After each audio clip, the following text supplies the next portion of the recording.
pushes open the door and steps inside. Then tosses the man slung over his shoulder inside, onto the bed draped in fragrant, soft white silk sheets. He exits the room and finally turns to the woman standing at the doorway, clad in a crimson long skirt adorned with silver floral embroidery round tang. Soft and alluring as candy, she wears a matching veil, concealing her features. Yet her lively, cat-like eyes sparkle with mischief and charm. Mistress, the man has been brought as requested. Qingfeng cups his hands in a respectful bow to Ruan Tang. Well done. Here is your reward. Her voice is soft and glutinous, like sweet rice cake, as she pulls a pouch of silver from her bosom and hands it to Qingfeng. Thank you for the generous reward, mistress. Mistress, if there's ever another opportunity like this, remember to call on me. Of course. Qingfeng is among the retainers she keeps, the finest in martial arts and lightness skill.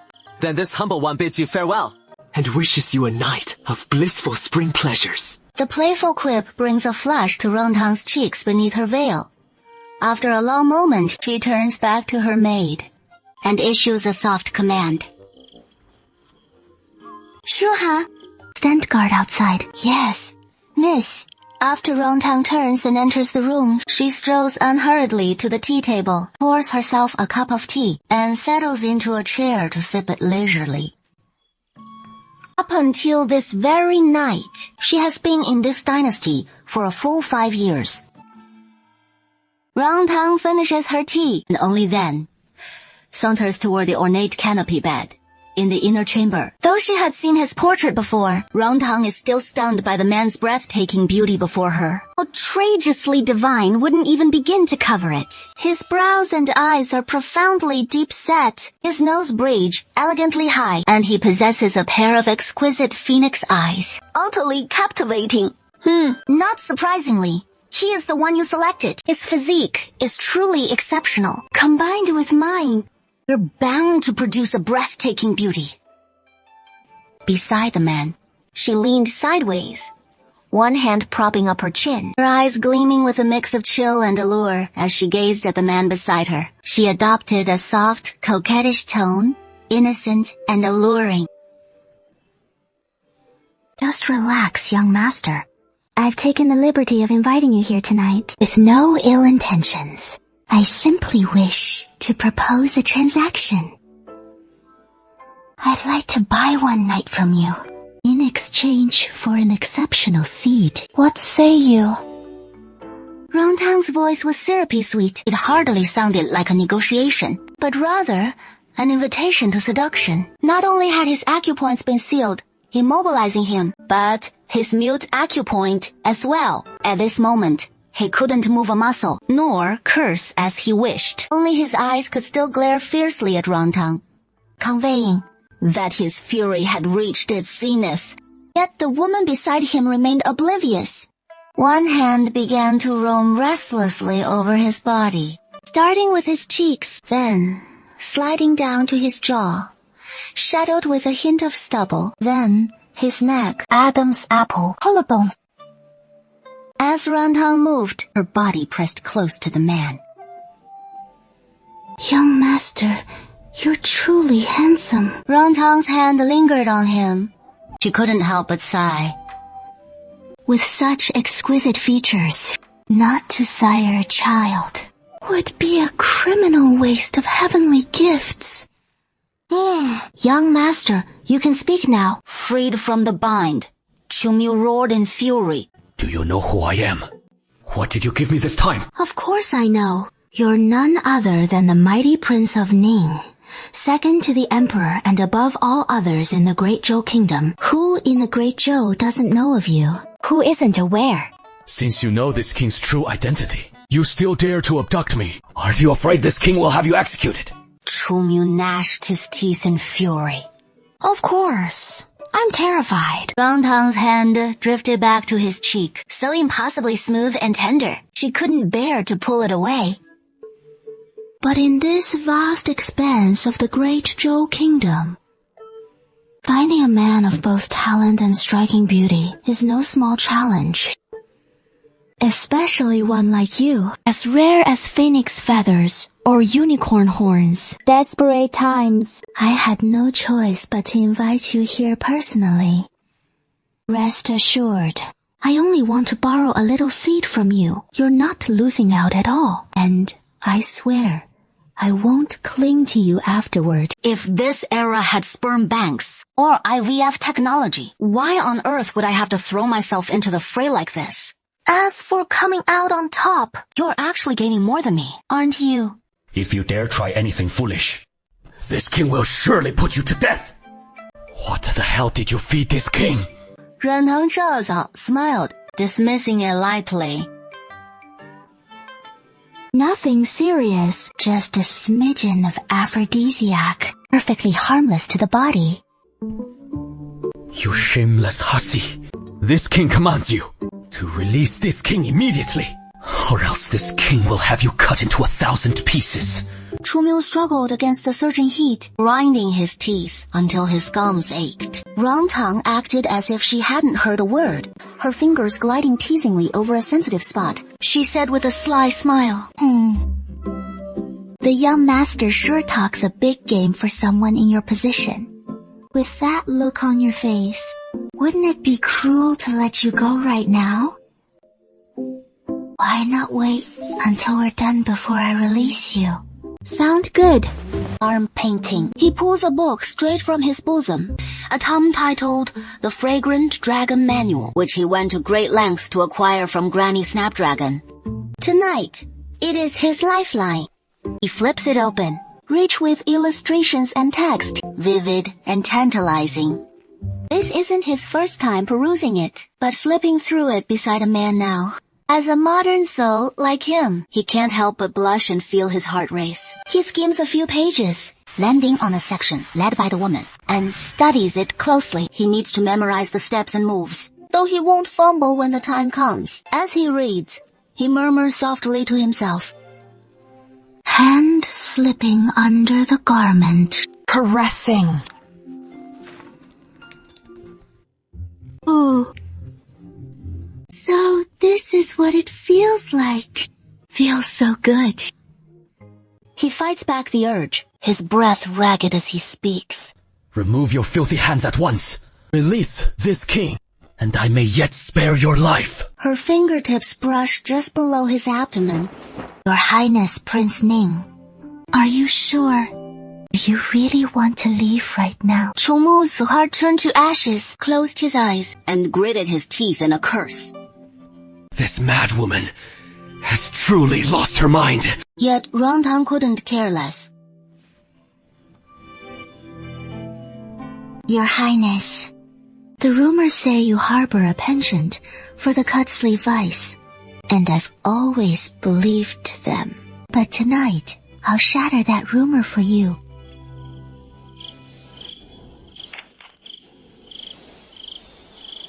A long, endless night. With the aid of the incense burner's secret elixir, Rong Tang finally claimed Chu Miu. Though mishaps piled up along the way, she barely managed to pull it off. But honestly, the experience wasn't all that enjoyable. It hurt like hell, and there wasn't a shred of pleasure in it. It ended in haste as Rong Tang collapsed atop Chu Miu, panting softly. While Chu Miu, who had resisted at first, later found himself unwittingly closing his eyes in reluctant bliss. Over the years, countless have sought to curry favor with him, clinging to his power and influence. Naturally, women eager to slip into his bed have been legion. Yet from his perch of power, so too are those plotting his demise in droves. How many of those women harbor treacherous intentions? Even without ill intent, he'd never allow any woman to become his Achilles' heel, his vulnerability. Thus, all these years, he has forbidden any woman from entering his chambers. He simply never imagined this brazen woman would succeed. The woman lay upon him, her breaths coming in soft gasps, her orchid-like sighs brushing his neck like silken petals. And he couldn't help but pant faintly in response. Their breaths mingled in the air, stirring desire back to life, bit by bit. He felt it wasn't nearly enough. He even yearned to flip this shameless temptress beneath him and ravish her without mercy. But He couldn't so much as twitch a finger. Just as vexation gripped Chomi, Rantang's words darkened his face once more.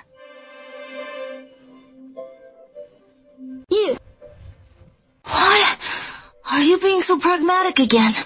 It is truly annoying. It hurts so much. Rantang let out a coquettish hum as she climbed down from him and lay down beside him. Got the bargain and still acting all coy. How shameless. Rantang shot him a sideways glare. Got the bargain and still acting all coy. Isn't that you? Just now, I clearly heard your highness humming in pleasure. His facade pierced through. Trumeau's composure faltered on his face. His previously sullen expression now flushed bright red. Spouting nonsense like that. You rogue! This king would never stoop to fancy a thick-skinned woman like you. So how could I possibly enjoy it? Rantang looked at his flushed cheeks, just like an aggrieved little wife. That appearance so endearingly affectionate, she couldn't help but burst into giggles. She rolled over onto her stomach, gazing at Trumeo, as she asked, Your Highness, Prince Ning, this shouldn't be your first time, right? Though the rumors say he is averse to women with a dragon young predilection. But those are just rumors, after all, and impossible to verify. Moreover, Prince Ning is 25 this year. In this dynasty, that is considered middle-aged, yet untouched by such matters. This seems rather unbelievable. But seeing him like this now, he doesn't seem like a seasoned veteran. What nonsense! How could this king possibly be a first-timer? How can you, a woman, be so brazen? Trumeo explained with a stern face. But the more hastily he defended himself, the more feeble it sounded. Rantang giggled. I'm afraid no one in the entire Great Zhou would dare imagine a steadfast yet cunning minister of the realm, Prince Ning, that petty cur, might just be a pure-hearted old virgin. Yes. It is me who is utterly shameless and without a shred of dignity. I forced myself on you, and now you slander me for relishing it. Fine, whatever. I truly deserve to die. He rises. All right. Prince Ning, we're square now. We're square. Just get some proper rest, and come morning, you won't recall a thing from tonight. Good boy. A wave of fragrance envelops him, sending Trumeo's mind into instant disarray. In scarcely a heartbeat, his eyelids sag wearily, plunging him into deep slumber. Ouch! My poor waist is practically snapped in two. Where on earth would I find the energy to banter with him now? Paid in full for the fleeting affair. No favors owed on either side. This coin secures your night with me. You can't call that a raw deal, can you? It is around 8 or 9 in the morning. Since they slipped out of that courtyard, about 2 or 3 hours have passed. It shouldn't take this long to reach the city gate from there. So why did Chunhan only wake me now? Could we have made it out? Rantang sat up, a flicker of doubt in her eyes, then lifted the thin gauze over the carriage window, gazing outside. Crowds surged outside, vendors hawking their wares without cease. Clearly, they hadn't left the city yet. Rantang lowered the curtain and turned to Chenghan. Chunhan, why haven't we left the city by now? Anxiety edged across Chenghan's brows and eyes. The city gate is under strict scrutiny, likely tied to last night's events. King Ning is on the hunt. King Ning has awakened. Chenghan nodded hesitantly. That is it. Truth be told, even Chenghan wasn't certain. Just moments ago, while Rantang was still asleep, they had already drawn near the city gate. But Xiaofeng warned of inspections at the gate. Thorough lockdown. Now, outside is utter pandemonium. Soldiers flanking both sides of the gate, each one fierce and menacing. And that solitary figure atop the city wall, it sent a chill down Chenghan's spine. She dared not guess who it might be, and hastily roused Rantang instead. Rantang's delicate brows furrowed. She parted the curtain just a sliver more, peering toward the gate. Suddenly, a familiar silhouette caught her eye. She quickly let the curtain fall. So it really took effect. Oh dear. Looks like Ningxi's ploy has backfired. Alas. Now that she wants to leave the city, it won't be easy. If he catches her, she'll probably end up with no place to bury her bones. Turn around. It is not wise to leave the city now. Though she wore a veil last night, and the lights in the room were dim, there is no guarantee she won't be recognized. Yes, my lady. Xiaofeng outside the carriage acknowledged. Soon, the carriage turned around and headed back into the city. After a short distance, Xiaofeng's voice came again. My lady, where should we go now? They came to the capital on short notice this time, and her ladyship has no estates here in the capital. The past few days, they've been staying at inns, but they checked out of that inn last night. My lady, should we go back to the inn we stayed at yesterday? Rongtang, seated in the carriage, pinched the bridge of her nose, her head bowed in thought. After a long pause, she spoke. We can't go back to the inn. Head to Hanxiang Tower. Instead, it took her a moment to think of the place. Hanxiang Tower is a renowned brothel in the capital, located in the city's most bustling district, with crowds of patrons day and night. No one would suspect a lady like her hiding there. Prince Ning would never think to look for her there. Xiaofeng and Ling Qing outside heard Rongtang's words and drove the carriage straight to Hanxiang Tower. Less than a quarter of an hour later, their carriage pulled up in front of Hanxiang Tower. Xiaofeng, go find the madam and book a private room. Yes, my lady. Xiaofeng, Ling Qing, you two go to the adjacent inn and book a room to stay in. If anything comes up, I'll send Chunhan to find you. Besides, go find Qingfang. That fellow appears and vanishes like a ghost. Even the hot-tempered retainer he keeps has quite the fiery disposition. Unless it is a thorny assignment, he won't even lift a finger. It won't be getting away anytime soon. Meanwhile, at the city gate, Deputy Chou Miu stood atop the city wall. He was exceptionally tall, with broad shoulders and a sturdy back. At that moment, clad in a dark blue robe befitting a noble air, his striking phoenix eyes roiling with dark clouds, staring intently at the throng passing below. He had been there for over an hour, yet not a single suspect had been uncovered. This king refuses to believe. That woman possesses heaven-defying abilities, enough to burrow underground and escape. Does she? Have the squad leaders completed their sweeps? Any suspicious persons located? None found.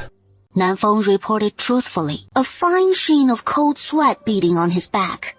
Given King Ning's usual ruthlessness, if they hadn't turned up any leads after so long, blood would surely spill. After all, King Ning's residence tolerates no incompetence. None found. Has this king shown you too much mercy of late, that you've all turned into utter wastes? This king grants you one more day. Fail to find them, and atone with your lives together. Chu Miu's sinister face chilled Nanfeng like a blast of icy wind. His legs trembled in fear. He forced himself to stay composed, trembling all the while, and steeled himself to respond. Yes, your humble servant obeys. Good.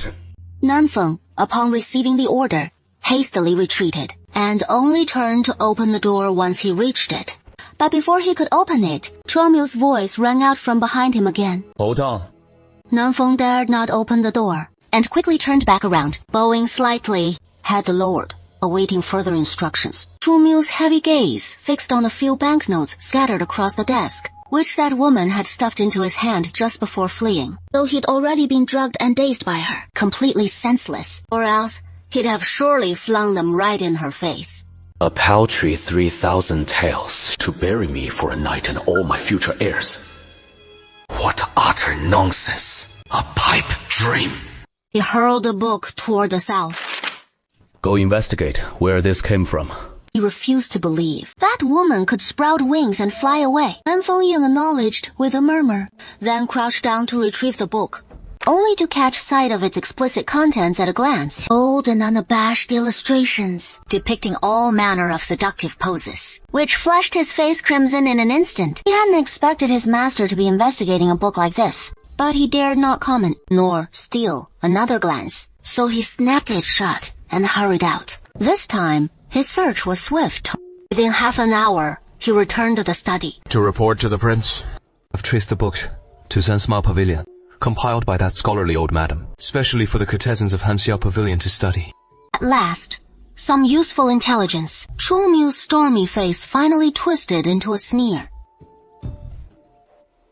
To Hangxiang Tower, King Ning Chu Miu arrived with his guards and laid siege to the brothel. Zhao Feng, on watch at Hangxiang Tower's entrance, spotted a vast procession from afar as the mighty troop of soldiers marched their way.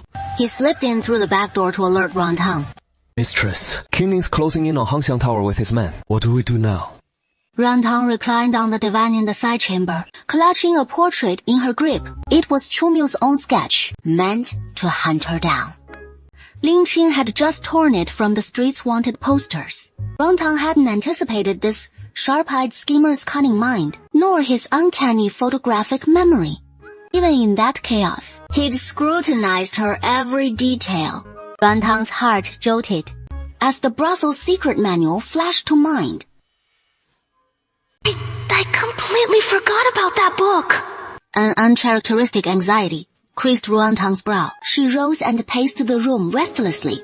Fleeing the city now is out of the question. It could only give away our position. That is no plan. Zhao Feng, Lin Qing, and Chen Han watched her closely. Seeing Rantang so unnerved, they grew tense with worry too. Chen Han especially, her eyes welling with tears, on the brink of sobbing. Rantang asked Zhao Feng, "Where is Qing Feng?" Zhao Feng shook his head. But I left him a signal. He'll come rendezvous with us once he sees it. After pacing for what felt like ages, Rantang turned back to Zhao Feng. Zhao Feng, hurry to the madam and fetch a ragged old crone's outfit and hand her this. Make him keep his mouth shut. Hurry up. Meanwhile, Rantang had Chen Han fetch her curtains, then sat at the vanity and began applying her makeup. I don't know if it'll even work, but without giving it a shot, how will I know it won't? Lucky for my past life, she loved watching beauty vloggers do their makeup, and she dabbled in it herself for a time. Though her skills weren't the best, they were just passable enough. But this time, it was an old crone's disguise she was crafting for herself, which demanded even finer technique. But with no way out now, she had no choice but to grasp at straws. Drawing on those memories, she set to work on her face. And in less than 15 minutes, a withered old face gazed back from the bronze mirror. Chen Han watched Rantang apply it all, lining her eyes, arching her brows, watching her turn a face that could topple empires into this wrinkled, ugly old hack. Skin not only creased with wrinkles, but was speckled with liver spots. And most crucially, that signature beauty mark of hers was gone, completely covered over, without a single trace left. Rantang eyed her reflection in the bronze mirror, quite pleased, and asked, What do you think? Can you even tell it is me? The three shook their heads. Can't recognize you at all. Good. Then, you all go hide for now. In an hour, if word comes that I haven't been found, come back and announce that I've been caught. Then, flee the capital at once. All right. Then you all go out and find a place to hide first. After 1 hour, say that I haven't been discovered. And you come back and say that I've been caught.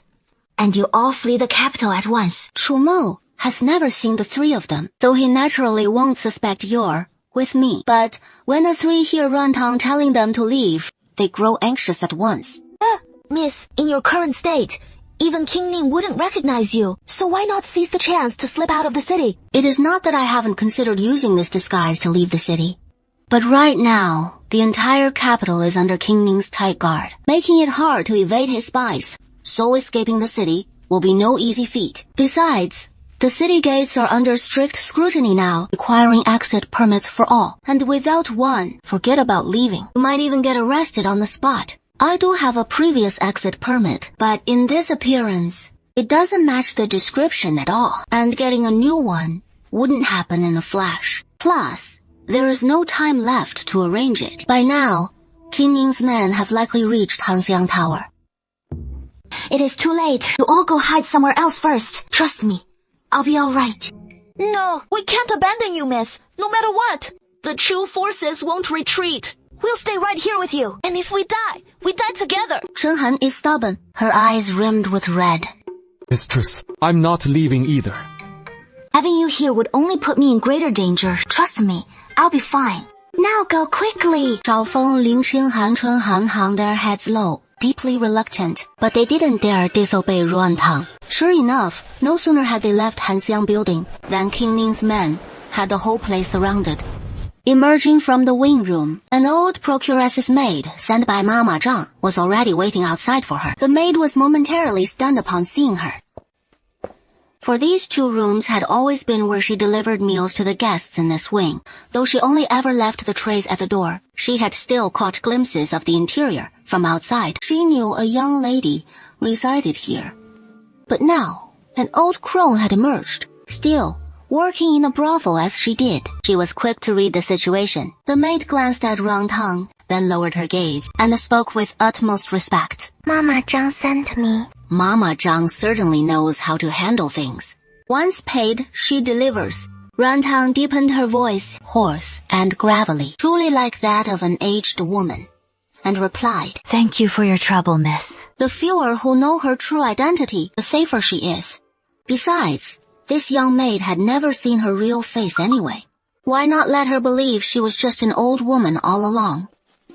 Maid led the way ahead. Rangtang followed behind, stooped and hunched, stepping carefully in her wake. Soon, she was led to a corner of the backyard, and as soon as they arrived, Rangtang caught a pungent stench that assaulted her senses. She couldn't help but furrow her brow, her steps halting abruptly. The maid, as if anticipating this, also came to a stop and turned to steady her. Mama Zhang said, this is the best place to conceal one's identity. Rangtang gazed at the rows of latrines in the yard, nearly retching up yesterday's meal.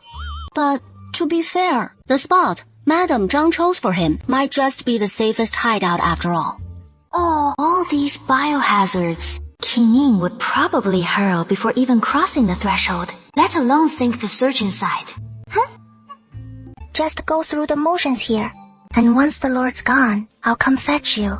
Rangtang nodded. My lord, no suspicious persons found. The guards reported one by one. Chu Miu, seated at the round table in the flower hall, radiated a bone-chilling aura, his phoenix eyes dark and stormy, as if a tempest were brewing. One hand rested on the table, gently drumming the surface, seemingly offhand, yet with deliberate rhythm. Each tap struck like a hammer in Madame Zhang's chest, making her hold her breath without realizing, her legs buckling beneath her. If only I'd known. I never would have waded into this muddy water. But I've just pocketed their silver. And if I turned them in now, they might cornered like a rat and lash out, dragging me down as their scapegoat. Yingning's no man of reason. She pondered, had I known sooner, I never would have waded into this filthy mess. But I've just taken their silver, and now betray them by turning them over. What if, cornered like a desperate dog, they drag me down with them as a scapegoat? Lord Ning is no man of reason. Ever one to rather slay the innocent than let the guilty slip away. More Madame Zhang dwelled on it, the more dread gripped her, until she was drenched in cold sweat. Just then, Prince Chu abruptly rose from his chair and strode toward her. Madame Zhang was utterly terrified, her legs quaking uncontrollably, on the verge of buckling beneath her. Are you the one in charge here? Prince Chu's voice was even and cool, betraying no hint of feeling. Yet, this eerie calm chilled Madame Zhang to her very soul. Yes. Prince Chu extended a hand to Nanfeng behind him, and moments later, a portrait was placed in his grasp. He held it up for Madame Zhang to see. Has this woman been to your establishment? Trembling, Madame Zhang lifted her gaze to the portrait in Prince Chu's hand, which showed a veiled woman, her eyebrows the only feature revealed, her face otherwise concealed. Even so, Madame Zhang sensed that beneath the veil lay a beauty to topple empires. In her line of work, she had an unerring eye for exquisite women.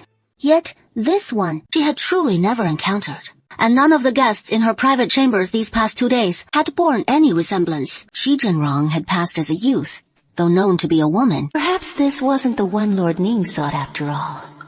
With that thought, Madame Zhang let out a quiet sigh of relief. No one here has laid eyes on her.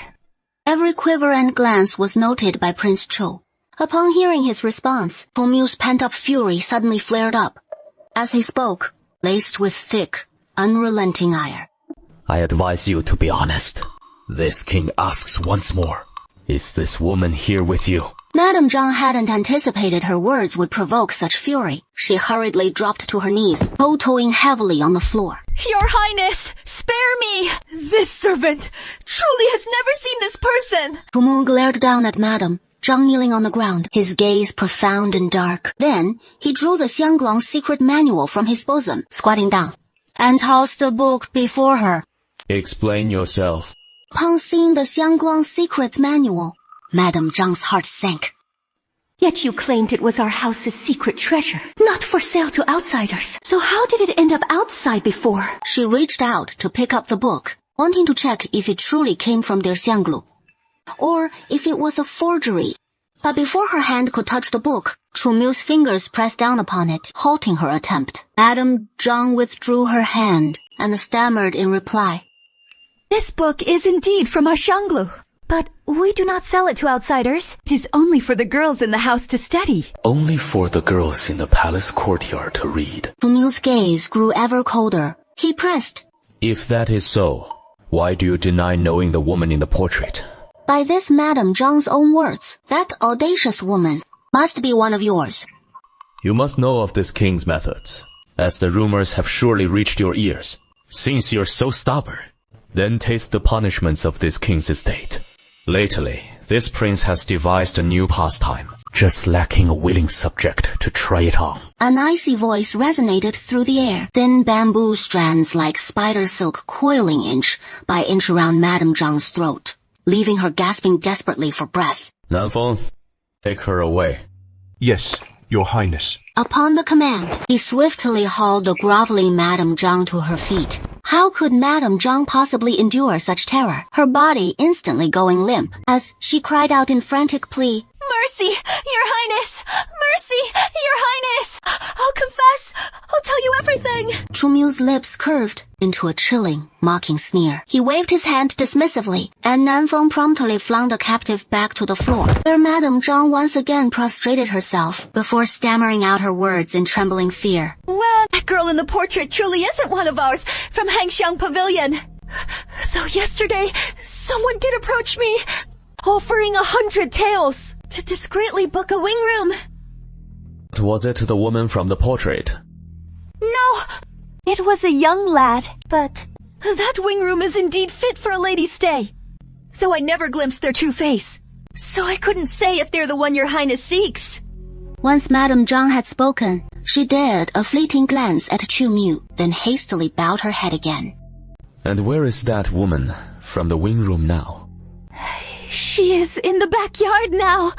Moments ago, that youth slipped me another silver note, asking me to procure clothes for a rough servant woman and to set up a spot for menial chores. Blinded by greed in the moment, I didn't pause to think and simply had it arranged. So by now, unless something unforeseen, they should be at the work drum station in the backyard. Lead the way. The man hoisted Madame Zhang up again and ordered her. Where would Madame Zhang dare to disobey? She hurriedly took the lead, guiding them toward the backyard. Swish! His guards filed in behind him. They began searching every chamber and any spot where someone could hide. They found nothing. At that moment, in the courtyard, Rangtang, perched on the high branches of that great tree, peered down through the thick foliage. Chumu's tall, straight figure stood below, though clearly far away from him. Yet, he inexplicably felt a powerful sense of oppression. This was the crushing aura only a superior could exude. Rangtang's heart pounded wildly. He hadn't expected that madam to betray him so quickly. His money had been wasted. If he escaped this ordeal today, he would definitely make that madam pay, forcing her to cough up every coin she'd swallowed. Luckily, his reflexes were sharp, and thankfully, in his past life, he'd grown up in the countryside, catching fish, shooting birds, climbing trees for eggs. He'd done it all. Otherwise, he never would have made it up this tree. And right now, he'd already be under Prince Ning's blade. But just then, the man tilted his head up slightly. The piercing gaze from those deep, dark eyes landed on the tree. As if locking eyes with him through the thick leaves, Rangtang's legs went weak, and he nearly tumbled from the branch. Fortunately, he steadied himself in time, and the man's gaze had already shifted away to somewhere else. Rantang let out a silent sigh of relief. But Prince Ning below suddenly beckoned, and Nanfeng hurried to his side. He leaned in and whispered a few words. Moments later, Nanfeng spun around and leaped swiftly onto the tree. Everything happened so fast. But Rantang hadn't even reacted. When Nanfeng grabbed the collar at the back of his neck, with one leap, he was hurled straight to King Ning Chumo's feet. Nanfeng tossed him aside, and Zhuantang tumbled face first onto the ground, landing right at Chumio's feet. Zhuantang's vision swam with stars from the impact, as if he could see the black and white impermanence beckoning him over. In his mind, he cursed through all 18 generations of Qingfang's ancestors. Couldn't you just stay by his side for once and protect him properly? Instead, you've left me in this pathetic mess. Before Rantang could even catch his breath, Chumio crouched down, reached out, and gripped his chin, lifting his face into view. When he saw the face full of wrinkles and the visage of an old crone, Chumio paused in slight surprise, then withdrew his hand. Only then did Zhuantang snap back to reality, remembering that he wasn't that stunning young lady right now, but a frail old woman. He rasped in a hoarse voice, crying out, "Ouch, ouch. Ouch! Ouch! You've gone and killed this old lady. You young folks these days sure know how to throw a punch. Or a person. This poor old woman was just up a tree fetching a bird's egg. And you treat me like this. Oh dear." Chumio stared at the figure before him, unable to connect her in any way to the woman from that night. Fuming, he rose to his feet and turned to Mama Zhang, who stood there utterly bewildered. Didn't you say she was here? So why is it this old hag? Are you toying with this king? Chumio's fury boiled over, his glare sharp enough to flay Mama Zhang alive, while Mama Zhang was just as baffled. How did she turn into an old woman? All of a sudden? The old madam prostrated herself on the ground and hastily explained. This humble one has no idea how this happened. It was just old you. This one doesn't even know her. She is not from Hanxianglu. She must be in cahoots with that girl. Sure enough, Chumio's attention shifted back to him. This time, Chumio didn't crouch down again, but stood towering over him, gazing down. Chumio extended his foot, stepping onto Soft Candy's hand, then twisting it slightly. Soft Candy's eyes welled up with tears from the pain. Speak. Where'd she go? As Chumio's voice rang out, completely ignoring his howls of agony. Zhuangtang, of course, had to put up a fight. Choking back sobs, he pinched his throat to disguise his voice. The raspy tone grating on the ears. This old hag has no idea what you're on about. Young man, let go right now. This old woman's hand is about to snap. Suddenly, a gust of eerie wind swept in. Rat Eyes, who was stepping on his hand, staggered, abruptly retreating several steps. Everything happened too quickly.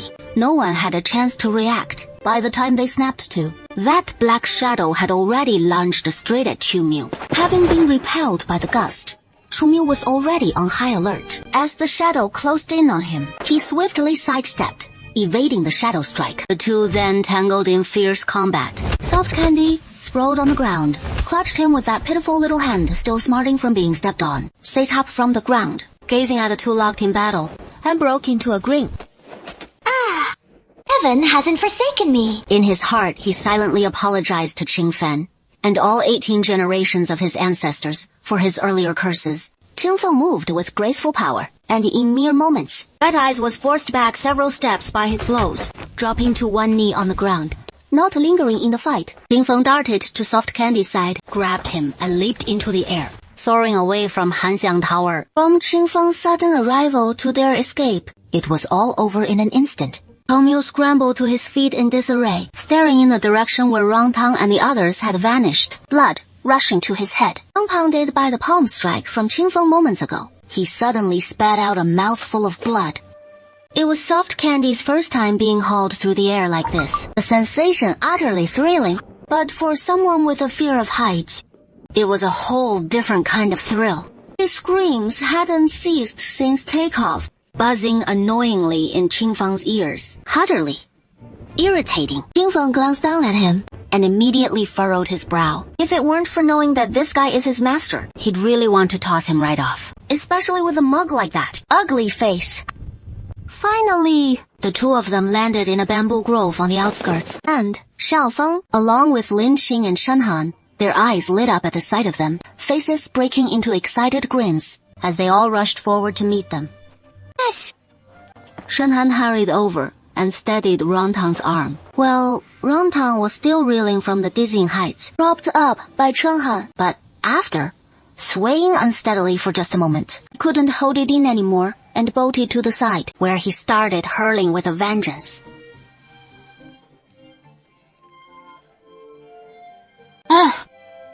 As expected. Flying through the stars might be a thrill for some folks. But for me, it is like getting strapped to the outside of a plane for a joyride. Oh, what a nightmare! Anyone get that?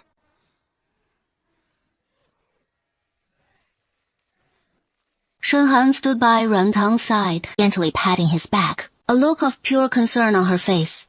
Xiaofeng and Lin Qing stood nearby watching, their faces etched with worry too. Qingfeng, on the other hand, was his usual laid-back self, leaning against a bamboo stalk, a dried bamboo twig dangling from his mouth. His face was fair as jade, features sharp and handsome, his tall, slender frame giving off a somewhat frail vibe. If you hadn't witnessed his martial prowess in Qinggong firsthand, who'd ever peg him as a woolen master?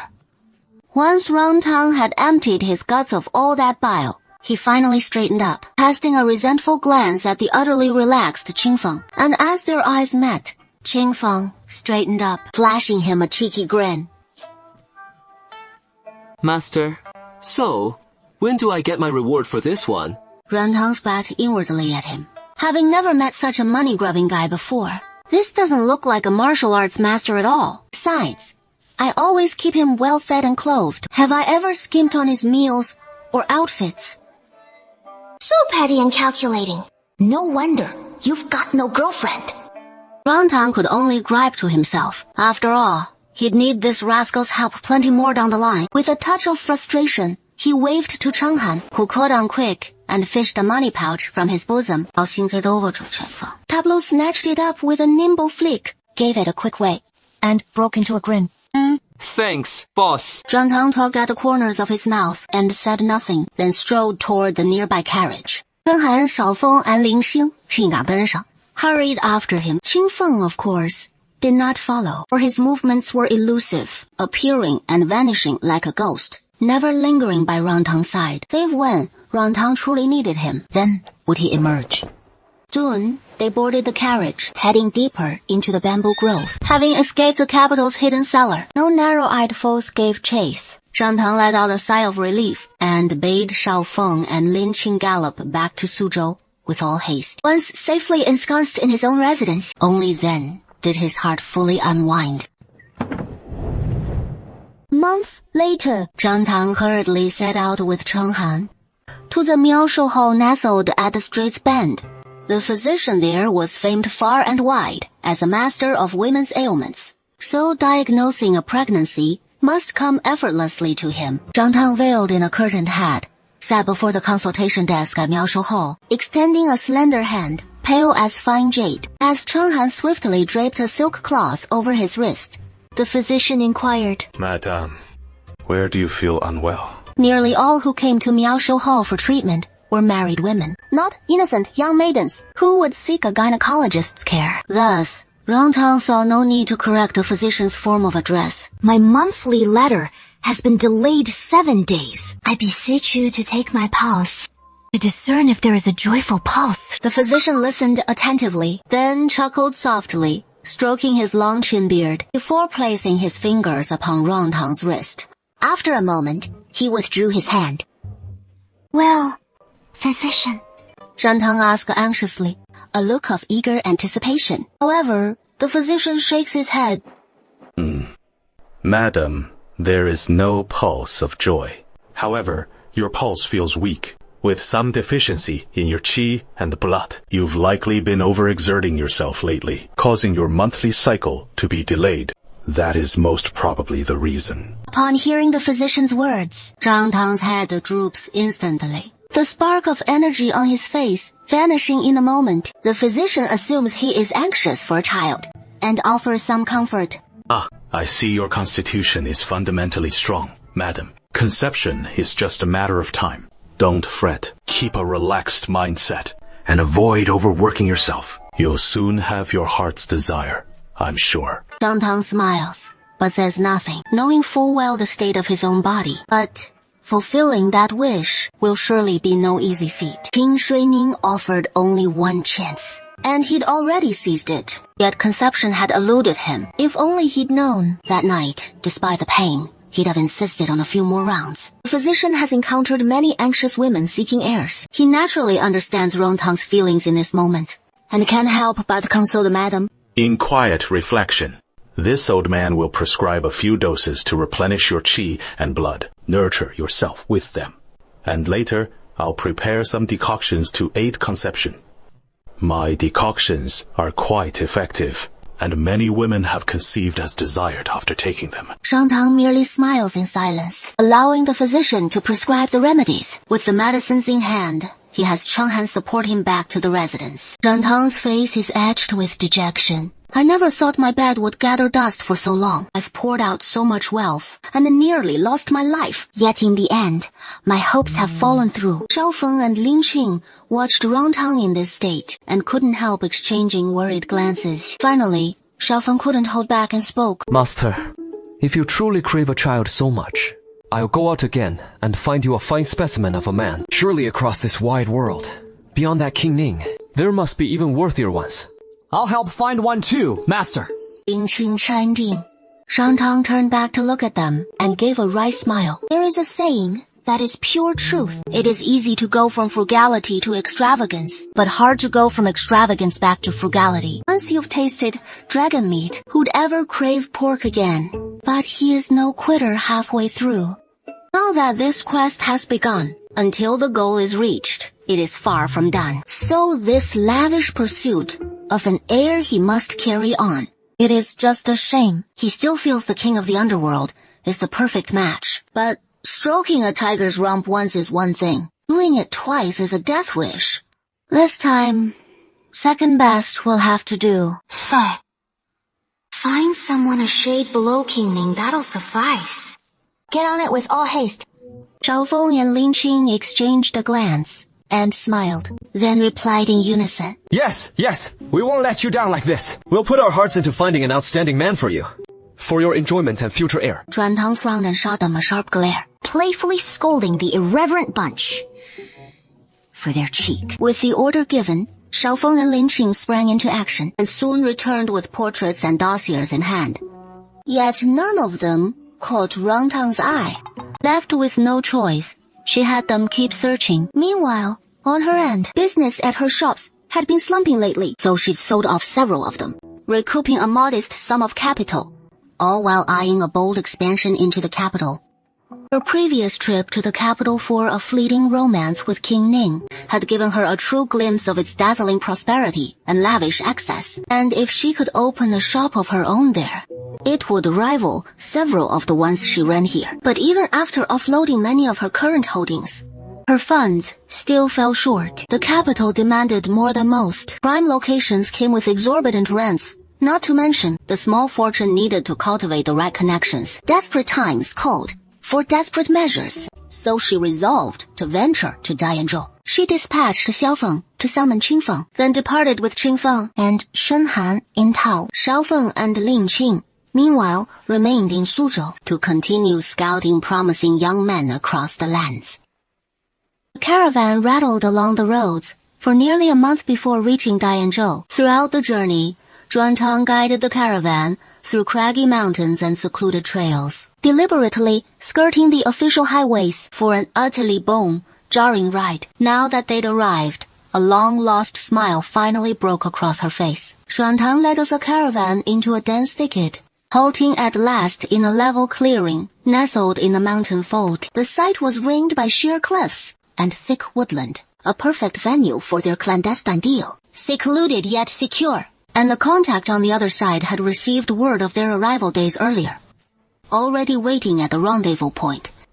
Only upon approaching did they realize this group consisted entirely of burly men, with a man wearing a half-mask at the lead. Compared to those hulking brutes, he was slender and slight, clad in flowing white robes, bearing the refined air of a scholar. Hardly the type for shady dealings like this. Of course, he wasn't quite as striking as she was. Roundtongue wasted no time on pleasantries. Lest delays breed complications, better to seal the deal swiftly and slip away from here soon. She adjusted her veiled hat, stepped down from the carriage, and approached the group, then addressed the masked man directly. Young sir, let's inspect the goods right away. One hand money, one hand delivery. The man clearly hadn't expected that the one here to trade would be a young lady. But having roamed far and wide, he'd encountered all sorts, women in trade included, and their share of underhanded ventures. With the lady's forthright demeanor before him, his thin lips curved into a subtle smile beneath the mask, and he raised a hand in a light gesture. At her signal, one of her men hurried to Roundtongue's side and into the convoy they'd brought, unveiling the tarpaulin, revealing row upon row of large, gray-brown clay jars. His man promptly pried open several jars, pinching out handfuls of the glistening white coarse salt, and tasting it. The salty, savory tang blooming across their tongues. Starved for salt after so long, their eyes gleamed with hunger, and they nodded approvingly to the masked leader. The masked man pressed his lips together in a knowing smile. The goods this lady brought are indeed top quality. These are your payment. With that, two men carried a large wooden chest over to Roundtongue and set it down, which they promptly opened, revealing a dazzling array of gold ingots inside. Roundtongue fought back the wild urge to rush forward and roll gleefully in those glittering treasures. She steadied her racing heart and said nonchalantly, "Then, the young lady won't stand on ceremony." As soon as Roundtongue spoke, Xiaofeng stepped forward for a thorough inspection before securing the chest, then had his men loaded onto their carriage, while the other side unloaded the jars of coarse salt from Roundtongue's convoy. With the deal sealed, no need to linger. Roundtongue gave the man a slight bow and turned and headed back to her carriage. Qingfeng, perched outside the carriage, found himself swept up in their buoyant cheer. A faint smile curved his lips. But just as their carriage rounded the mountain bend, weaving through the shadowed woods, a torrent of rain suddenly crashed down.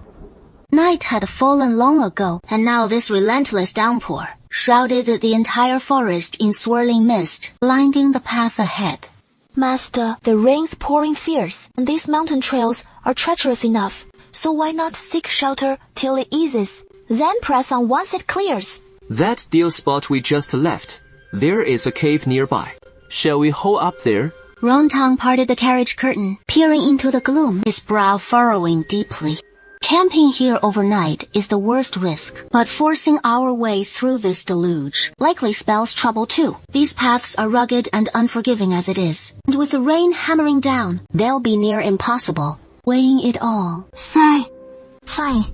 Turn us around. Yet, Roundtongue couldn't shake a deepening unease. This wasn't his first venture into Dayan province, a merchant's life of wandering far and wide, from distant lands to the ends of the earth. But trafficking in arms like this, that was uncharted territory. Illicit arms dealing is a grave offense, and capture means the headsman's axe. The entire road here, he'd been gripped by dread, and now it clawed even deeper, as if calamity hung in the air.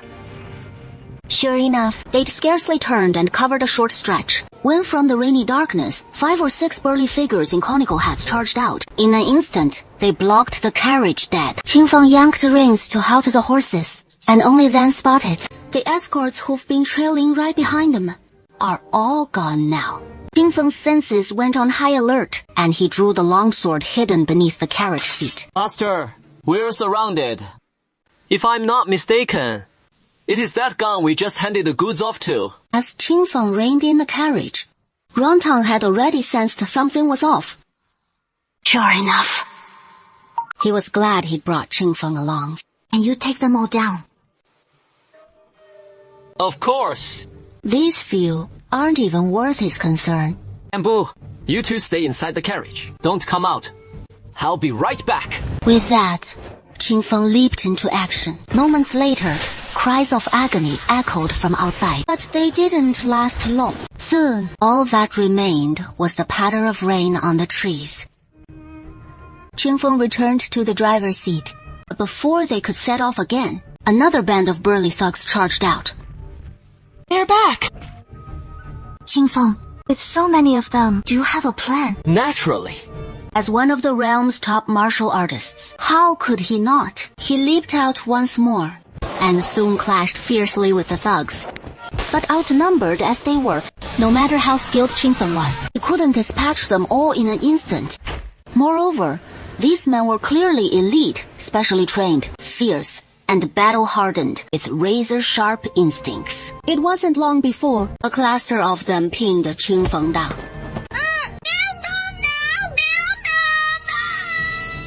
But hearing the cry from inside the carriage, Qingfeng spun into a roundhouse kick.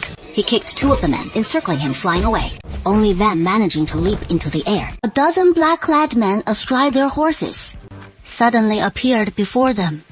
The man, glancing back, clad in a flowing black robe, his form shrouded in the enveloping darkness, blending seamlessly into the vast night. A crack of thunder and lightning, whose flash briefly revealed the man's stern features. Your Highness, shall we give chase? Nanfeng eyed the scattering fugitives, then turned to their leader, Chu Miu. But Chu Miu simply stared in the direction the carriage had fled, his gaze deep and brooding, offering no reply.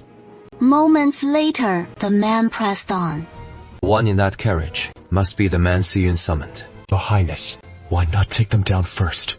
A month earlier, Chu Miu's men had uncovered illicit weapon forging in Dianzhou, and the likely harboring of private troops besides. Illicit weapon forging, harboring private soldiers. This smacks of treason in the making. That incorrigible nephew of his, the second emperor, who wastes his days in poetry and revelry. If he fails to root this out, the realm might change hands a dozen times over. He had vowed to his royal brother to safeguard the dynasty in his stead and shore up that unworthy nephew. Thus, with a dozen trusted guards, he had come here in secret, bent on exposing the one with such brazen nerve.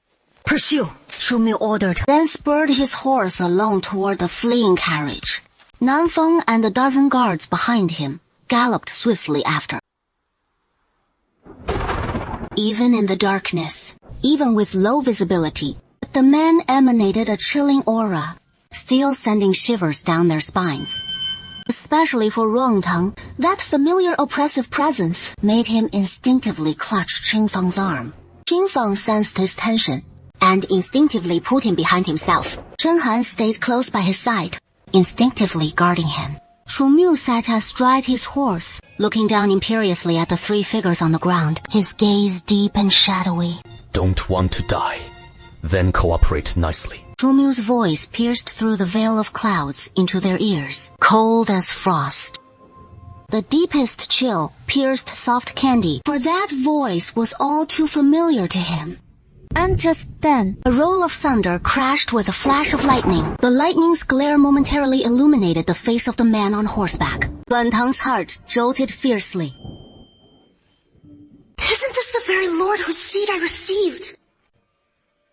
This guy's something else. And I haven't even conceived his child yet. He has already come knocking. Oh. The worst part is, he is on a mission to exterminate the 9 clans.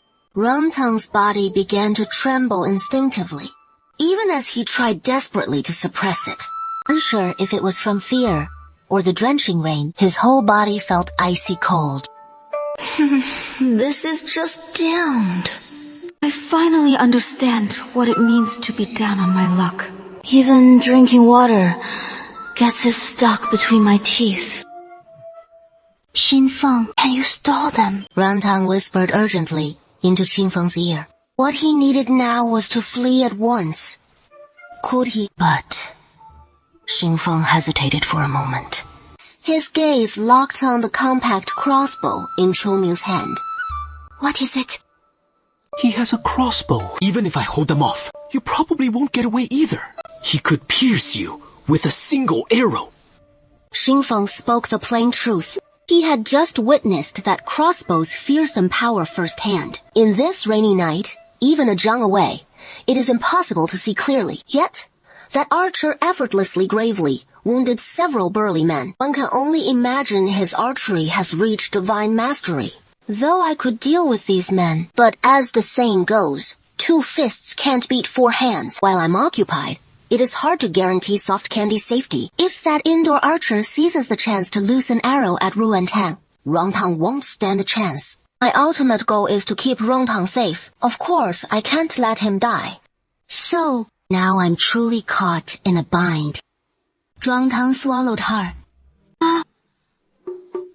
What are we going to do? Negotiate with him. Negotiate? How? Oh no, that is impossible. Utterly impossible. He is the queen. The moment I open my mouth, he'll recognize me for sure. What am I supposed to do? Qingfeng's lips twitched. He looked up at the man on horseback, clutching the gleaming crossbow. No wonder he seemed so eerily familiar. It was that old nemesis, King Ning. Why not just submit to him? Who knows? He might spare you out of fondness for that one night. Qingfeng murmured darkly, sounding utterly devoid of feeling. Like some emotionless machine, Zhuangtang shot him a venomous glare, grinding his teeth in fury. Are you staging a mutiny? Who the hell is your master? I'm dead serious. Otherwise, just strategize your way into conquering him. Turn him into your devoted minion under the skirts. So, my master has 2 havens to fall back on. Rentang reached back and viciously pinched Qingfeng's back. Grimacing in pain but biting back a cry, who'd have thought Qingfeng would be so unreliable? Thinking surrenders the way out when he can't win. What a spineless coward! So what do we do now? We can't just sit here and wait to die, can we?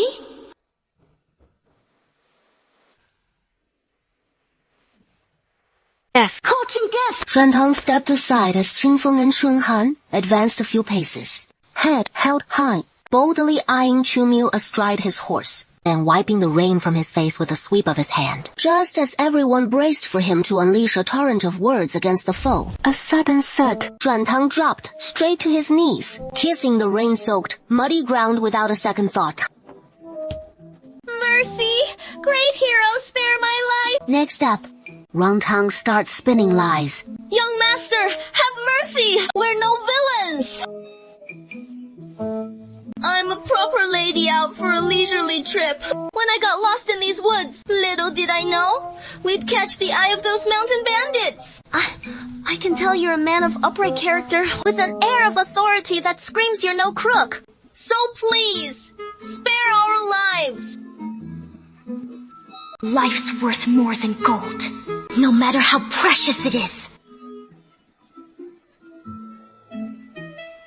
Chumiu eyed the rain-drenched woman kneeling on the ground, her white robes glaringly vivid against the inky night, clinging to her lithe and graceful form, her tresses in wild disarray, some plastered to her cheeks. She was the picture of helpless vulnerability, stirring pity in anyone who beheld her. Yet Chumiu felt an uncanny sense of familiarity, and a gut instinct that she was sly as a fox. His gaze darkened, a silent scoff curling within. Don't even think of playing the fool with me. I'm no pushover. You claim to be a chaste lady. Where is your proof? What proof? Isn't this face proof enough? It is drop-dead gorgeous, pitiable at first sight. Hardly the mark of a bandit, right? Rongtang tilted her head up, brushing aside the damp strands from her face, laying bare her soft plump cheeks for him to see. As if to imply, just look. Isn't this the epitome of innocent maidenhood? But Chumiu, observing her gestures, found his eyes narrowing further, a derisive smirk playing on his lips. He leaped from his horse, stepped before Ruantang, crouched low, and clamped his hand around her throat. I've no time for your antics and tomfoolery. The Qianyan smuggling. Were you in on it too? His lips were set with an air of stern authority, his tone as harsh and biting as frost and snow. Rongtang's heart skipped a beat, and she pressed on with her excuses. This humble girl has no clue what you're talking about, young master. We truly just lost our way while out for a leisurely stroll. The rain poured down relentlessly, Pattering against the lush green leaves in the mountain forest, a sporadic crackle echoing through the downpour. Yet, it couldn't conceal the quiver in Rangtang's voice. Out for a stroll. Not lost. Which delicate young lady drags along attendants to frolic in this god-forsaken backwater? Let alone someone like me. Chomyu. He continued, his brooding gaze settling on the scattered gold strewn across the muddy ground. Who goes out for fun hauling a massive chest of heavy gold? As if you're afraid the thieves won't notice. Well, miss, clearly you've got wealth to spare. His eyes turning to the gold scattered everywhere. I nearly overlooked that detail. Or is this chest of gold the ill-gotten gains from that smuggling of pleading grace? Chumu's voice suddenly sharpened. Your Majesty. Rangtang was momentarily at a loss for rebuttal. Her piercing eyes flashed with icy menace, cutting through the darkness and the curtain of rain to fix on Rangtang, instilling in Rangtang a terror-like, facing a venomous serpent. If you cooperate, you will be shown mercy. If you resist, it is a path to death. Chumyu delivered the ultimatum with icy finality, then leaned close to Rangtang's ear, adding a soft cutting whisper. If you resist, that night you spent in my bed, we'll settle the score together. Rangtang's eyes flew wide in shock, staring at Chumyu in utter disbelief. When did I blow my cover? How on earth did he see through me? And it is the dead of night, with rain pouring down, and he deliberately lowered his voice. He is nothing like the man from that night. That can't be right. How could he have figured it out? How could my disguise have been seen through? Chumyu watched his reaction closely, a smirk curling at his lips. His mood greatly improved. Take him away. He rose and issued the command, as Nanfeng and the other guards leaped from their horses. Meanwhile, Qingfeng, on this side. At the moment Chumyu gave the order, grabbed Chen Han and quietly backed away a few steps. Qingfeng seized Cheng Han's arm. Toes skimming the ground, he soared into the air. Master, I'll go on ahead. Don't worry. I'll come back to rescue you. As Qingfeng's voice faded, Rangtang finally came to his senses, turning his head to watch Qingfeng and Chen Han vanish into the rainy night, furious enough to burst a lung. I swear, the moment I break free from King Ning's grasp, I'll carve up that golden blade without mercy! This is beyond outrageous! Abandoning his own master to flee for his life! What am I supposed to do? Nearby, he stood and muttered on. Chomyu couldn't help but chuckle softly. Your attendants are quite the unusual pair, miss. She was thrown into a dark and damp cell. Rangtang silently cursed all 18 generations of Chumyu's ancestors once more. And while she was at it, she gave the same treatment to the Foul Wind's lineage. After venting, she finally started to feel the chill. So cold, dredged to the bone and dumped in this godforsaken hole. How could she not freeze? That Chongyu really has no idea how to pity the delicate flower or cherish the fair jade. Well, at least we share some faint connection, right? She huddled in the corner on a pile of straw, shivering uncontrollably. After what felt like an eternity, the cell door creaked open once more. Chumyu had changed into a sleek black narrow-sleeved outfit, his feet clad in tall black riding boots. His hair was simply pinned up with a plain clasp, revealing a sharply chiseled face. A visage fair as jade-crowned beauty, phoenix eyes deep and piercing, their gaze flowing with an aloof nobility beyond reach. Setting all else aside, those features were etched right into her heart. She could gaze at them forever, and never tire. Rangtang's eyes were fixed on him. Chumyu's lips curved in a mocking snort, brimming with disdain and scorn. As expected, A woman without shame, staring at a man like that with her eyes. Rantang snapped back to reality at his derisive chuckle. I just want to roll my eyes at him so hard. And maybe slap him silly too. But this is his turf. I need to stroke his fur the right way first, if I want any shot at getting out of here.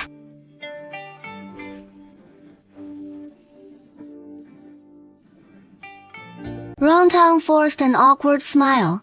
She hoped looked sincere and endearing toward Chumyu, and hurriedly rose to stand before him. The man's stature was tall and imposing. Rantang, standing in front of him, barely reached his shoulders. Rantang had no choice but to tilt her head up. With her watery eyes brimming with emotion, she gazed at him like a pitiful little kitten.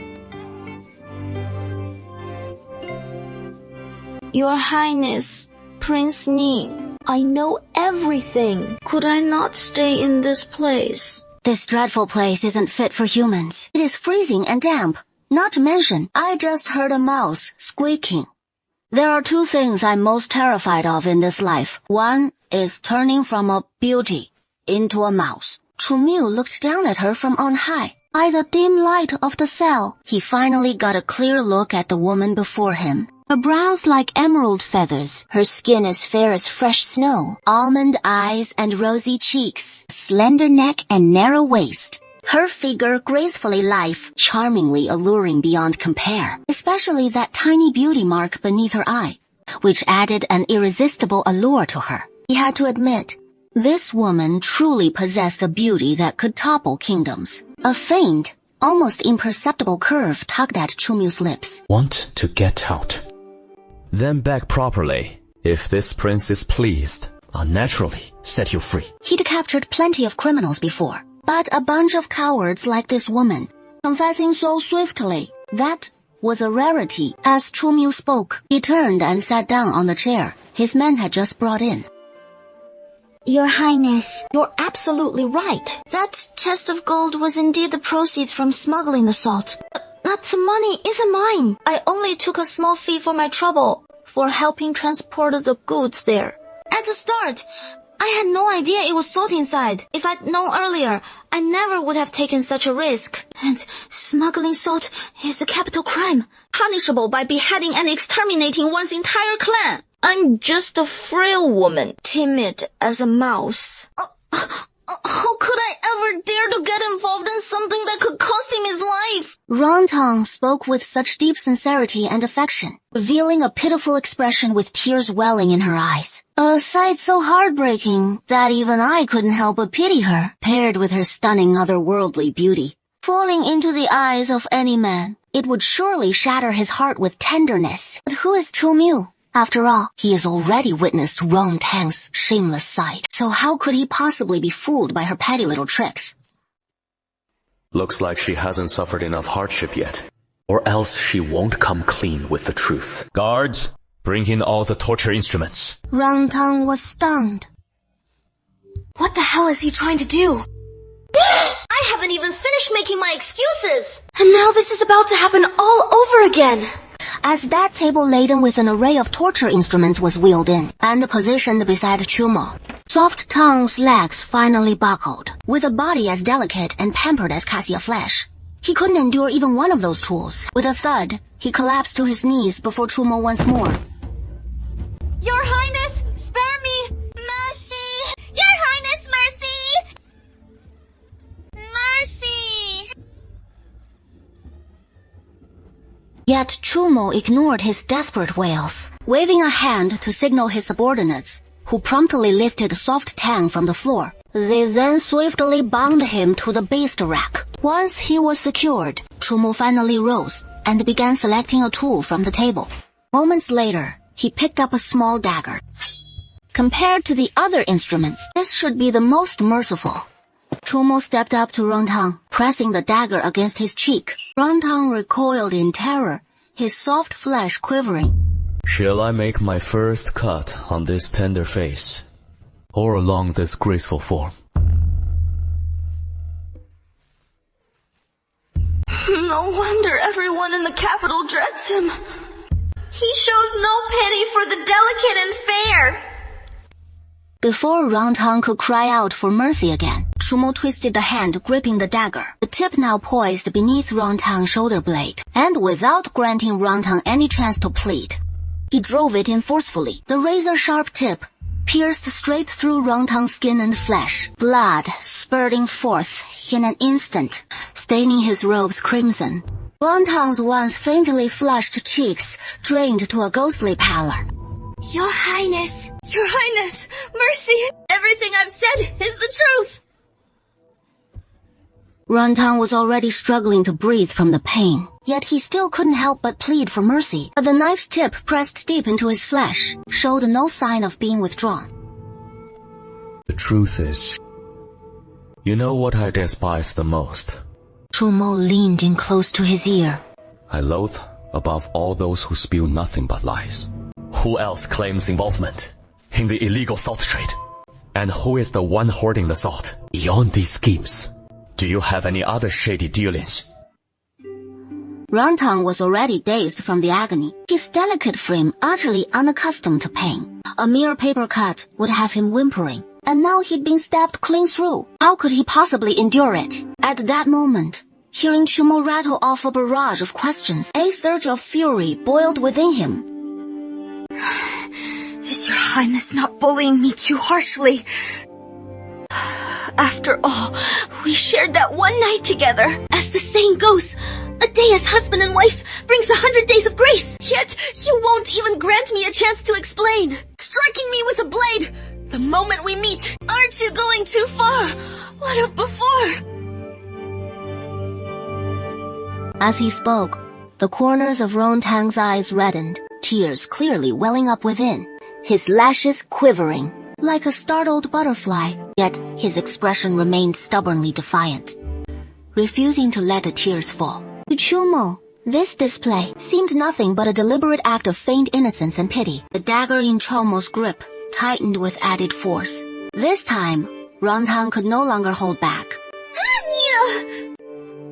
If you're going to kill me, make it quick! How long are you going to toy with this rotten flesh of mine? Chumo's lips curved into a smirk. At last, the woman's true colors emerged. In an instant, the dagger in Chumo's hand plunged fully into Rangtang's flesh. With this blow, Rangtang finally couldn't take it anymore and passed out completely. He truly is a delicate, pampered little thing. Not dying from the pain is already a stroke of luck. But that bastard Chumo is utterly detestable. Having someone fetch a basin of water right away and dousing him head to toe without mercy. Rangtang endured the agony and struggled to open his eyes, only to see Chumo's handsome yet utterly loathsome face staring back at him. He wanted to unleash a torrent of curses once more, but in the end, he held his tongue. This scoundrel won't be easily fooled, will he? To be honest, there is no way I'll walk out of here alive today. But as long as I keep the Green Hills, right? Before Rangtang could even speak, he muttered to himself inwardly, Mother, as long as this old lady survives, I'll make sure to settle the score one day. Your Highness! Please, no more stabbing! I truly can't endure it anymore. Who is the one enforcing the restrictions? Chumo sat in the chair, quietly listening until he finished speaking, before posing the question once more. I truly have no idea about that. Our dealings rely solely on the token. And this was my very first time. I didn't recognize a single one of those people. Chumo narrowed his eyes slightly, as if weighing the truth in his words. Rangtang feared he wouldn't believe him, and hurriedly continued. Every word I say now is the absolute truth. I dare not deceive His Highness Prince Ning again. Chumo let out a cold snort, but said nothing further. And before stepping out of the cell, he turned back to instruct those guarding Rangtang. Pull the knife out of him, apply some medicine, and don't let him die. That is an order from His Highness. Keep a close watch on him. Yes. Rangtang lay on the straw, barely breathing, his wound throbbing with pain, his body chilled to the bone, and he hadn't eaten for a full day and night. He knew Chumyu was ruthless, but never imagined him to be this merciless. At last, as Rontang drifted toward sleep in a haze, a raging fever overtook him, plunging him into unconsciousness. He felt as if he were roasting on a spit one moment, and the next submerged in an icy pool, alternating between searing heat and biting cold, tormenting him endlessly. When Rontang came to again, he saw Chenghan and her anxious little face. Rontang's eyelids fluttered faintly, uncertain if it was a dream or reality, until Chenghan's tearful voice reached his ears. My lady! You're finally awake! You scared Chenghan half to death! Last night, Qingfeng disregarded his lady's safety entirely and scooped her up to flee. After that, he cursed in Qingfeng's ear for a full day and night, calling him ungrateful and disloyal, accusing him of being cowardly and clinging to life, and branding him heartless and unjust. Anyway, Qingfeng had a miserable time all day yesterday, his head buzzing non-stop, with Chenghan's voice never ceasing in his ears, nagging, nearly driving him to his death. So as soon as night fell, he set off to rescue Rontang. After Chumyu brought Rontang out of the mountain forest, he returned to the temporary residence he had acquired in Dayenzhou. And Chumyu seemed to have anticipated that Qingfeng would come to her rescue. So beforehand, he had rigged the entire mansion with traps and stationed several elite guards at the cell. If not for Qingfeng's superior martial arts and lightness skills, and his slight knowledge of mechanisms, last night might have been the end of him. But those so-called experts were only marginally skilled in combat, and utterly no match for Qingfeng. Thus, he rescued Rontang with relative ease. But curiously, after he had saved Rontang, Chomil sent no one in pursuit. Nearly half a month later, the wound beneath Rontang's shoulder blade had mostly healed, and only then did the group set out for Suzhou. Everything was planned with meticulous rigor and detail, and on the third day after their arrival in the capital, Qingfeng was dispatched once more. It was still the same rented courtyard as before, and still that same wing room. The difference was, this time, Rontang sat directly on the bed, awaiting King Ning's arrival. When Qingfeng tossed the man onto the bed, he was as rough as last time, though this time without the sack. As King Ning was flung onto it, his two icy eyes locked dead onto Rontang. Rontang wore a radiant smile, gazing at him with teasing mischief in her eyes. After Qingfeng had withdrawn from the room, she finally spoke. Your Highness, Prince Ning, we meet again. I trust you've been well. Chumyu could never have imagined that mere months ago he had mercifully set her free, only for this woman to prove so audaciously bold, daring to abduct him once more. Tit for tat now turning the tables on Shentang, claiming Chumyo's elegant hidden paradise. Yet this time, unlike before, Chumyu did not immediately demand answers from her, but instead let out a mocking snort. Prince Ning, it seems you're not the least bit surprised. Rontang's fingers toyed lightly with his chin, then firmly pinched it. For a woman as utterly shameless as you, what is so surprising about such deeds? Though this king must admit, your nerve is truly admirable, daring to strike once, then twice unafraid that this king might truly end you, or him. Rontang burst into laughter, blinking her eyes playfully, yet her words carried a chill of detachment, laced with simmering rage. Haven't all of Prince Ning's blades already been buried in me? See, the scar remains. She opened her hazy eyes, gazing at Chumyu with a pitiable, innocent look. Then her arms climbed onto his chest, naturally hooking around his neck. Rontang pulled Chumyu toward her, pressing her face against his. The cool touch of Chumyu's cheek instantly drew a contented sigh from Rontang, and their bodies pressed even closer together, seamless and tight from her movements. Even his gaze, usually as cold as frost, human and aloof, was now stirred to restless desire, especially from Rontang's body, that familiar yet unfamiliar scent, like a blend of flowers and fruit, faintly lingering in his nostrils. This kiss was like a piece of driftwood in the vast sea, clutched, desperately by him, and the taste in Chumiu's mouth felt like cool, sweet spring water nourishing him. As he instinctively pursued her lips, her two slender arms clinging tightly to him. One night, and Chumiu seized control, finally savoring utter satisfaction. Compared to that previous night, Rantang's clumsy inexperience now tasted all the sweeter, and beneath him, Rantang was both passionate and yielding, innocent yet seductive. Her gaze hazy and entwining, her voice enchantingly seductive. Every inch his hands caressed was soft and tender, like a freshly peeled egg, each curve exquisitely sculpted with delicate care. Especially her waist, slender as spring willows in February, as if it might snap with the slightest bend. Fed and full already, now demanding gratitude. Chumiu felt utterly refreshed, like a spring breeze, his words laced with a roguish, carefree tone, a far cry from his usual demeanor. What do you mean, fat and full?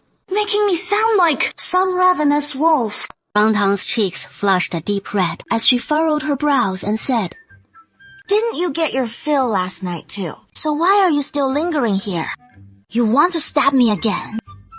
Let me tell you, I'm not scared of you.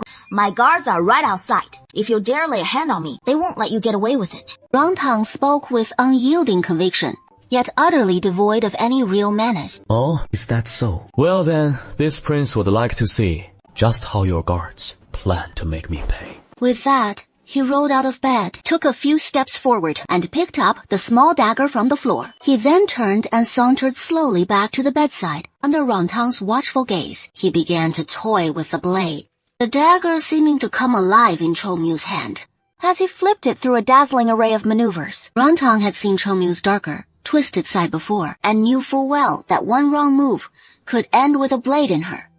You dare do anything rash? I really will call for help. Though the wound had healed, it still ached faintly from time to time, and the sting of a knife's bite was no pleasant memory. She had no desire to relive it. Go on, shout. Your voice is quite something, like it was last night. That soul-seizing timbre. A seductive curve tugged at Chumiu's lips.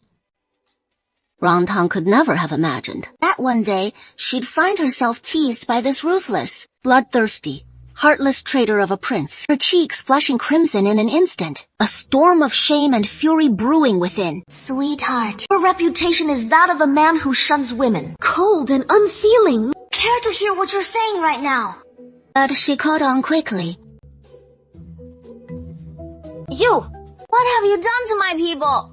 He'd already seized control last night, and with all the noise we made last night, he couldn't believe that Chunhan, on guard outside, was oblivious to it.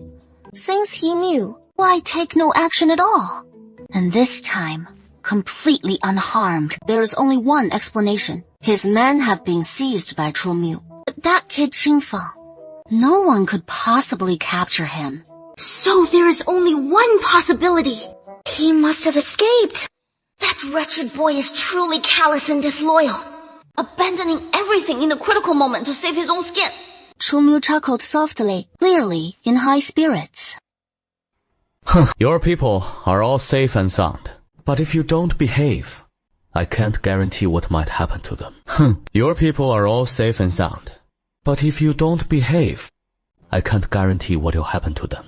Rantang fell silent, choking back her words. With that, Chumiu picked up a bowl from the small table beside the bed and handed it to her. Get up and drink it. Rantang's eyes darted around, glancing at Chumiu, then at the murky concoction in the bowl he held, a wave of wariness washing over her. No, stab won't kill me. So you're resorting to poison? Fine. I'll drink this contraceptive decoction. Contraceptive decoction? I don't want any birth control. What kind of ridiculous joke is this? Why the hell do I have to drink this contraceptive decoction? And the pancakes I had last night weren't for nothing. Besides, I came here to get inoculated in the first place. So why else would I take such a huge risk to kidnap you again? He truly holds a grudge. But if not for settling the score, while leaving behind a child to kill 2 birds with 1 stone, he'd never risk his life on something like this again. Plus, drinking this stuff does no good for the body. Contraception is just a side effect. He is mostly worried about the hormonal imbalance. I'd rather die than swallow that. Rantang clutched the silk bedding tightly, the worriness in her starry eyes growing even deeper, with absolutely no intention of getting up. Fine. Don't drink it then. Here is another choice for you. Right shoulder. I'll put another hole right there. The dagger in Chumyu's hand began to twirl with flair once more. One more on the right. To satisfy your OCD. All about that symmetry, huh? Rantang cursed a storm inwardly, but on the surface, she relented.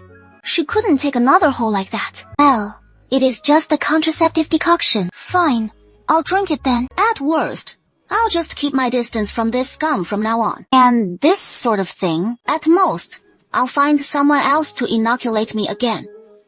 What are you so afraid of? The masochistic Rantang clutched the quilt and sat up reluctantly, shuffling to the edge of the bed before taking the murky bowl of medicinal decoction from Chumyu's hand, downing it in one gulp. Rantang smacked her lips as the bitterness spread, her face contorting in agony. Chumyu took the empty bowl and set it on the small table, then lifted her chin with the dagger. Gazing at soft Candy's scrunched up face, he was quite pleased. Name. Your name. Chumyu showed no impatience. On the contrary, a glint of amusement danced in his eyes as he looked at Ruantang. That smile in Rantang's eyes was utterly chilling. She had no desire to reveal her name. But now, she was firmly in his grasp once more. Would this man really let it go if she refused? Soft candy. The soft and soft candy. The candy and soft candy.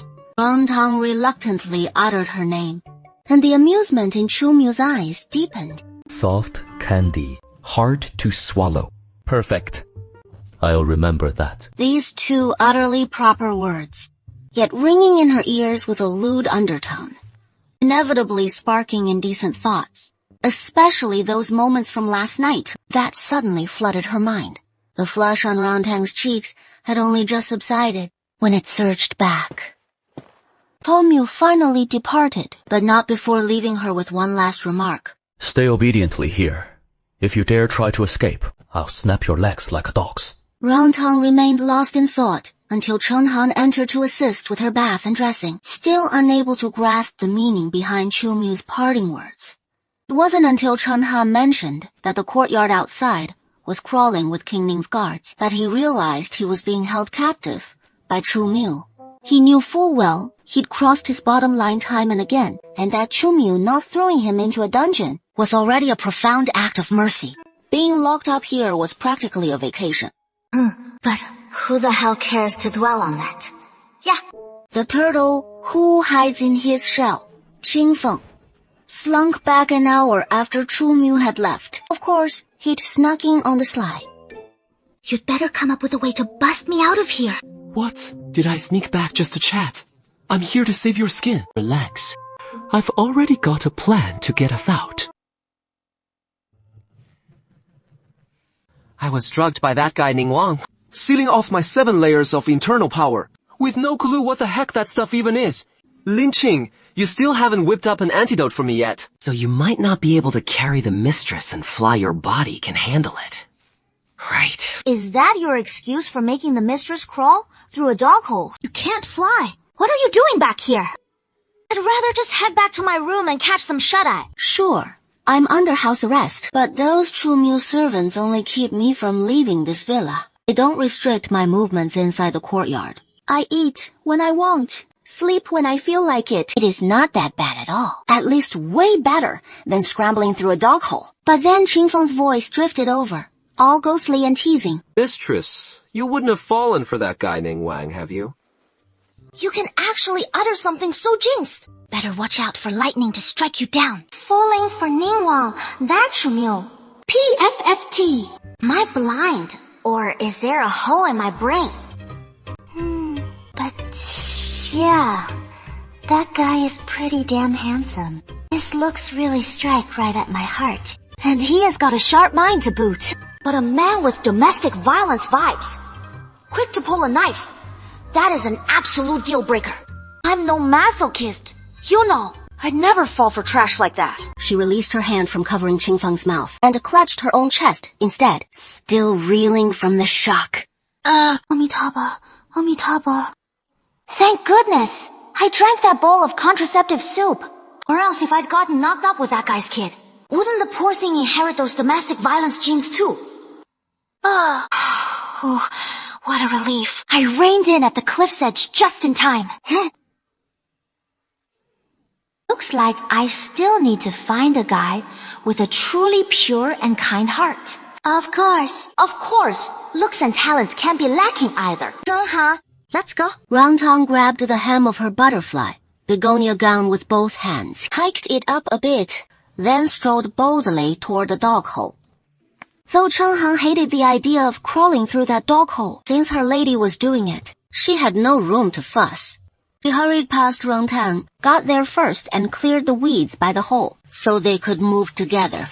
Rangtang crouched down first, peered out through the dog hole. But it was pitch black outside, nothing to see. She glanced back at Qingfeng. You're sure we can slip out this way? No one's waiting to block us. I'll get you up there. Qingfeng chuckled slyly, leapt lightly onto the wall. He scanned the perimeter first. No sign of trouble, then whispered down to Rangtang below. Coast is clear. Hurry and crawl. Rangtang didn't hesitate, crouched low, poked her head through first, then flattened herself, inching forward bit by bit. But once her upper body was out, her hips suddenly got stuck. This hole she'd sized up earlier. Though a tad narrow, her figure wasn't exactly voluptuous, so squeezing through shouldn't be hard at all. No reason for her butt to get wedged like this. She twisted and wriggled, but no dice. Ow! Shoha! Give me a push! You got it, miss. Chenghan sprang into action, shoved hard at her hips, but she didn't budge an inch. Miss, it is no use. You're really stuck. Maybe back out for now. With no other choice, I started wriggling backward. Why does it feel like I can't budge at all? Shunhan, still inside, saw Rangtang frozen in place and couldn't help calling out in bewilderment. Miss! That won't work for backing out. With my squishy build, but my heart was starting to race with worry, so I yelled up to Qingfeng on the wall. Qingfeng! Get down here and help quick! Maybe Chenghan just isn't strong enough. So calling Qingfeng down, one to pull from outside, one to push from inside. She refused to believe they couldn't get her out. Moments later, right in front of Rangtang, appeared a pair of black boots, embroidered with silver thread. Without a second thought, she grabbed hold of the hem of the robe above those boots. Qingfeng! Hi! Give me a hand! This hurts like hell! I'm dying here!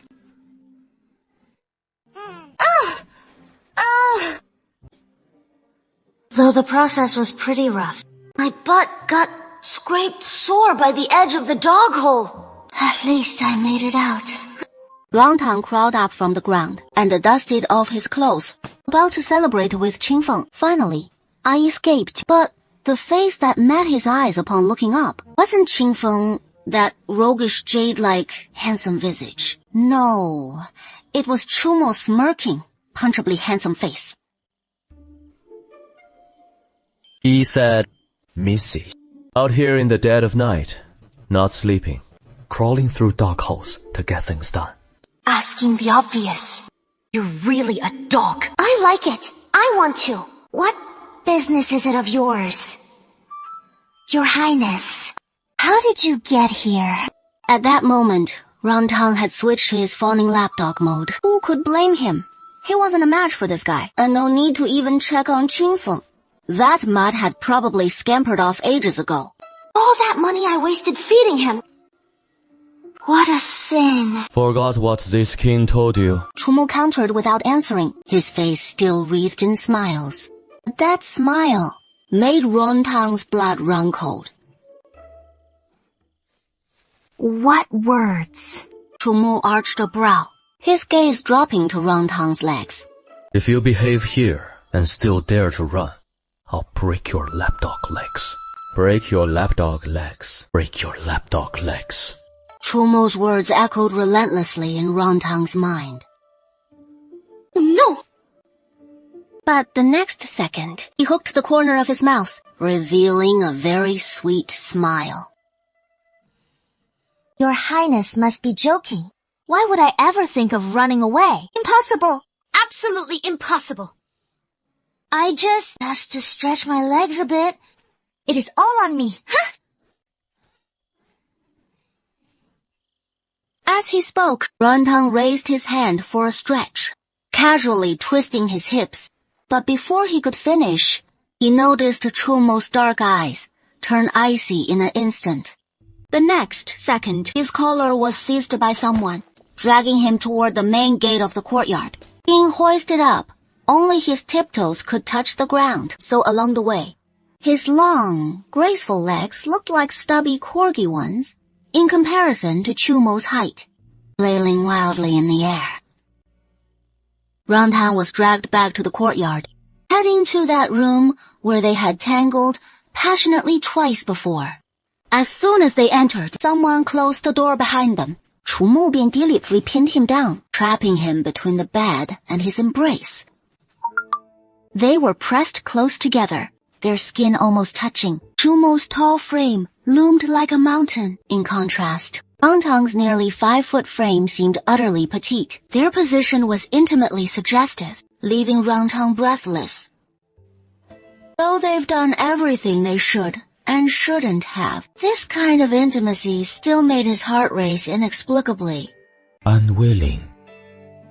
Then, why did you seduce this prince earlier? His breath carried a hint of warm moisture, fanning softly over Rontang's cheeks.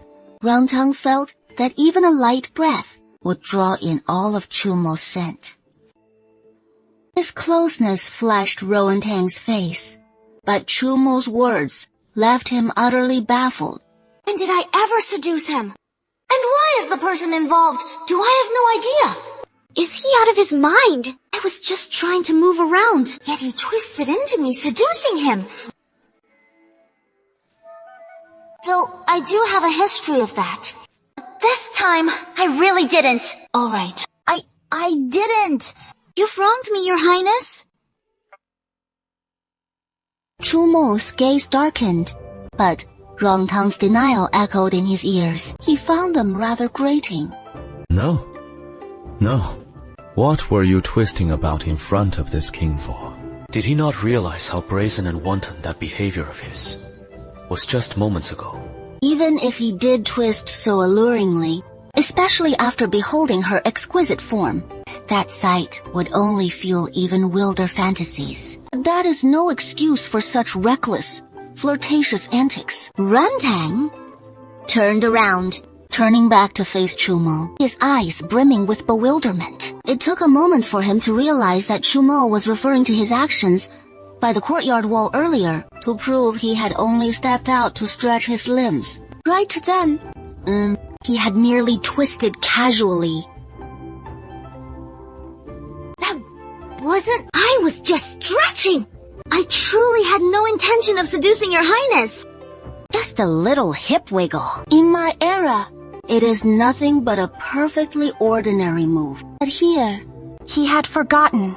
The people here are so conservative, stuck in their old ways, naturally unable to comprehend such a simple casual gesture. But Rontang realized the more he tried to explain, the man before him seemed increasingly displeased, his face darkening to rival Judge Bao's, pondering inwardly.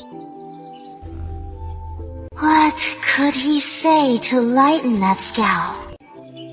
Yet, he had no idea that his innocent gesture had ignited a blaze in another's gaze. Before Rontang could react, Chumo's lips descended upon his. Ruantang's lips were suddenly nipped by Chumo, a faint sting of pain surging through. Ruantang's eyes widened in shock, staring in stunned confusion at the handsome face inches away. He was inherently striking. Looking at him from such a close distance, not only could I find no flaws, but rather, it only accentuated his striking good looks. Ruantang's stunned gaze, reflected in Chumo's eyes, couldn't help but fill him with deep physical and emotional delight. He grew unsatisfied with merely savoring her lips. Open your mouth. Ruantang's mind went utterly blank. At Chumo's command, she parted her lips almost instinctively. Chumo began to probe deeper, wantonly entwining her soft tongue in a fervent dance, until Ruantang felt the root of her tongue grow numb. Yet Chumo still seemed far from sated, refusing to release her. The most terrifying thing was, she felt her mind buzzing relentlessly, her breath coming in labored gasps. Little soft candy, breathe. He had thought this woman so formidable. Who would have imagined she couldn't even kiss? And Ruantang granted this command and release, subconsciously drew in deep, heaving breaths. Her soft candy-like bosom rose and fell unevenly.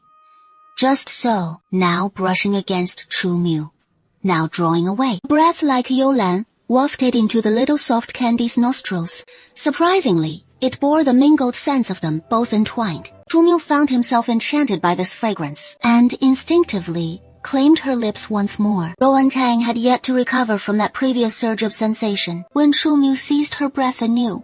Yet this time, it seemed she had grasped a small knack, as if it were no longer quite so arduous as before.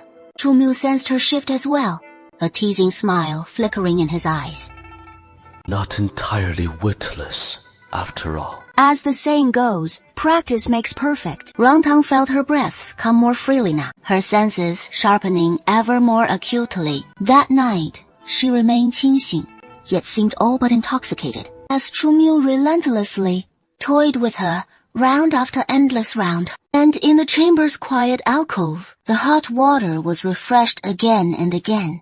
If his memory served him right, it must have been 4 or 5 times, at least. Ruantang even began to doubt those old rumors of Chu Mu's aloofness from women, wondering if they weren't the grandest fabrication. These bewildering, mortifying maneuvers, no one could devise without a decade or 2 of seasoned practice. And as for this stamina, it couldn't be untrained. She simply refused to believe it. She had pleaded for mercy, even half wishing Chu Mu would end it swiftly with a single stroke and spare her further torment. Yet, Chu Mu would not relent. Not until the 4th watch's drum echoed through did Chu Mu at last draw her from the bath, carried him to bed to let him rest. Before he drifted off to sleep, he kept mumbling curses. Nothing more than calling Chu Mu a barbarian brute, hypocritically righteous, lecherous demon, and the like. And Chu Mu, for once, indulged him in exceptionally high spirits. After the sun rose high in the sky, Ruantang finally stirred awake, while Chen Han had quietly taken her post by the bedside, and upon seeing Ruantang awake, she hurriedly rose. "Miss, are you all right?" Chu Mu departed before the 5th watch, leaving the manor, and specifically instructing Chen Han to attend to you. As Chen Han covered Ruantang's dress, she noticed the various marks, large and small, of differing depths, scattered across his body, both ashamed and annoyed. Our young miss has such a delicate frame to begin with. A mere bump leaves a lasting mark, which we always handle with the utmost care. Yet this King Ning is nothing short of a savage tyrant. How could anyone bear to lay a hand on such a delicate little maiden?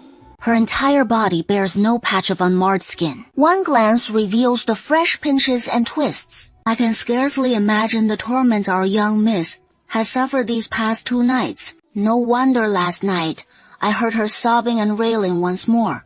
One can only imagine the depths of her anguish in that moment, her utter helplessness. I'm all right. Miss, that King Ning is no man at all. How could he treat her so cruelly? Ruantang was unaware of the marks upon her own body, which Chen Han had glimpsed in full. She thought Chen Han wept only from their house arrest, trapped with no way out. Don't cry. I have a way to get us out of here. But upon hearing those words, Chen Han's tears fell all the harder. Even Qingfeng's formidable martial prowess couldn't rescue us. How on earth can we hope to escape now? This secluded estate has added more guards today, plainly to keep us from fleeing. Our young miss sought only to bear a child. Yet, who could have foreseen the Hades King's ruthlessness, extending even to their bedchamber intimacies? If only we'd known it would be like this, our young miss would never have provoked him. Now, it is far too late for regrets. Miss, if we cannot escape, what will become of us? Before Rangtang could reply, a knock echoed from the door. A woman's voice followed. Miss Rowan, I've brought your medicine. Rangtang was utterly bewildered. What is this? I'm not ill. Why must I take it? But in the next instant, the door was pushed open, and a maidservant stepped inside, tray in hand, atop which sat a bowl. After he drew near, only then did Rangtang catch the scent of the medicine. Its familiar bitterness furrowed his brows. Miss Rang, this is the contraceptive decoction. The prince has prepared for you. Please be sure to take it without delay. As expected. I knew a lapdog was never up to any good. Put on pants, and suddenly you don't know anyone anymore. Though he no longer craves that kind of choumiu now. But taking too much of this contraceptive, sooner or later, that land of his will turn barren. By then, even borrowing seed from another, he won't be able to make it sprout. With such thoughts, Rangtang seethed with hatred, her teeth grinding in fury. We must do whatever it takes to escape this place as soon as possible. Otherwise, with that beast's relentless torment, he'll come ravaging her every single night. And then force more drugs on her afterward. Isn't that just her way of killing me? Please, Miss Ran, take your medicine. Rangtang knew she couldn't avoid this dose today. If she refused, this maid would force it down her throat in no time. Rangtang gritted her teeth, reached out for the bowl, and brought it to her lips. She tilted her head back and drained it in one gulp. The maid bowed to her, then turned and withdrew. Her face remained impassive the entire time. Once the footsteps faded away, Rangtang finally whispered to Cheng Han at her side. Lin Qingpei's 3-step powder from last time. Did you bring it? Lin Qingpei was a master of poisons and elixirs. She'd prepared plenty of them for Rangtang, though most had never seen use. Besides, she was no murderer. She rarely resorted to poison. She just kept them on hand for emergencies. I brought it. Miss, what for? Ever since King Ning laid siege to the estate and seized their belongings, thank goodness, she was clever enough to hide a few vials of poison and sedative in the lining of her clothes, slipping past their searches. Later, she stashed them in a secret spot in the villa. Give it to me. I need it. Miss, you're not thinking of poisoning King Ning, are you? Cheng Han was stunned. Though, she hated King Ning too, but killing a royal was a capital crime. Even if they got away, they'd be hunted for life. The heir apparent has vanished because life has become too unsettled. No. This poison isn't meant for King Ning, but for me to take myself. Miss, what are you saying? Don't panic, Cheng Han. Cheng Han's tears fell once more. Has Miss truly been so tormented by that King Ning that thoughts of suicide have taken hold? 3-step powder others might not know it, but those few of us do. This poison lives up to its name. Take just 3 steps after swallowing it, and you'll collapse, paralyzed on the ground, then slip into a deep coma. Without the antidote in time, it'll soon mimic death itself. If no antidote comes within 3 days, the toxin will spread through your entire body, slowly corroding it from within. After 7 days, every organ will be utterly dissolved, and death will be truly final. Oh, Cheng Han, don't worry.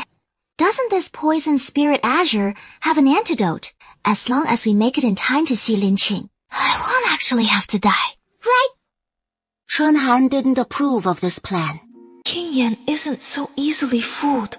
What if he sees right through our scheme? What if he simply refuses to believe the young lady is dead and keeps her body here? What if we miss the window for the talisman antidote? Then, the young lady will truly lose her life. Oh, rest assured. I wouldn't attempt anything without a solid plan. That is just not my style. You know how much I value my life. You know that better than anyone?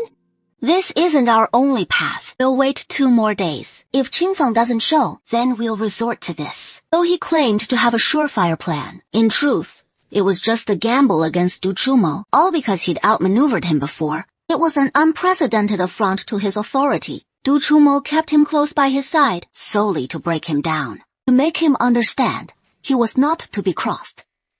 If I die, a corpse would hold no interest for him. And through this, he could send a message to others. Abandon him, and death is your only path. For him, it would be a boon. Rantang pondered this, her spirits lifting considerably.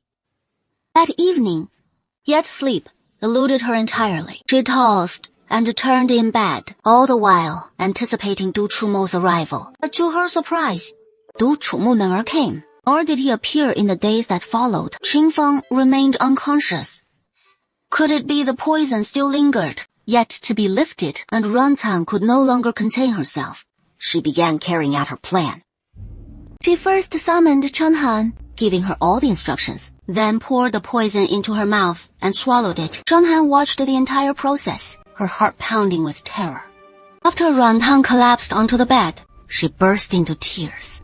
But she remembered Rantang's orders and waited until Rantang had fully slipped into unconsciousness, entering a state of suspended animation, before finally calling for help. About the time it takes to brew a cup of tea later, Chen Han stumbled out of the room and cried out, Help! Someone! Save us! My young miss is in trouble! Hurry! Someone come! Chen Han's cries for help echoed, and moments later, a guard entered. Chen Han knew him as Cheng Hui, the captain of the guard stationed in this secluded villa. Hey, what has happened? Cheng Hui问. My young miss has had a sudden attack. She is on the verge of death. If you don't believe me, you can come in with me and see for yourself. But if anything happens to my young lady, your prince will surely not spare you. Cheng Hui saw the anxiety etched on Chen Heng's face and the endless tears streaming from Hua Hua. His brows furrowed. If this isn't an act, it sure doesn't seem fake. After pondering for a moment, he said, Wait here. I'll send someone to fetch His Highness right away. My young lady can't wait any longer. I'm going to fetch the doctor. With that, Chen Han tried to head outside. Miss, you can't just come and go from the villa as you please. Everything awaits Prince Ning's arrival before we decide. Though Chen Han was frantic, for now, she had no choice but to wait. She entered the room, guarding by Ruantang's bedside, shedding silent tears. If only I'd known provoking Prince Ning would lead to such an end, I would have stopped my young lady for sure. But alas, there is no such thing as regret medicine in this world. Chen Han sat by the bed, anxiously waiting nearly half an hour, but Prince Ning still hadn't arrived. Is your prince ever coming? My young lady can't hold on much longer. No rush. From the prince's mansion to here, it is no more than a quarter-hour ride. Please be patient, miss. It is not even a quarter hour. But over half an hour has already passed. The one in mortal peril isn't you. You're just not the one who is anxious. My lord, this ruthless mindset cultivated in Prince Ning's subordinates is truly detestable. Finally, another half-hour dragged by, before Chu Miu finally made his tardy appearance. And just as Chen Han had feared, Prince Ning's face showed no trace of concern. Instead, his face showed utter calm composure, composed and self-possessed. What is the matter? It took him ages to force out those few words. Young miss, she has fallen suddenly ill. Illness has struck. Prince Ning's brows arched with a subtle flick, a shadow of suspicion in his eyes. What brought on this affliction? What marks does she bear? As Prince Ning spoke, he lightly lifted the hem of his robe. Yet, she lay utterly motionless, her face ghastly and drawn, deathly pale without a trace of blood. Those 2 nights they had shared an intimate passion. She had been vibrant and wild, like a sprite unleashed. How could she fade like this in just 2 or 3 days apart? Or could it be that she is scheming some mischief again, using this to pull off a cicada's clever escape? It truly doesn't seem like an act. My young lady visited the barbarian lands 3 years ago, where she was afflicted with a deadly poison, for which no remedy exists, though it has flared up before. Fortunately, my young lady keeps a master pharmacist at her side, and these years she has clung to life through his secret elixirs. But this time, the outlook is grim. I'm afraid. As she spoke, Chunhan's tears spilled forth once more. Her earnest, heartfelt demeanor would convince anyone who knew her of her sincerity. Normally, when my lady's affliction strikes, she remains conscious. But this time, she plunged straight into unconsciousness. I'm afraid. And Chunhan's tears now flowed even more fiercely. Yet in truth, she is no adept at deception. Her heart races the moment she utters a falsehood, and her palms sweat without cease. That she weeps so convincingly stems only from her dread that King Ning might see through her, leaving her unable to spirit her lady to safety and procure the antidote from lynching in time. Yet despite this genuine outpouring of emotion, Chu Miu harbored lingering doubts. He let out a derisive chuckle and murmured softly, Marquis, you mean that your lady's condition may now be beyond all hope, and she might perish at any moment? He performed it so convincingly, even those tears seemed utterly genuine. But if this woman were truly beyond saving on that bed, I doubt her composure would hold as steady as it does now. Chunhan didn't know how to respond to his remark, feeling that agreeing would feel all wrong and disagreeing no better. Yet Chu Miu paid no heed to her reaction and called out directly toward the door. Nanfeng, let them all come in. He commands countless skilled retainers. Whether it is truly beyond remedy, we'll know once they've seen her. Yes, Your Highness. Nanfeng outside the door acknowledged promptly, and in no time at all, the physicians of Prince Ning's mansion had assembled outside the side chamber. More than a dozen in total. The mansion physicians queued up in orderly fashion, entering one by one to begin taking Rantang's pulse. Chunhan watched the procession, her heart pounding with dread. Though her young miss had anticipated as much, having mentioned it in scattered notes, that no one but him could unravel this poison. Still, Chunhan trembled with fear. What if one among them could actually discern the toxin and even devise a cure? What then? By then, Prince Ning would surely torment her young miss even more mercilessly. The very thought of those red welts covering her young miss's body made Chunhan's eyes well up uncontrollably once more, tears spilling down in silent drops. At long last, the final physician finished taking the pulse. Yet, the dozen exchanged uneasy glances, then shook their heads in unison. The conclusion came from the eldest among the mansion physicians. Your Highness, this young lady is indeed poisoned, but we cannot determine the nature of the toxin afflicting her. Moreover, what? This young lady's pulse has utterly vanished. Indeed. The young lady's pulse has utterly vanished. Ying has gone to the inner chambers. The moment the report ended, young Han recoiled in fear. For at this instant, Chu Miu's gaze brimmed with sinister menace, his face taut with chilling intensity. It can't be. It simply can't. My young mistress can't be dead. You must have misdiagnosed her. She still has breath, plain as day. Please, save her quickly. Save her, I beg you. Please, I implore you. Chunhan's anguished cries softened the sinister edge on Chomo's face. He turned to gaze at the figure on the bed, where Rantang lay serene and still, her delicate, fragile beauty exquisite beyond words. Even He, who had always scorned feminine charms, found himself inexplicably drawn to her allure. She is dead. But he refused to believe it. Though he'd known her but a few days, this woman was cunning as a fox, a creature desperate to cling to life at any cost. How could she possibly be gone just like that? If she wishes to play this game, then this king shall indulge her, and see just how long she can keep up the charade. All of you, withdraw. Chu Miu waved his hand, signaling the auxiliary physicians to withdraw. After the group of auxiliary physicians had all departed, he finally turned to Nanfang, standing nearby, and said, 卫教. Nanfang acknowledged the order and promptly departed. Your Highness, Prince Ning, where do you intend to bury my lady?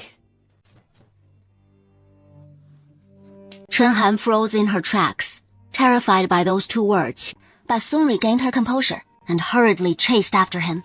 My lady isn't dead! How can she be buried? Chumu let out a cold snort. The words I just uttered, didn't you hear them? Since she is dead, then bury her. Whether buried early or late, bury her she must be. This prince is in a fine mood today, so I'll see to the burial personally. Chen Han was utterly terrified. This turn of events is nothing like what my lady anticipated. What am I to do? But she couldn't just stand by and watch her lady be buried alive. She hurriedly stepped forward. No! Prince Ning cannot take my lady away! My lady isn't dead, even if she were. She must be laid to rest in her hometown of Suzhou. What does it matter where she is buried? Or perhaps you and my lady are plotting something. Could it be that my lady faked her death? Stammering, she replied. Could that be possible? Yet Chen Han's reaction did not escape Chou Mu's notice, and it only confirmed his suspicions. To escape, she resorted to faking her death. It seems she truly has no desire to remain by this prince's side. But the more she resists, the more determined this prince becomes. If it is not a feigned death, then you have even less reason to stand in this prince's way. This king is benevolent. In consideration of her loyal service to this king in life, I'll grant her this rare honor of burial in this imperial garden. It is not a feigned death. Then you have even less reason to stand in this king's way. This king is merciful. Considering his loyal service to this king in life, I'll grant him this singular honor. Entombment in the royal mausoleum. Chu Mu carried Ran Tang 说了别的 out of the side courtyard and boarded the carriage waiting outside. Once the hoofbeats faded beyond the courtyard walls, Shen Han finally snapped out of her daze, rushing frantically toward the door. But Ning Wang and his men were nowhere in sight outside. She had no clue where her young miss had been taken. So she turned back and seized Nanfeng's arm. My lord, please, I beg you tell me, where exactly is your prince taking my young miss? And what is this royal mausoleum? Will you take me there? If my young miss doesn't take the antidote soon, she'll truly die. Shen Han collapsed to her knees in tears, on the verge of kowtowing to Nanfeng. Nanfeng could kill without hesitation, his blade swift and sure. But confronted by a sobbing woman, he was utterly at a loss. His prince hadn't ordered her death, and he dared not act on his own. Moreover, this girl was Miss Ran's devoted personal maid. Who could say if his prince's words about burial meant Miss Ran's true end or some cruel ruse? Nanfeng, ever stern and unsmiling, betrayed a faint crack of bewilderment across his dark, handsome features. The royal mausoleum is the imperial cemetery, and I can take you there. But whether my lord permits you to accompany your young miss in burial, that is beyond my aid. Chen Han couldn't care less if it meant joining her in the grave, burial or no. All she wanted now was to reach her young miss as swiftly as possible. Meanwhile, Chu Mu had truly brought Rangtang to a tomb chamber within the royal mausoleum. This is the tomb prepared for his burial after death. Since Rangtang insists on pretending, then let her taste the true flavor of death. After arriving at the tomb palace, Chu Mu had prepared a crystal coffin and then placed Rangtang inside it. Chu Mu sat beside the crystal coffin, gazing at the figure lying within, then reached out and gripped her wrist with vicious force, grinding his teeth as he snarled, Stop pretending. Don't think your little schemes escape me. If you persist any longer, don't blame this king for sending you to face Yama for real. If it were the usual Rangtang, being gripped by the arm like this, she would surely grimace in agony. But in this moment, she had already slipped into a state of faint death, utterly oblivious to Chu Mu's every action. This was the drug devised by Ling Qing, whose greatest virtue lay in the painless, unaware descent into death. Chu Mu waited a long while, seeing that the figure in the coffin showed no sign of stirring. Before rising with a face shadowed in malice, he bellowed at the guards nearby. Seal the coffin. Since you seek to flee even in death, then I'll ensure you can't escape it even then. Chen Han had just followed South Wind into the Mu Palace. When she heard the wind coffin mentioned twice, her legs instantly went weak with terror. She rushed over in panic, dropping to her knees at Prince Ning's feet, clutching at the hem of his robe. Prince Ning! No, please! You can't!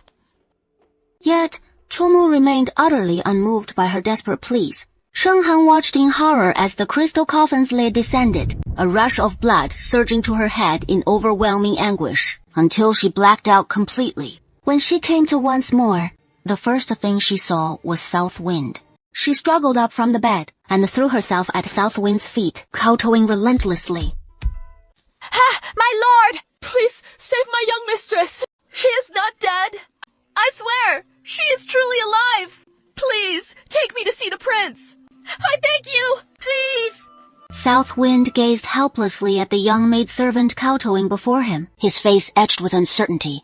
As for her frantic words, he dismissed them as the ravings of grief-stricken delirium, nonsense born of sorrow. Truth be told, back in the Mu Palace, after she had fainted, His Highness had been informed, and he had declared, If she wishes to join in burial, then let her have her wish. South Wind couldn't bear to witness a living soul, trapped inside with a corpse, awaiting her own end. That was why he had brought her back to the secluded courtyard. But now, to grant her an audience with the prince. Impossible. Miss, there is nothing I can do for you. His Highness will not receive you.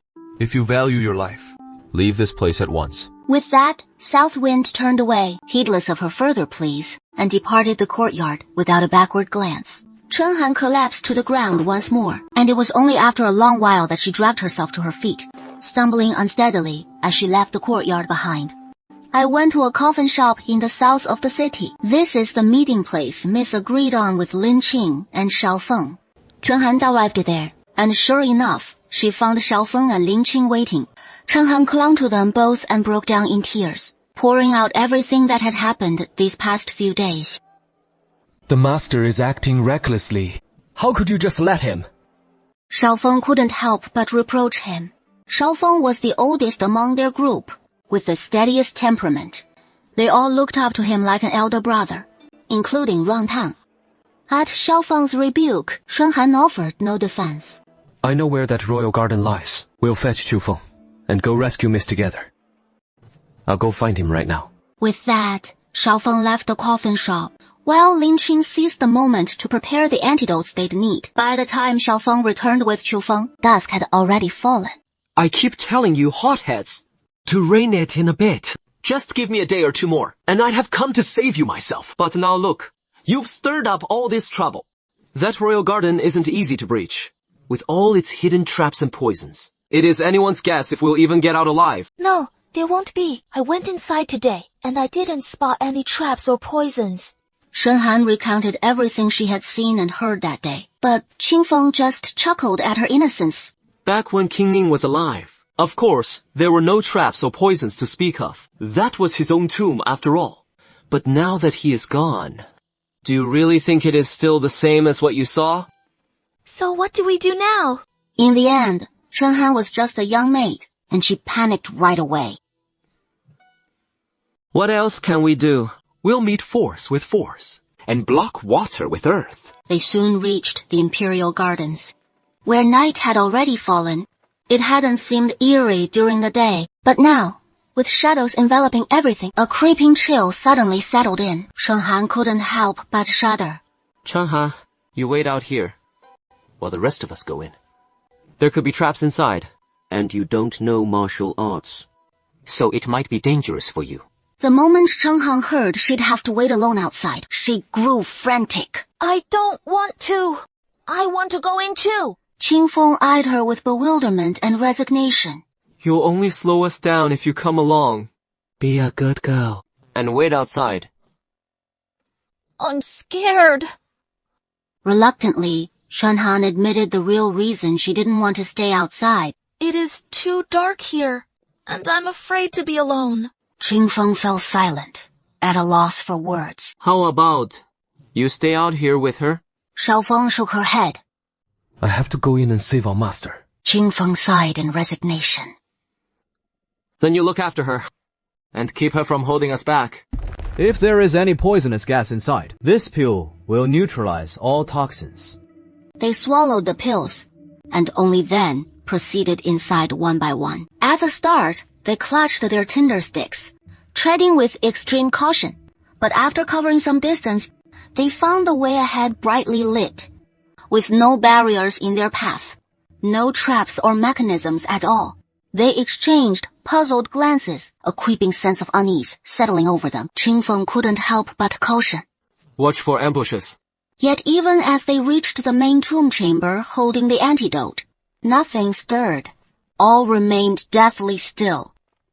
They stood frozen in place, scanning every corner, convinced at last that no one lurked nearby. Spotting the antidote resting silently within, they finally exhaled in relief. Lin-Qi, quickly administer it to the master. Understood. Lin Qing stiffly pulled a porcelain bottle from his bosom and yanked out the wooden stopper, pouring out a small brown pill before stuffing it into Soft Candy's mouth. The four of them huddled anxiously beside the crystal coffin, waiting desperately for Roundtongue to stir. But nearly a quarter of an hour dragged on, and Roundtongue showed no sign of life. Chunhan finally burst out in frustration. Lin Qing, does this antidote of yours even work at all? Why hasn't Our Lady woken up yet? Of course it works. Just don't panic. The antidote needs a little time to take effect. Give it another 15 minutes, and our mistress will surely awaken. It'll be soon. Another 15 minutes crawled by. Yet Soft Candy lay utterly still. Qingfeng voiced his doubts as well. You didn't grab the wrong antidote, did you? Lin Qi was growing anxious too, sweat beading across his forehead. Impossible! I've checked it myself. It can't be wrong. This is definitely the Jiasanbulian. But Roundtongue truly showed no response, and even he couldn't help but start to doubt. Is there something wrong with the medicine? Or did I really take the wrong one? Yet before they left, he had inspected it meticulously. He paused in thought for a moment, then turned to Chen Han. You didn't feed Our Lady the wrong poison, did you? That struck a chord, and all eyes snapped to Chen Han, who bristled in instant alarm. I absolutely gave Our Lady the 3-step fallback then. It couldn't possibly be wrong. The bottle was clearly labeled. Impossible. How could I screw it up when the name was right there on the bottle? Unless... Unless what? Lin Qing packed the wrong vial. I'm so done with you all! What are we supposed to do now? Is our master truly dead? Or is it just a false death now? Chen Han heard this, and her eyes immediately reddened with tears, as tears streamed down her face in an instant. Little miss, it can't be really. With those words, Chen Han burst into heartbroken sobs. Why are you crying like that? Let's get the master out of here first. Dead or alive, I'll figure it out once we're back. Xingfeng's words jolted them back to reality. Xiaofeng and Lin Qing wiped their eyes, and together with Qingfeng, prepared to lift Roundtongue from the crystal coffin. But just as they were all set and about to lift her, Roundtongue suddenly let out a cough.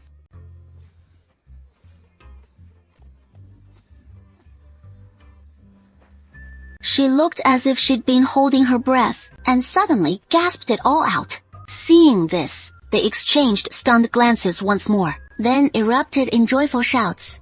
Miss is awake! The miss is awake! Master!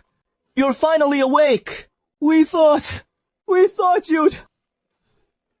And with that, she broke down in tears. And, after Roundtongue finished coughing, as air finally rushed into her chest, she caught her breath and looked toward them. The memories of Roundtongue just before passing out flooded back into her mind. She looked at Chen Han and said, Duh, our plan worked. Chen Han pursed her lips, shook her head, and nearly burst into tears again. Miss, you have no idea how close you came to being buried alive by King Nang. Buried alive? Roundtongue exclaimed as she sat bolt upright. Finally, sensing something was terribly off. What she was lying in wasn't just anything. It was a coffin! They tried to send her off to the afterlife. That bastard's ruthless. What the hell happened? Only then did Cheng Han recount the whole twisted tale. Zhu Wantang fumed with rage upon hearing it all, muttering curses under her breath as she unleashed a torrent of insults on King Ning Chumiu and all 18 generations of his ancestors. Once she'd vented enough, she clambered out of the coffin. And once her feet touched solid ground, she finally noticed how stunningly exquisite the coffin she'd just lain in was. Her eyes sparkled as her fingers traced its surface. Oh, this is a crystal coffin. My heavens! This is top-tier stuff! It has gotta be worth a fortune! If we haul this out and sell it, we're talking big money! Then, once we get to Chuangya, no more scraping by from nothing in abject poverty. But Qing Feng, standing nearby, saw right through her scheming thoughts. I mean, my lady, could you maybe not think about money for once right now? You can't even get this thing out of here. Her plot exposed, Zhu Wantang didn't get mad. Instead, she grinned cheekily at him. I know I can't smuggle it out. But you could, right? Get this baby out, and it could fetch tens of millions in silver taels. Tens of millions of taels! Aren't you tempted? Worst case, we'll split the money 50-50. What do you say? Qing Feng 杀了阮唐锷 sidelong glance. Tell me who would dare buy something from King Ning? Who would touch Miss Ron's wares? Coveting my possessions like that. A jarring voice suddenly cut in from beyond their group, chilling them to the core. Xuan Tang's skin prickled with goosebumps all over, and they lingered even after spotting the source. He stared in stunned silence at Qiu Miu striding in from outside, his face etched with utter disbelief. How the hell did this much show up? Qiu Miu took in every flicker of his expression, a glint of amusement softening the usual venom in his eyes. He advanced on Ruantang, step by deliberate step. Miss Ron, your scheme is truly amateurish. What did you say? Miss Ron, you didn't really think your petty tricks could fool this prince, did you? The corners of Ruantang's mouth twitched, utterly exasperated. Turns out, I'm the clown! So, her little plots were utterly transparent to Qiu Miu. How could I have forgotten? He is the notorious schemer of Great Zhou. What plot or intrigue hasn't he wielded? I'm clearly brandishing a saber before Guan Yu, wielding an axe at Ban's door, utterly overreaching myself. As for Qing Feng and the others, they never saw it coming. That Qiu Miu would spring a classic turtle in a jar trap, leaving them completely annihilated. Just then, Qiu Miu looked up at them and spoke slowly. This prince cherishes talent, and you all are skilled hands. If you surrender obediently, this prince will not mistreat you. This little woman before me lacks any real skill, nor is her mind particularly sharp, but her subordinates are quite impressive. It would be a pity to execute them, better to bring them into my fold. Naturally, Ruantang grasped his implication. Not only has Qiu Miu exploited me to the fullest, but now he dares to covet my people too. In your dreams, they are mine, and they'll stay that way for life. I've poured so much money into them, and invested so much heart and soul. Does Qiu Miu think he can just take them? What a delusion. Qiu Miu let out a soft chuckle, took another step forward, closing right up to Ruantang, then slid an arm around her waist, hoisting her up firmly, so that Ruantang's body pressed flush against Qiu Miu. Miss Ron, what leverage do you think you have left to refuse this king? Or do you truly wish to die? Otherwise, this king will hand over the evidence of your trafficking Jingyan to the Dali Temple and sentence you to execution after the autumn harvest. As Qiu Miu spoke these words, a smile curled at the corners of his mouth. Yet, Ruantang sensed a razor-sharp blade concealed within that smile. One careless slip, and she'd find herself decapitated by it. This king won't kill you. That is already the greatest mercy I can show. Don't even dream of negotiating with this king. In my domain, there is only obedience or death. Zhuantang knew all too well that this man wasn't just bluffing him. If this fellow took offense, he'd kill without hesitation. Zhuantang offered him an awkward smile, fawning and ingratiating. Of course, we'll obey His Highness King Ning, but these men of mine are used to following my lead. Might they stay under my command? Whenever you need them, just give me the word. They're yours to use any time. It sounded generous and open-handed, but Chu Miu let out a mocking chuckle. So, Miss Ran is quite magnanimous, isn't she? So, that is how it is. Miss Ran is quite generous indeed. Zhuantang quickly forced a smile. Of course, of course. One must naturally be generous to Prince Ning. Qing Feng, standing nearby, had already rolled his eyes to the heavens. I can't believe I ended up following such an unreliable master. Qing Feng closed his eyes and let out a soft sigh. Never mind. I've come this far. Might as well see it through. So be it. However, Chu Miu's smiling eyes suddenly darkened with this thrilling plot twist. It is perfect for watching while working out at home. When it comes to exercise, a good pair of shoes is essential. Want to verify if your new shoes are the real deal? I recommend Deal's professional authentication service. Just upload the photo, and you'll get your authentication report in minutes. Deal's authentication team has verified over 6 million items, covering shoes and apparel, luggage and bags. Beauty products, watches, jade, jewelry, liquor, pets and 19 categories in total. Professional and reliable. Head to the link in the comments and give it a try. The arm Chu Miu had clasped around that soft pliable waist tightened as well. As Chu Miu leaned in close to his ear, his voice a ghostly whisper demanding retribution. Does Miss Ran mean that from now on, this prince needs your approval to employ his own retainers? Are you suggesting this prince should take orders from you? No, no, no, no. I wouldn't dare presume to give orders to your highness. I misspoke. What I meant was, though they are my retainers, your highness may use them however you see fit. Who cares about that right now? Survival comes first. But just then, Shao Feng suddenly spoke up. We only take orders from our mistress. We ignore everyone else. As soon as Shao Feng opened his mouth, Ling Qing and Hen Han 气绷着户. Only Qing Feng wears that classic, what an idiot expression. Oh dear. Shao Feng is such a straight shooter, you know. What were you thinking blurting that out now? Come on. Your highness. No. No. They're just kids who don't know better. You're a magnanimous lord, so please don't hold it against them. Chu Miu glances down at him, flashing a fawning smile, which eases his mood a touch. So, are you saying you're loyal to this king, or to her? Loyal to you, of course, to your highness Prince Ning. However, the anger in Chu Miu's eyes hasn't fully faded. He subtly shifts his gaze to Shao Feng and the others by Zhuantang's side, immediately catching his drift, and shoots a pointed look at the group. You lot, say it quick. Just say you'll all heed Prince Ning from now on. But they exchange uneasy glances, none daring to speak up, except Qing Feng. Whoever the master obeys, that is who I obey. Me too. I'll listen to whoever the master listens to. Chen Han hesitated for a moment and voiced her agreement. After quite a while, the two finally grumbled their assent. We too. Whoever the master heeds, will heed as well. This time, we can really score some benefits.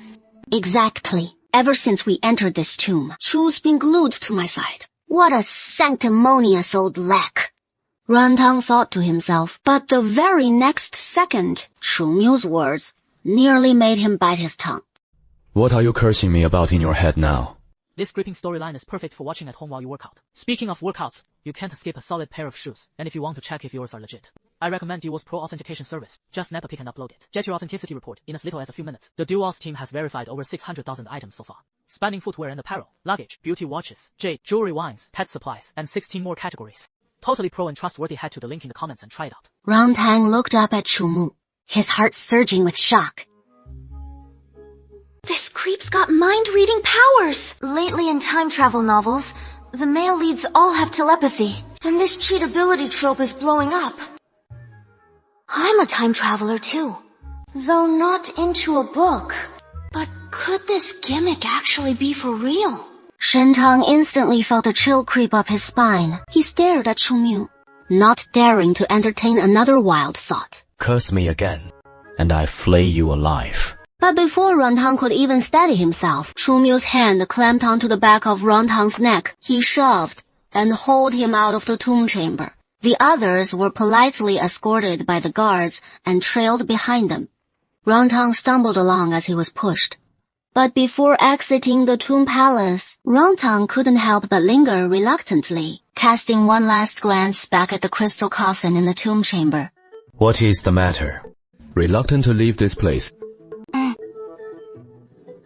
Is that crystal coffin in there yours? Naturally. Everything in this king's tomb palace naturally belongs to this king. Then why not seize the chance to snag some goodies? That thing looks awfully pricey. Your Highness must have shelled out a fortune for it, right? Not too bad. Just a few chests of gold. Each one worth about as much as that box of dirty money you swindled. That is all. Rantang was so pissed off by his offhand remark that he nearly spat blood. Then that crystal coffin of yours is pretty much useless now anyway. So why not just reward it to me? Well, that crystal coffin of yours isn't much use anymore. So why not just reward it to me? You'll like that thing. Rantang saw Chu Miu as calm as still water, and he didn't seem angry at all. So Rantang mustered his courage and nodded wildly. Chu Miu curled his lips into a smile. Rewarding it to you isn't out of the question. Rantang's heart leaped with joy, and suddenly he felt like surrendering this time wasn't such a bad deal after all. But before he could savor the happiness for long, Chu Miu's tone took a sharp turn. But you'll have to wait until you're dead. Then I'll reward it to you for your burial. The smile on Zhu Wantang's face froze instantly. Jianglu's dead. Who'd want this junk now? If I didn't know what this guy's really like, I'd almost suspect he has a thing for me. Otherwise, why is he always finding excuses to get all clingy with me, galloping on horseback through the dark? And just like that, amid Rowan Tang's wild daydreams, they returned to Prince Ning's mansion. Rantang had no idea where Qingfang, Shaofeng, Lingsheng, and Chunhan had been settled. In any case, the moment they got back to Prince Ning's mansion, Rantang was whisked away to his room by his pet. Without a single moment to think or catch his breath, he was tossed straight onto the bed, and Chu Miu pounced on him without a second thought, showing zero restraint, even though he'd just been detoxified, and his whole body was still adjusting. That is when Rantang realized this guy had absolutely no morals when it came to bedroom matters, going purely by his whims and desires. No choice for Zhu Wantang. He'd just have to play cute. He'd even uncovered a little secret. It seemed like whenever he pulled out the coquettish act, Chu Miu got a bit more reasonable. So he dusted off that whiny tone from their first time fooling around, the one that always hit just right. Your Highness, I just got the antidote. My body's not fully recovered yet. Better to say I'm not feeling well tonight. You're seducing me. Chu Miu was still nuzzling into the crook of his neck, nibbling softly, his voice muffled. Me seducing him? You old nut! When did I ever seduce you? Wasn't it you who, the second you got back, pounced on me like a dog in heat? Turning the tables like that. You sure know how to do it with ease. Your Highness, you're so wronged. I didn't seduce you, my lord. Behave yourself. That voice of yours isn't meant for talking. Save it for those moans later. That'll sound much better. Then he pressed his soft lips against them, leaving no room for another word. Rantang's mind reeled from the kiss, his limbs going limp. After what felt like forever, once he'd had his fill of the caress, Chu Miu nipped at his lip and murmured, I'll let you off the hook for tonight. But next time, stay put. Don't go rubbing up against everything, or you'll start a fire you can't put out. With that, he claimed one last deep kiss, before rising and heading into the inner chamber. Not long after, the sound of running water echoed from within, mingled with some odd noises, like faint murmurs from Chu Miu, though they weren't quite clear. Rantang had no mind to listen in, as his stomach growled, fiercely with hunger. After being unconscious for so long, he hadn't eaten a single bite and was famished to the point of his chest sticking to his back. So he dragged himself out of bed, treading softly toward the door. But the moment he cracked it open, 2 guards outside raised their hands to block him. He opened his mouth, ready to plead his hunger and beg for something to eat. But before he could utter a word, the guard stared straight ahead and delivered words as cold as ice. Police return to the chamber and attend to the prince. Oh, for crying out loud! Rantang's lips twitched in frustration. How could a mouth at 37 degrees spit out words colder than -40? Why hasn't it frozen me solid yet? He slammed the door shut in a huff and trudged back to the bed. Chomyo still hadn't emerged from the inner chamber, so Rantang couldn't help but gripe to himself. Do all these ancient men take this damn long to bathe? His bath is taking even longer than mine ever does. He sat on the edge of the bed, waiting a full half hour, and Chumu still hadn't emerged. Rantang couldn't stand it any longer, so he rose and headed toward the quiet chamber. As he drew closer, if she were still an untouched maiden, she'd have no clue what that sound was. But she wasn't. Oh no, especially not that voice, one she knew all too intimately. Rantang's cheeks flushed scarlet in an instant, and without a second thought, he spun around to flee. But he'd barely taken 2 steps when a wall of steaming hot muscle clamped against his back. Chumyu locked him tight in his embrace, his slow, gravelly voice murmuring hot against his ear. You walked right into my arms, so don't cry foul if I take what is mine. Your Highness, this isn't me! You promised tonight would be different! Chumyu ignored his struggles and simply hoisted him up before turning back into the chamber. We just agreed. Not tonight. Chumu carried her into the misty pool. Indeed, the rich have always known how to indulge, from ancient times to now. Rantang's distraction left Chumyu deeply displeased. Focus, now. The punishment Chomyo dealt out for little Ron's teasing snapped Rantang back to reality, and she couldn't help letting out a soft hum. Chumyu seemed thoroughly pleased, nibbling her earlobe with a low chuckle. This night was destined to be another sleepless one. Soft candy was worn down to pieces before being lifted out and carried back to bed. Yet even the utterly exhausted Rantang still hadn't forgotten her empty stomach. She lay on the bed, clearly bone-tired and drowsy, but forcing herself to fight off the sleepiness. She opened her cat-like eyes, gazing at Chumyu beside her. With a face full of discontent, Rantang's gaze drew a light chuckle from Chumyu. The sound rumbled deep from his chest, muffled yet hearty. Compared to Soft Candy's utter listlessness, Chumyu brimmed with renewed vigor. He teased. Not satisfied yet. Rantang knew exactly what he meant and couldn't help shooting him a glare, but immediately realized she'd overstepped, fearing Chumyu's displeasure might lead to more torment. Yet the storm she dreaded never came. A smile lingered on Chumyu's face, and Rantang secretly breathed a sigh of relief before finally speaking up slowly. I'm hungry. My stomach's empty. As she said this, her voice carried a slight rasp, yet remained soft and glutinous, with an enticing, lingering allure in the ear. Served up. In less than a quarter hour. Your Highness, dinner is prepared. Dismissed. After Chumyu dismissed the servants, he finally sat up in bed, slid out of bed and approached the clothes rack, selected a brocade robe, and slipped it on. Meanwhile, Rantang, who had long since woken, stirred. As Chumyu rose, his eyes inevitably drawn to the side of his back. Though they'd shared intimacy several times by now, he'd never truly taken in the bare lines of his back before. Not like this, so intently. Broad shoulders tapering to a narrow waist, pert hips and long legs, every muscle etched in sharp relief. He had to concede. The man's form was exquisitely fine, setting all else aside. A bedmate like this seemed rather enticing. Only his temperament was brutally unpredictable, prone to sudden tempests of mood, leaving one forever on edge, as if treading beside a tiger in the king's shadow. Once dressed, Chumyu turned and caught Rantang gazing at him, that vexed little frown creasing his brow. Chu Miu curved his lips in a knowing smile and murmured, What is this? You dislike seeing this king clothed. His words snapped Rontang back to reality, but Rontang hadn't quite caught his words. So he gazed at Chu Miu with utter innocence.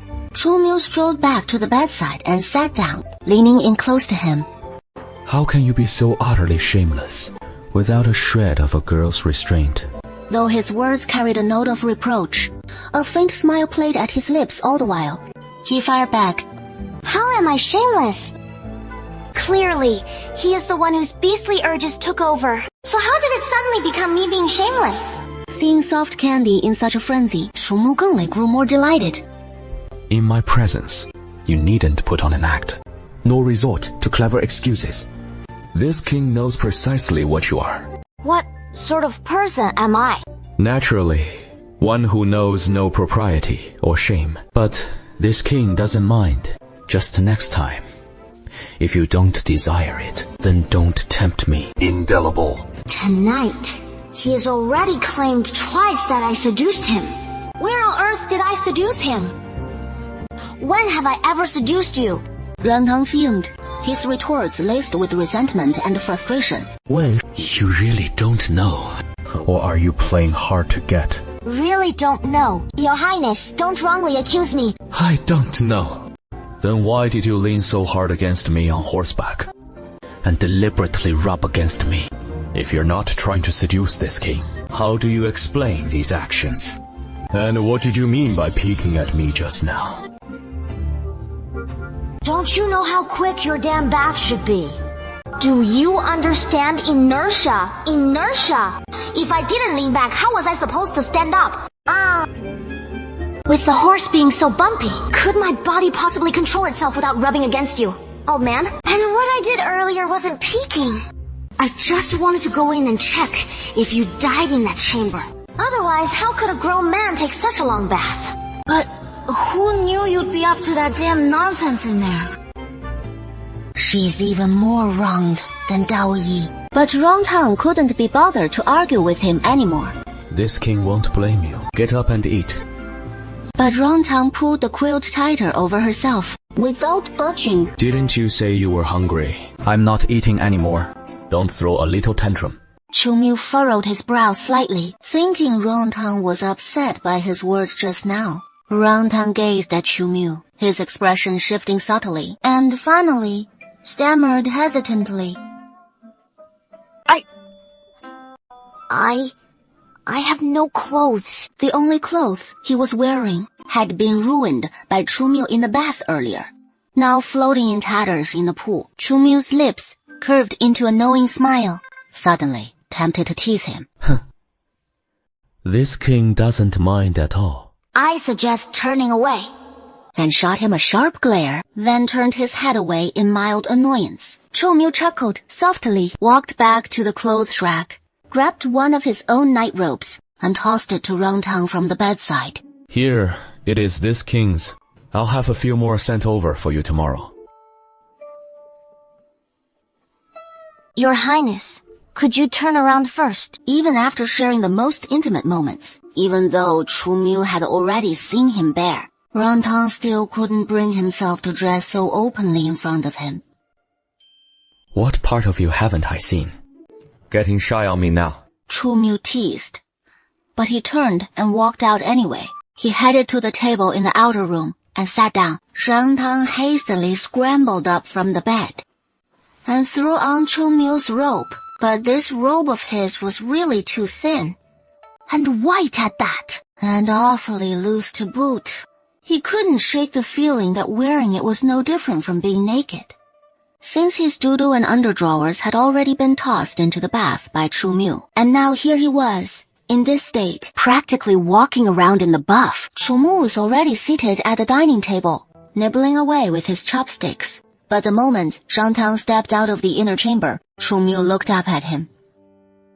The brocade robe draped over Rontang, just an ordinary piece of finery. Yet on Rontang, Chu Miu couldn't help but feel it didn't look like his own clothes at all. A smile tugged at Chu Miu's lips as he watched him. Before long, The smile slowly faded from his face, and a spark of curiosity stirred in his heart. He is clearly so bold, even daring to befriend a shadowy figure like my Yuanfang. So why the coyness now?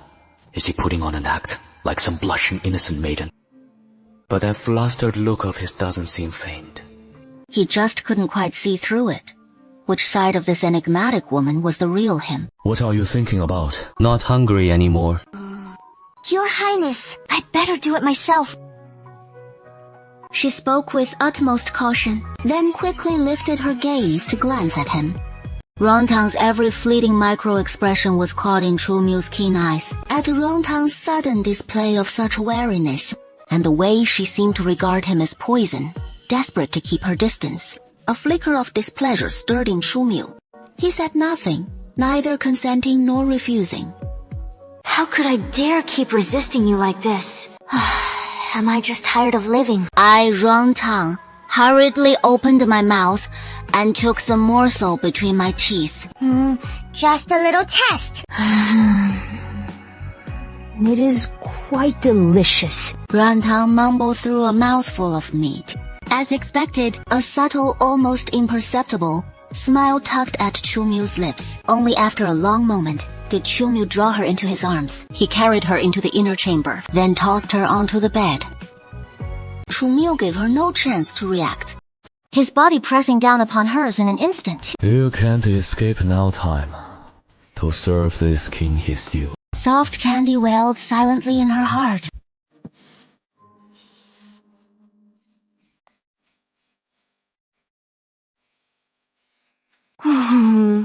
What kind of man have I gotten tangled up with? He's such a deviant. At this rate, am I going to end up dead? But Tang Tang has no idea about that right now. She only knows one night has slipped by, and she is chilled right through.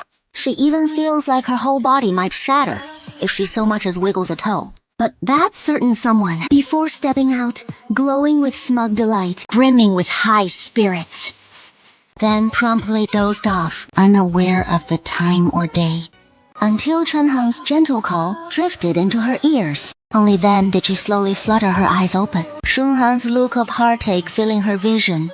Prince Ning truly is a beast, miss. You've been through so much. This morning, Prince Ning had someone carry you here. Yes. When he saw you lying there on the bed, utterly drained, with Tang Tang not having a single inch of her body that didn't ache, he nearly burst into tears again, unable to hold back. It is not mere sentiment. As for Chen Han's description, Zuan Tang couldn't agree more.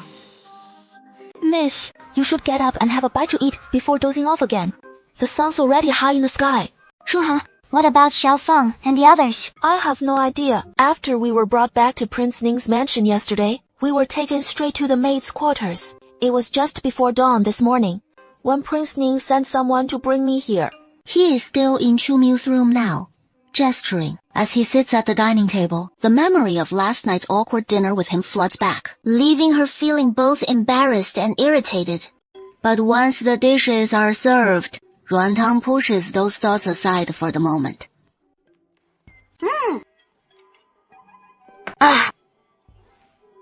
I must admit, the food in Prince Ning's mansion is truly delicious. Ruantang devours 2 bowls of rice, followed by several helpings of dishes, before finally setting down her chopsticks. Shuhan, let's go. We'll take a stroll outside. After a full meal, a walk to aid digestion is just the thing. But as Ruantang stands up, the same maid who brought her the contraceptive decoction in the side courtyard appears once more, and naturally, she is carrying another bowl of it. Miss Ran, please take your medicine. Ruantang fumes with anger, yet she dares not refuse. With no choice, she lifts the bowl and gulps it down. Once she is finished, she grabs Chen Han's hand and hurries out the door. By order of His Highness, Miss Ruan, you can only stay within this courtyard. Ruantang pouted, taking Chen Han with her as she turned back. But before they could take a few steps, a sharp female voice rang out from behind. Stop right there! Ruantang halted, exchanging a glance with Chen Han, before finally turning toward the source of the voice. There, not far away, A woman in resplendent robes, her hair bedecked with jeweled pins, glided gracefully toward them. 2 maidservants trailed behind her. Could she be Chumo's wife? Or perhaps one of his concubines? But isn't it said that Prince Ning shuns the fairer sex and has never taken a wife or concubine? Yet recalling Chomu's fierce, wolfish hunger for her, it hardly seemed a mark of a man indifferent to women. Thus, the talk of his aloofness must be mere rumor. And the woman seized the moment to appraise Rantang. Eyebrows like exquisite jade, skin as pure as fresh-fallen snow, almond eyes and peach blossom cheeks, a slender, willowy waist, a graceful, swaying figure, clad in a goose-yellow blouse scattered with tiny floral patterns, paired with a flowing skirt of pale pink, which only heightened the luminous, tender whiteness of her skin. Even one who had beheld many beauties could not help but be dazzled by the vision before her. No wonder my dear Mew brother has fallen so utterly under her spell. So you're that lowly maid Brother Mew brought back. No sooner had he spoken those words than Rowentang's brows furrowed ever so slightly. This sword arm tenses in instinctive resistance. Though born into the merchant class, and even in this dynasty, where merchants rank the lowest of all, he could not abide being called such a thing. Insolent wretch! In the presence of County Princess Jining, you dare not kneel and pay your respects. Have you grown weary of life?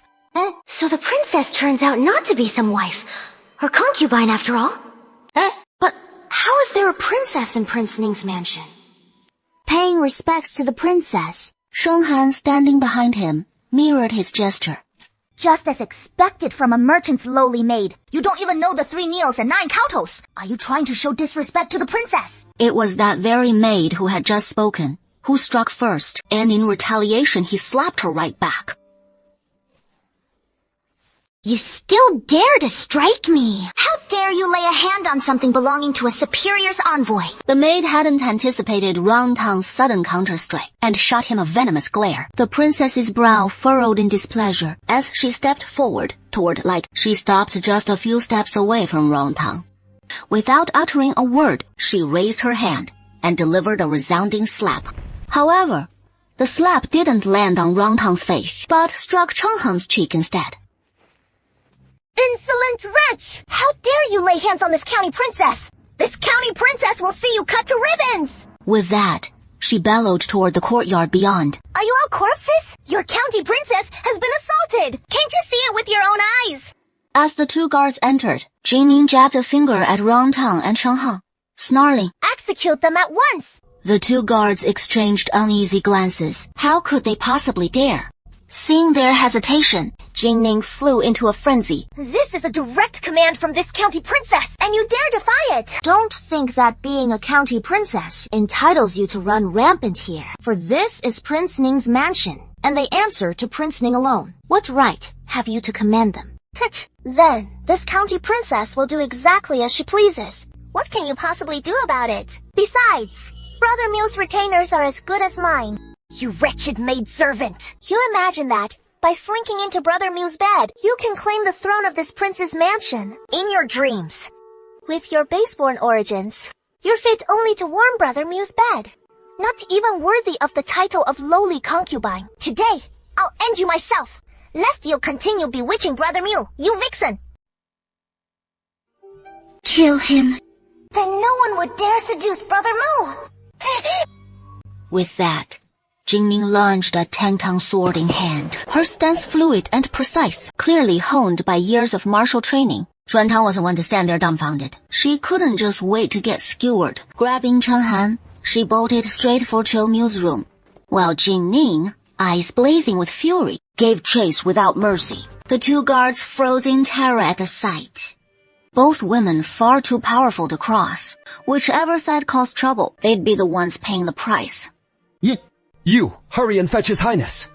One quickly sent a disarmed guard, scrambling for Chu Mew. If you've got the guts to seduce Brother Mo, then have the guts to open this door, you shameless vixen! What is the difference between you and those brothel whores? Oh, I'll seduce your Brother Mew, alright. And keep seducing him. What are you gonna do about it? I'll make you so mad you'll burst. Ugly freak, always stirring up trouble. If Brother Mew doesn't like you, come whine to me, Big Hassle. If you've got the nerve, take it up with him. Don't think I'm some pushover, just 'cause I haven't unleashed hell yet. Jingning hacked at the door even more viciously with her sword. Who is even in there? When has anyone ever dared to curse her like that? Her looks are second to none in the imperial capital. That wretched woman. How dare she call me an ugly freak?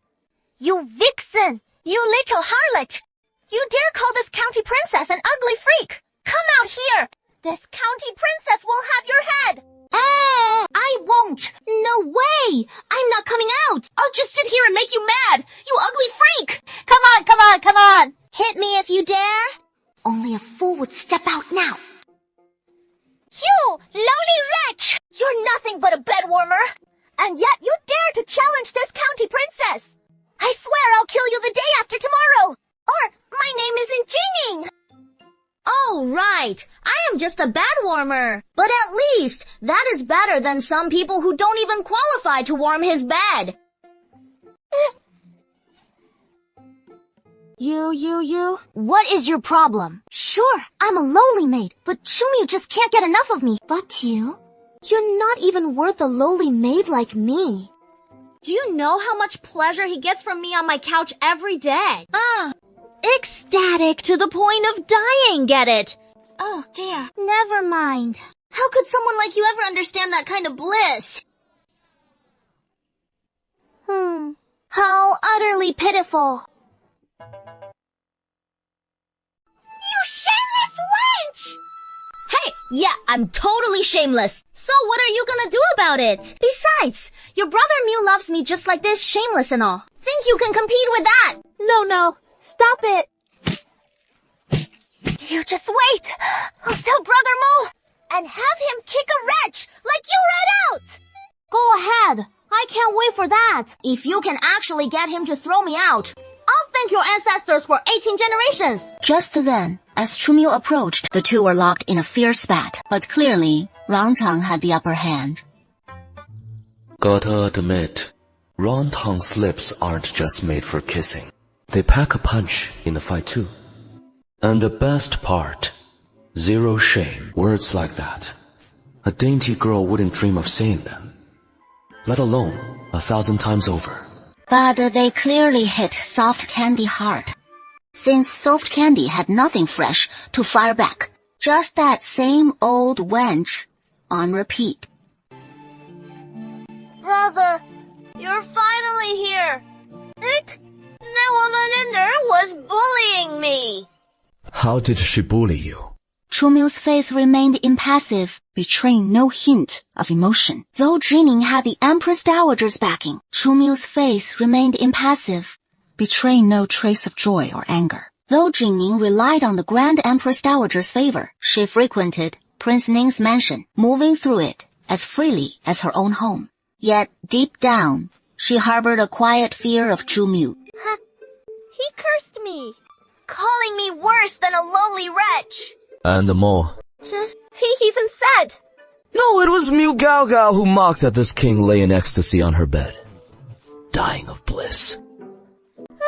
My brother heard it too. He heard it. What she said holds truth. This king was indeed lost in rapture on the bed. Yet that woman lacks even the merit to be a lowly concubine. Though I've been so tormented I can't eat or sleep. My brother Mo has always shunned feminine charms, pouring his heart into state affairs day after day for all these years. Yet for her he broke his solemn vow. But Brother Mew, she's unworthy of you, born of some rustic valley stock. Utterly base and lowly, not fit even to carry Brother Mew's shoes. A faint smile tugged at Chumyu's lips. Indeed, she is unworthy. Didn't you yourself brand her a lowly wretch? Why stoop to quarrel with the likes of her, lest she tarnish your own noble standing? You've been out of the palace for quite some time now. It is time you returned, lest mother send the servants to fetch you once more. Chumyu raised his hand and knocked on the door, calling out. Open the door. But after waiting for quite a while, there was still no sound from inside. Chunmu couldn't help but furrow his brow, and knocked again. It is me. Open up. Finally, the door creaked opened by Chen Han开的. When he saw that it was Chunmu standing at the door, his heart skipped a beat, and he hurriedly bowed low.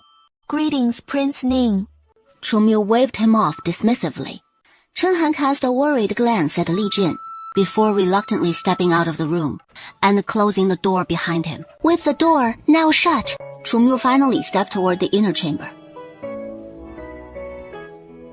Chen Han, has that brainless county princess really left?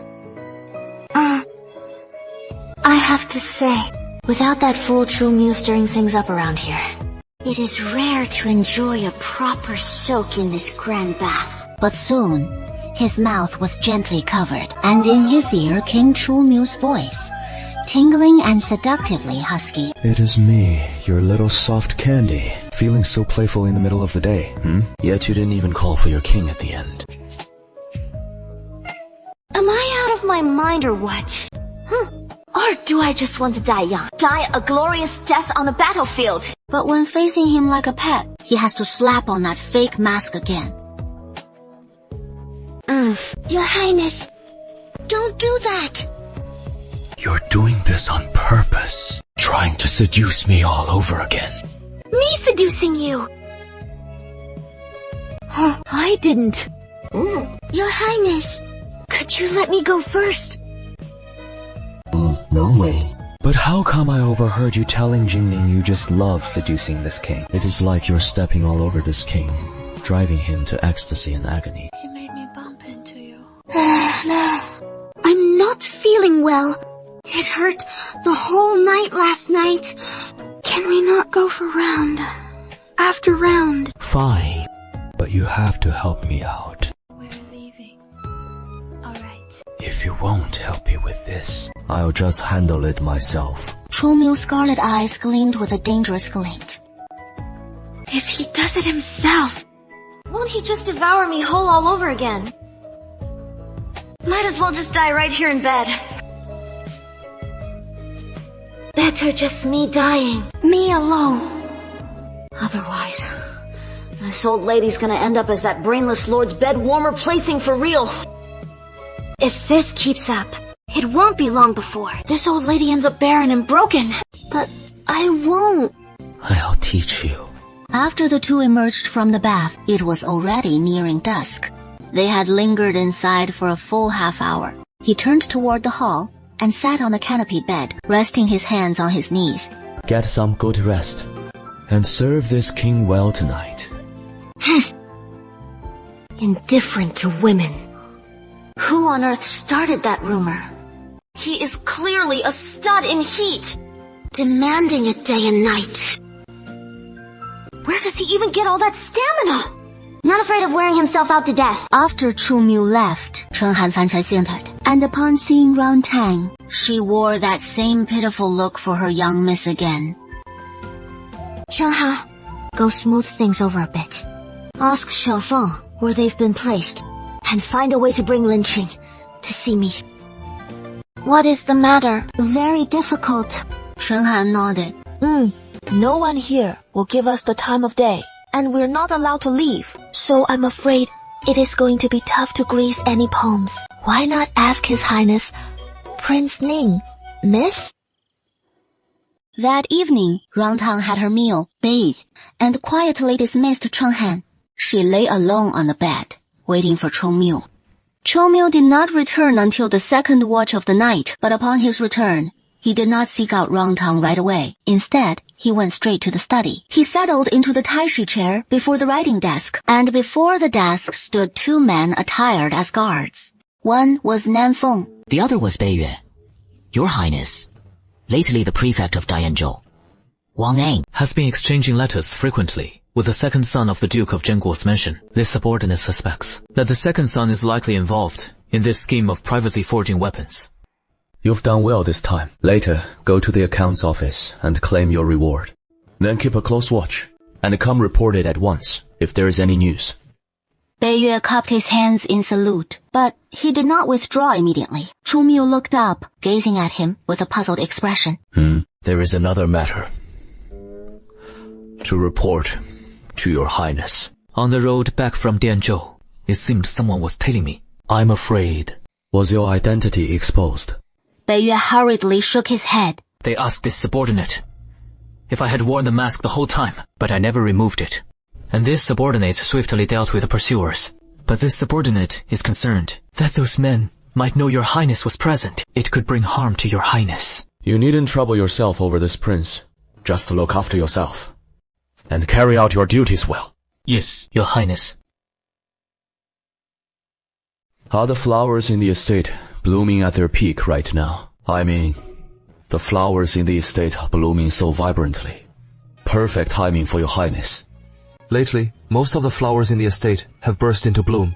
Arrange a flower viewing banquet, and invite all the young lords and ladies from the noble houses under the sovereign. South Wind is utterly baffled once more. A flower viewing banquet. When did my master ever cultivate such serene elegance? Could it be on account of that Miss Wrong? This flower viewing banquet is all for Miss Wrong, isn't it? What? Didn't quite catch that. Never mind. Seeing you like this, I doubt you'd manage it properly anyway. Be off with you. Chu Miu rose and departed the study, returning to his private quarters. You may withdraw for now.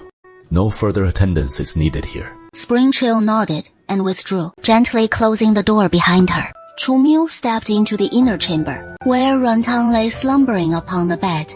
Yet he did not hasten to join her, but turned instead toward the adjoining dressing chamber. A quarter hour later, he finally emerged. He had donned loose-fitting brocade robes, his hair still faintly damp, cascading loosely over his shoulders. A strand of hair dripped over his shoulders. In this moment, he lacks the aloof detachment of daylight, gaining instead a hint of wicked allure. Ruantang had a dream, in which he tumbled into the water, unable to surface no matter what. Just as she felt herself suffocating at the depths, she suddenly opened her eyes, and Chu Miu's handsome face loomed large before her. Ruantang was dazed, taking a long moment to fully awaken. Did you dress like this especially for this prince? Does your highness like it?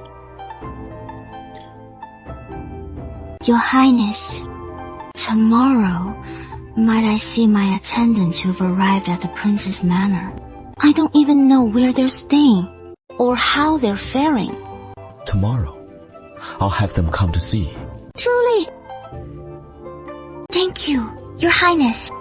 That night, Shentang was tossed and turned by him, over and over, like a pancake on the griddle, until the gray light of dawn crept through the window. Only then did Chu Miu hold her close and drift off to sleep. The next day, Ruantang awoke in Chao Miu's embrace. As she opened her eyes, her gaze fell upon Chu Miu's alluring Adam's apple, and lifting her eyes, she met Chu Miu's strikingly handsome face. Your highness needn't attend court today. Today is a rest day, with nothing pressing, so stay and sleep a little longer with this prince. Bewitched by beauty. No one is immune. And here I am daring to lose myself in his allure. Am I simply tired of living? Snap out of it. Wake up. Wake up. Wake up. Fortunately, Chu Miu hadn't woken. Ruantang breathed a sigh of relief, then quietly rose and slipped from the bed. Once she had dressed and freshened up, she stepped out the door. And Chen Han had been waiting at the threshold. Catching sight of Ruantang emerge, Chen Han looked puzzled. Miss, why are you up so early today? Couldn't sleep, so I rose. This morning, that guard Nanfeng from King Ning's side came to tell me to wait until you awoke, then sent for Xiao Fan and the others to come pay their respects. That fellow actually keeps his word. We were tangled up all night, though. When did he give the order? Nanfeng, how did I not know? Hurry and summon them. Quickly. Shen Han nodded and hurried toward the courtyard gate. She exchanged a few words with the guards on duty there, then returned to Ruantang's side. In the time they waited, Shen Han prepared some light fare and set it on the table in the courtyard. Ruantang, meanwhile, sat by the stone table, sipping tea and nibbling on delicate pastries, awaiting their arrival, perfectly at ease. Less than a quarter hour passed before Xiaofeng, Qingfeng, and Lingqing appeared. Xiaofeng, Qingfeng, and Lingqing were led in by the guards. Xiaofeng and Lingqing were quite excited, and upon spotting Roundtang from afar, they came dashing over. Pillar, we finally get to see you. How are you holding up? Has King Ning been giving you any trouble? I'm okay. Really, come on. Sit down and grab some snacks, straight from Prince Ning's manor. Way tastier than anything out there. Roundtang said, pushing all the plates of snacks on the table toward them. After entering, Qingfeng went straight to the stone bench beside Ruan Tang and sat down, without saying a word the whole time, and had already started digging in. Taking Roundtang's cue, Xiaofeng and Lingqing began eating too. For a moment, it felt just like those happy old days together again. Lingqing, I need you to help me brew up a special kind of medicine. Not gunpowder. Something that induces impotence. Impotence? What is that supposed to be? Don't tell me folks back then didn't have a term for impotence. You know, the kind that leaves a man unable to perform. You want to make King Ning impotent? Isn't that a tad too ruthless? It is manageable. I don't care either way. You've got to whip it up for me, even if it is the intermittent kind. Xiaofeng, Qingfeng, and Lingqing exchanged awkward glances and said nothing more. They silently mourned for King Ning in their hearts. Oh, right. Could you also prepare some contraceptive pills for me? Preferably ones that won't harm the body. Roundtang added. Contraceptive pills? Doesn't Shuzi want a child? Why take contraceptives?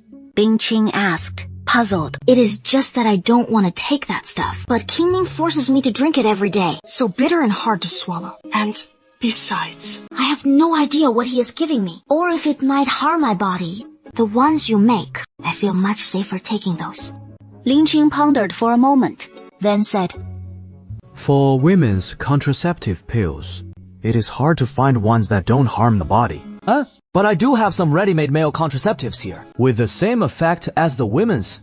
Why not have the master give them to King Ning? Roundtang's eyes lit up. There really is one for men. Lingqing's skills are truly impressive. Even in his era, they hadn't developed male contraceptives yet. So it seems he really found a treasure. Of course it is real. What about this one? This was originally meant for Qingfeng, but for now, it is yours.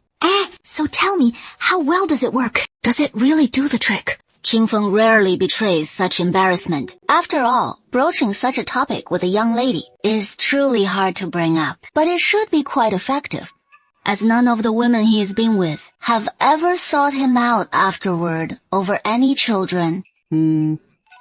It works. Qingfeng mumbled evasively, then returned to his pastries.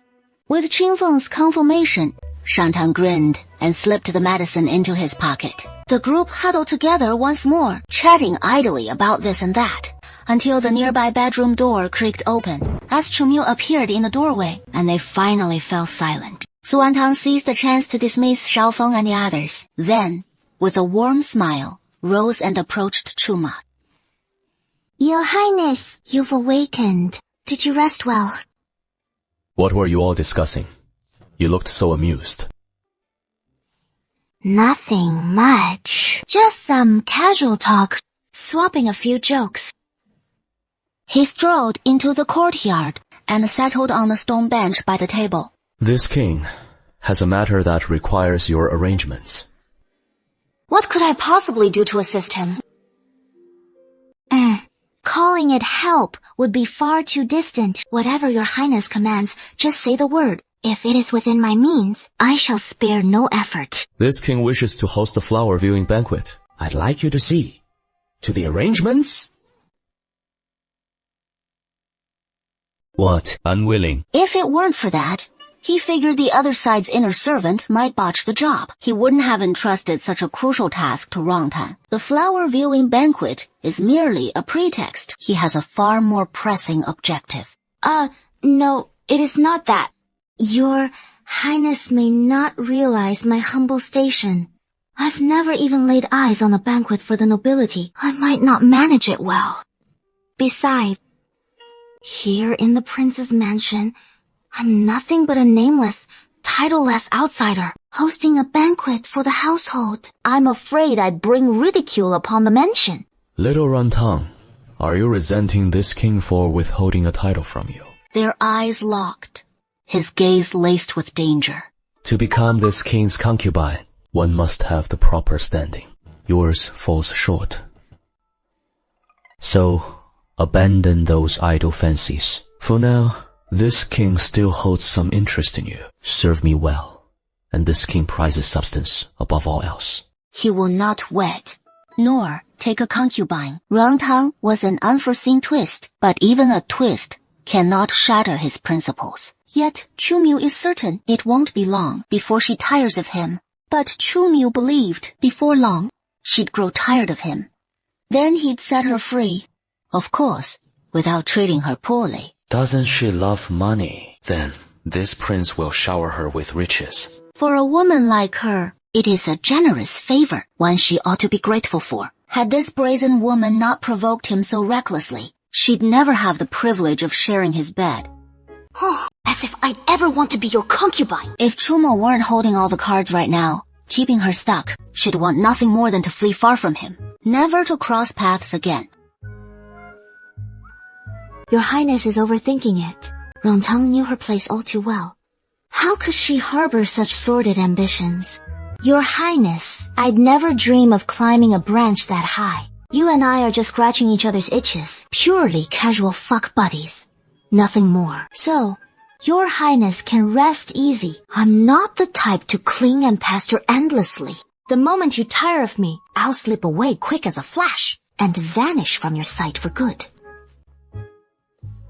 It is just a bed buddy arrangement, right? As a 21st century girl, haven't I got that much sense? If a few rolls in the hay meant gambling away my lifelong happiness, that'd be the real tragedy. Besides, in this world, who hasn't crossed paths with a scumbag or two? Friends with benefits. What does friends with benefits mean? Though Rantang was so eager to distance herself from him on this, he wasn't pleased. But the term friends with benefits piqued Chumu's curiosity even more. Such an oddly intriguing label. It was the first time he'd heard anything like it. Friends with benefits, you see. It is just a purely physical relationship with no strings attached beyond that. Got it. That is the gist. Plus, the beauty of it is the lack of emotional entanglements. When it runs its course, you part ways. No drama. No emotional or psychological baggage for either side.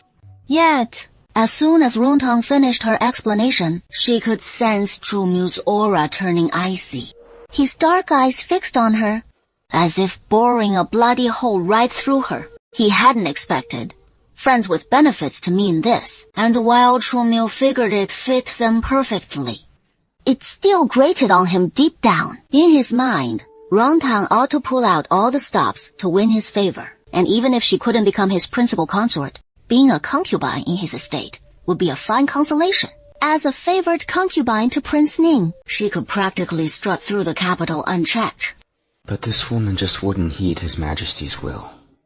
In the capital, one can almost strut sideways.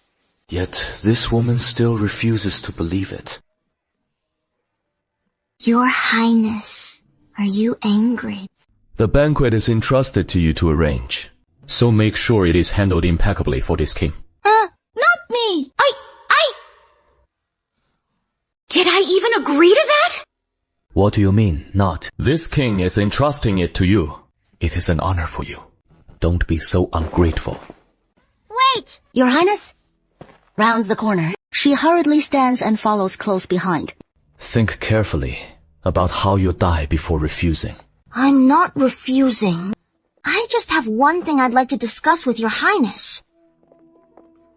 Since I can't refuse, then let's strike a deal. I can't be the only one taking the loss here, can I? Chumu finally halts his steps, but Gami never saw it coming. She slams right into his back, nearly knocking herself senseless. Is this man's back really that solid? Out with it. Here is the thing. I can handle the banquet arrangements for your highness, but could your highness grant me one tiny favor? This tiny favor is... Well, it is just... You know. Could we tone down the frequency a bit? 2 or 3 times a day is plenty. Yes, it won't wear on your highness's health at all. This isn't up to you. He himself felt that things had indeed gotten a bit too frequent these past few days. But ever since he first tasted the pleasures of the flesh, it has been impossible to hold back. If that is not an option, then could I skip the contraceptive soup from now on? If I can't cut him off from his indulgences, then stopping the medicine should be fine too, right? Little Round Tongue, you seem a bit self-contradictory. On one hand saying you don't want to attach yourself to this prince, wanting to keep things casual as friends with benefits, yet on the other, seeming eager to bear this prince's child. What is that about? This sounds like scheming to gain status through the child, taking the indirect path to power. Round Tongue froze. He meant he just didn't want to drink the contraceptive soup. That didn't mean he wanted to have the prince's child. Previously, Round Tongue had indeed thought Chumil's lineage was the finest, but now he wanted no part of it. With its violent tendencies and genes for such an unpredictable temperament, he wouldn't touch it with a 10-foot pole. Oh dear. A misunderstanding! Your Highness, you've got it all wrong! How could I possibly dare to bear your child? Your lineage is so exalted. How could someone like me ever be worthy? I just purely think that stuff harms the body. And if I drink too much, I'm afraid it might be the end of me. I'm afraid I might be infertile. He even wanted to borrow seed from someone else to have a child.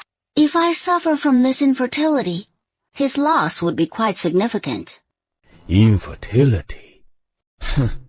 In the end, you still want to have a child. Of course I do. Otherwise, why would I have gotten involved with you, Your Highness? Then you can give up on that idea. This king will never let you bear my child. No! Your Highness! You've misunderstood me again! I do want to have a child, but not Your Highness's child. Rest assured, it is true. No child of this king. No need for contraceptive decoction. So, you're suggesting this king keep his distance from you? Sir, if it could be natural, that would be ideal. Sir, that is the thing. I've consulted Lin Qing for contraception. Besides me taking the decoction, there is another method. Your Highness, you take this medicine. This is a special contraceptive pill made by Lin Qing for men to take, harmless and quite effective. One pill ensures 7 days of protection. What do you think, Your Highness? Why not give it a try? Unexpectedly, Chumil reached out, snatched the medicine bottle, and tossed it away. No one has ever dared to make this king take contraceptive soup. What a nerve you've got. If only I'd known, I wouldn't have given it to him. I could have just saved it for Qingfeng instead. Oh dear. Chumuhan pulled a long face, gave a cold snort, and stormed off. But what he never saw coming was, not long after the inner servant had left, his own dose of contraceptive soup arrived right on schedule. Miss Ro, His Highness reminds you not to forget today's medicine. Damn that scumbag to hell! Round Tongue couldn't bring herself to refuse Chumil's demand. The very next day, she set about preparing the flower viewing banquet, naturally needing to get the host, Chumil, to give it his approval, to see if it measured up, lest he find fault with it later. After inquiring with the guards, she learned that Chumil was at the training grounds, in the estate. Little Round Tongue, come to seek out this king, eh? What a sin. The flower viewing banquet as per Your Highness's orders. I've nearly finished arranging it all, so I've come to find Your Highness in hopes you'll take a look and see if anything needs improving. This king will head over shortly. Come here. This king will teach you archery. I'll head out shortly. Come over here. This king will teach you archery. Round Tongue felt a twinge of confusion in her heart. What has gotten into him today? He is in such high spirits, insisting on teaching me archery. Why wasn't that me just moments ago? Nanfeng, standing nearby, overheard Rangtang's muttering and couldn't help but explain. His Highness's bow is the profound iron bow, reserved exclusively for His Highness. Grip it with your left hand and draw the bow. Pinch the arrow's fletching with your right thumb and forefinger. And remember to knock the arrowhead against your left hand. Didn't you say you admire this king's bow and arrows? Care to give it a try. This king will guide you through it. Nanfeng, overhearing Chumiu's words, was utterly dumbfounded. His master treasures this bow and quiver beyond measure. We attendants can scarcely touch it under normal circumstances. And even then, only briefly during sparring sessions, when I'm permitted a fleeting moment to shoot with it. It is not even worth dreaming about otherwise. But now, his master is actually letting Miss Rum practice with his most prized bow and arrows. Isn't this blatant favoritism? Focus now, little one. Chumu guided her through over a dozen shots in succession, before finally setting the bow aside. Well, did you enjoy archery? I love it. If you like it, you can come practice here every day from now on. By then, I'll have someone craft a custom bow and arrow just for you.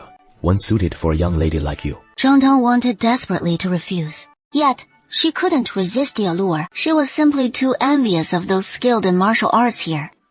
All right, then I'll take a break for now, Your Highness. But, Your Highness, might you also teach me the sword crossbow, like that compact one you wielded in the hall last time? Be a good girl and listen. No funny business, whatever you wish to learn. This prince will permit. Of course, right under Your Highness's watchful eye. What mischief could I possibly get into? Let's go. Escort this prince to see how you've arranged a flower viewing banquet. This is the dining and performance area. I've had some weapons brought in, and there'll be 2 types of performances at the event. One scripted and rehearsed, the other allowing for improvisation, where talented young lords and ladies can shine. As for the setup, I've prepared 2 options. One traditional, the other self-serve. It'll be up to Your Highness to decide which one. I'll send over the menu and program shortly for Your Highness's review.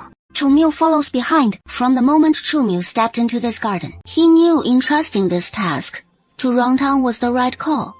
Though he'd never attended the lavish banquets of the capital's nobles, he had his share of imperial palace feasts. This hall set up, though, quite a clever twist.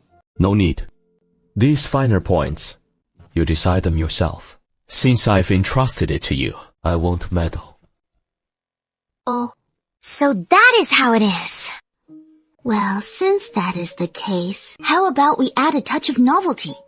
Why not turn the free-form segment into an appreciation gathering? Up to you. Handle it as you see fit. All right. Since that is settled, then I'll go ahead my way. And if anything falls short by then, I hope Your Highness won't hold it against me. After all, it is my first time I'm still green at this. Naturally. Do you take me for some unreasonable tyrant? Rangtang soft candy offers no reply. As if you have any shame. Being unreasonable isn't exactly new for you.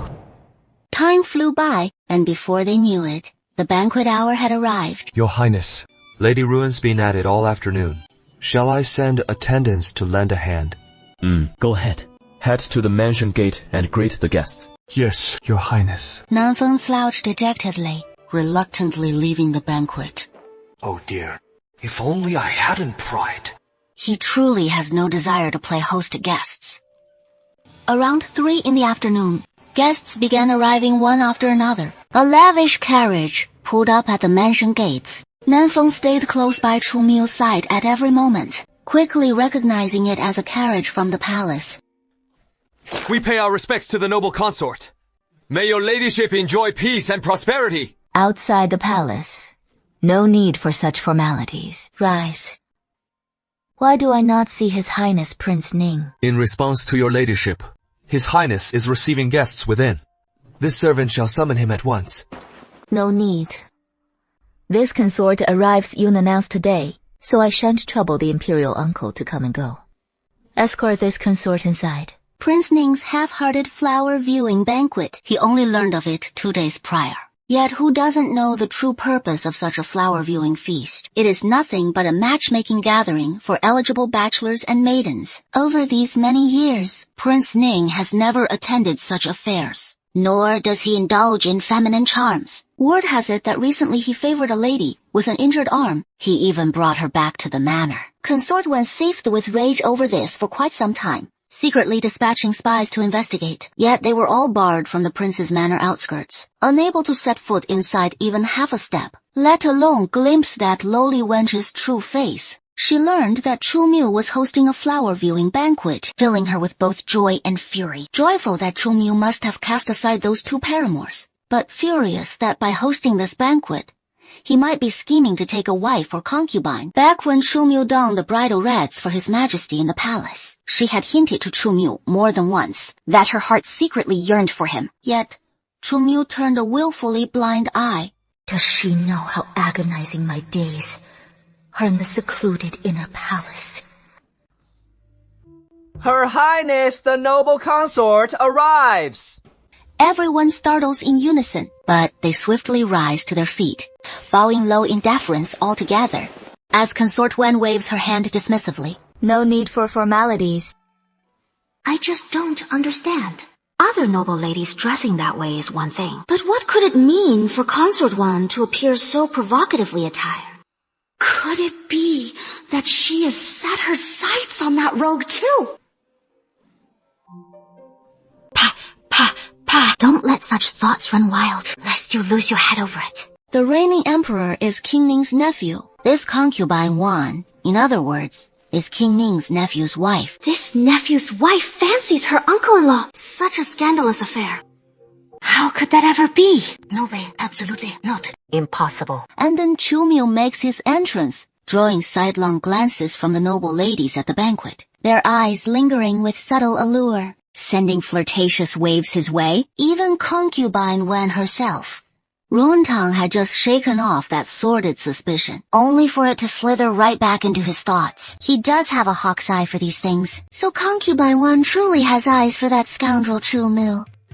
Beauty like his is truly without equal. Nothing to rival His Highness, King Ning. What brings you here?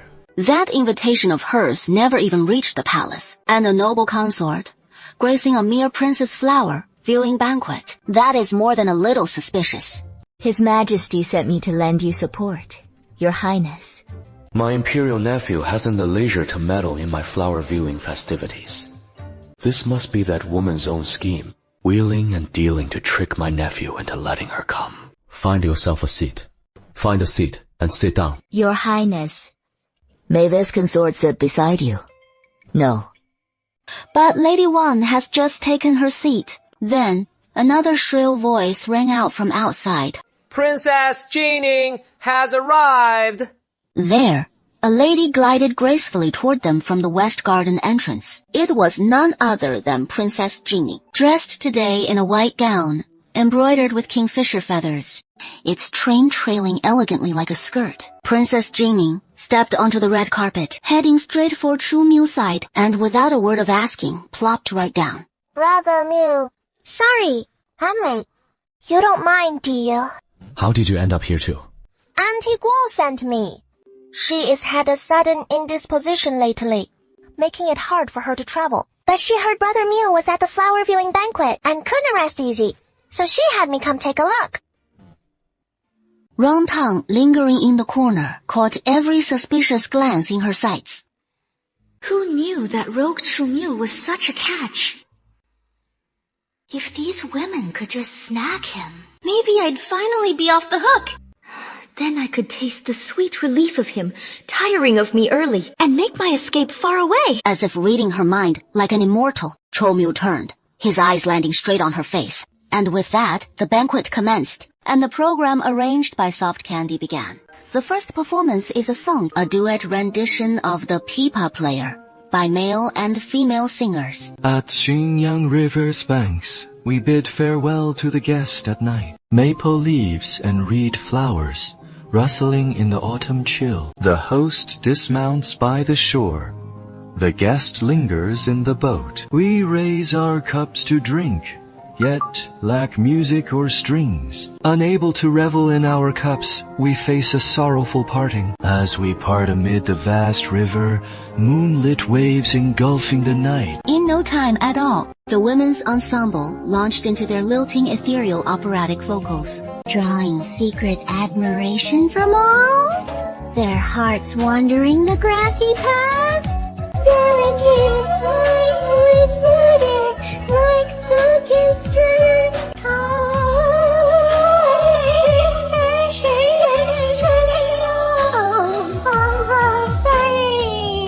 Great and small pearls tumbling onto the jade plate, falling like jewels on a jade disc. Beautiful! Encore! And then Roundtong made his entrance, drawing the eyes of everyone present, while some noble ladies couldn't help casting admiring glances his way. Not out of vanity on his part, it is not that.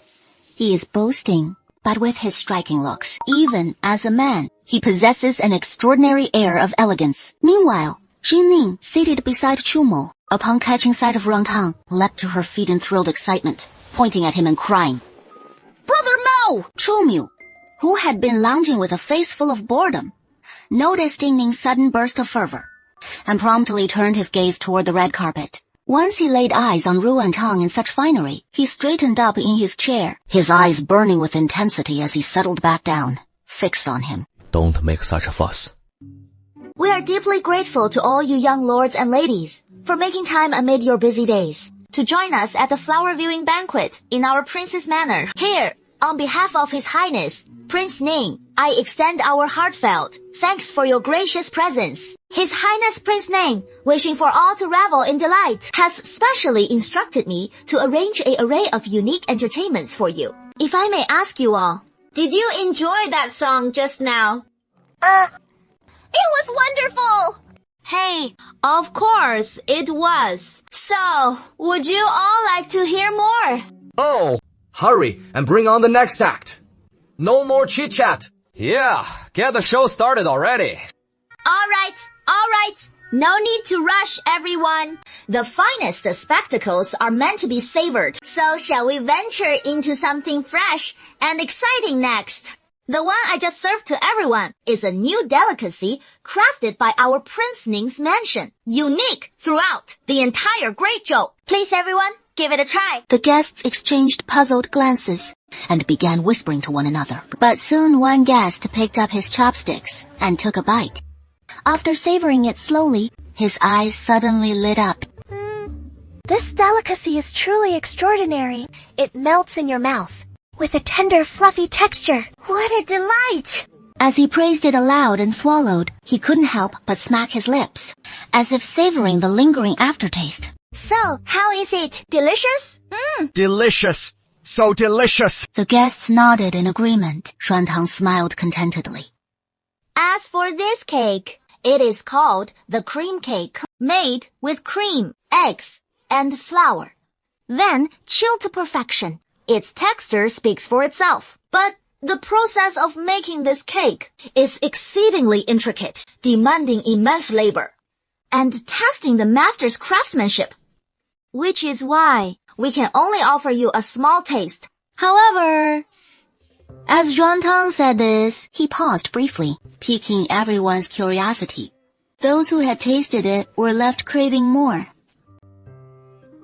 Yet, for this banquet, His Highness Prince Ning has specially commissioned the master chef to prepare these portions overnight, to be taken home and savored by those with compassionate hearts. At the words, "those with compassionate hearts," the assembly exchanged bewildered glances once more. How could Prince Ning discern which among us possessed such benevolence? Yet who these compassionate souls might be remains unknown to us. And thus, His Highness Prince Ning has devised a clever scheme. Did not Suining County suffer a devastating flood just recently?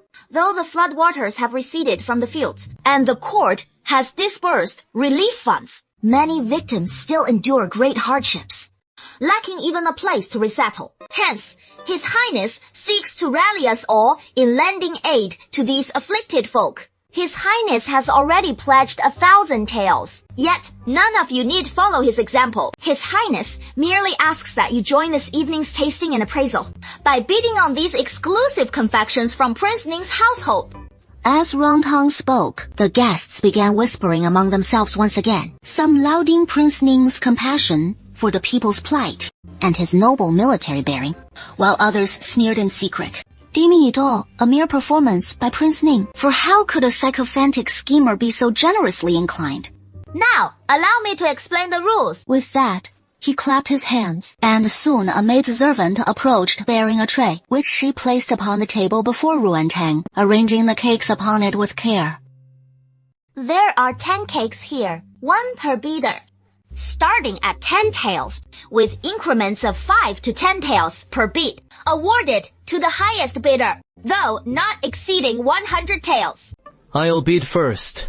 The auctioneer turned toward the voice, and saw the man had a scholarly demeanor, with a handsome visage, clad in a deep blue narrow-sleeved robe, elegant and refined. He was quite easy on the eyes.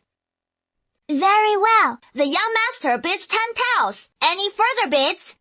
I'll raise it by 10 taels. It was a woman seated in the back who spoke up. After she spoke, she even shot a challenging glance at that young master. Oh, this lady now at 20 taels. Any further bids? I'll raise it by 10 taels. Another man bids. After several rounds, it came down to that young master from before. 100 taels sold. Thank you, Shen Shanyi, second son of the Duke of Jianguo, for your generous contribution. On behalf of the disaster victims, thank you. Next, please enjoy the girl group's performance. The scantily clad dancers, stepping under the wooden platform, instantly captured everyone's attention. All thanks to Rangtang's makeover on their outfits, vibrant green tube tops, paired with Mamian short skirts. The style evokes modern girl group fashion in those vibrant, mood-boosting hues, paired with assorted accessories, a variety of flower-themed makeup styles that catch the eye right away.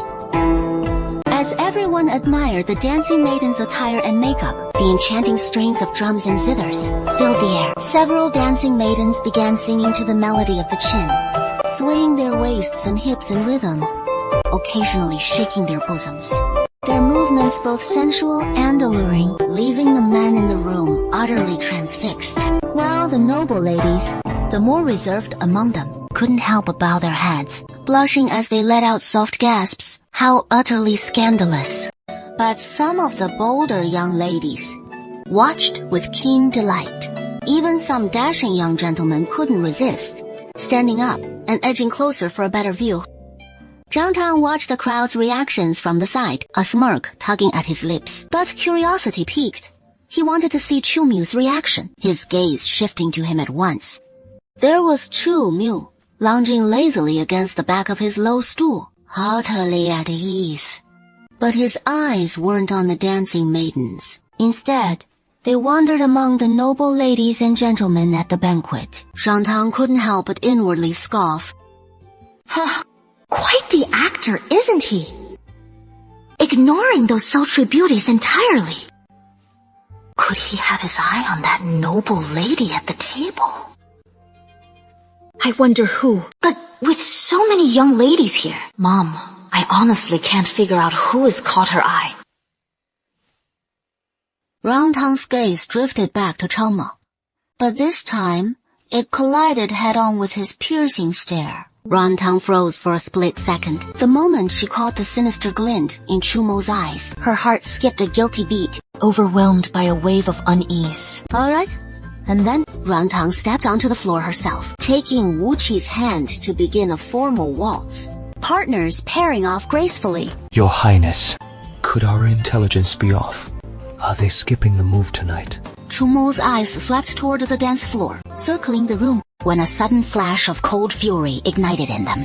Unbeknownst to him, the second young lord had already taken Rangtang's hand in the dance. We can't drop our guard.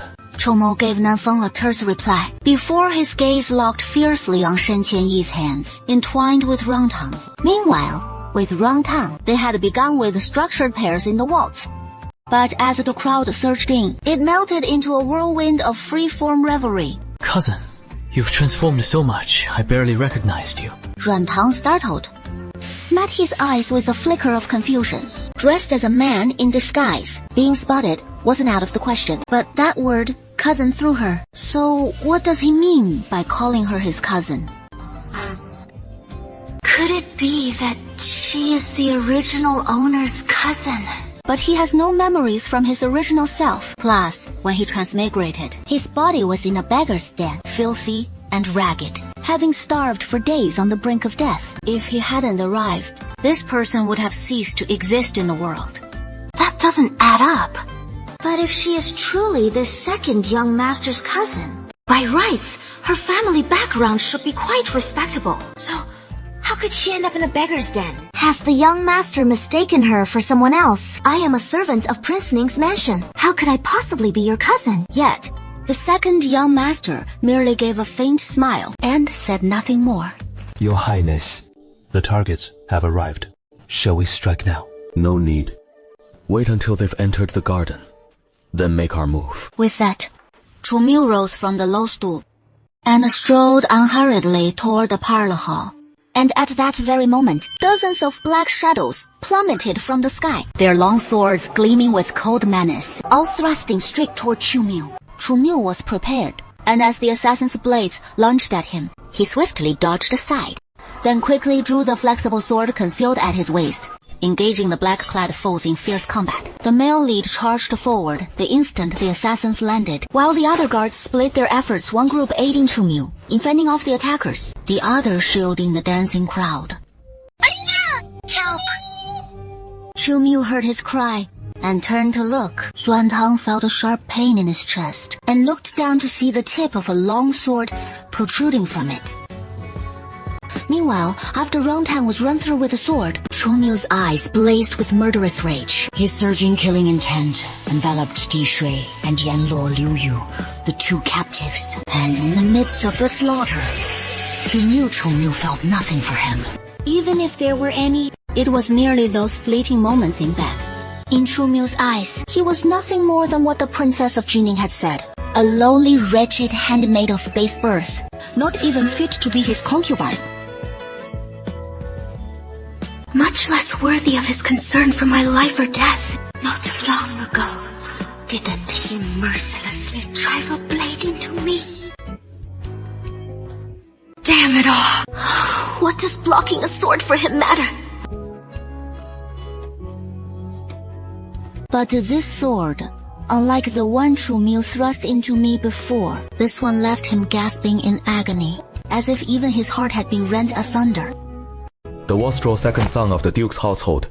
It was torn open. When did the second son of the Duke's mansion depart? Clearly, before he left, he placed the soft candy beneath that pear tree in the west garden. Now, he is vanished as well. He suddenly summoned Chen Han, and upon questioning her, learned that she had spent the entire night in the kitchen. It was Chu Miu who had come searching for him. Only then did he realize that Ruan Tang was missing.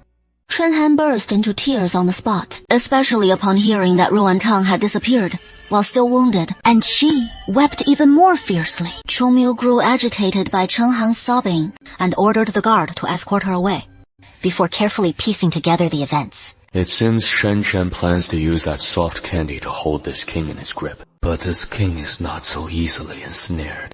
Were it not for Ruan Tang taking that sword strike for him, this useless pawn of his could be discarded without a second thought. Pay a visit to the Duke of Zhenguo's mansion. What brings the southern commander to our Duke's mansion? One of our prince's mansion valets has gone missing.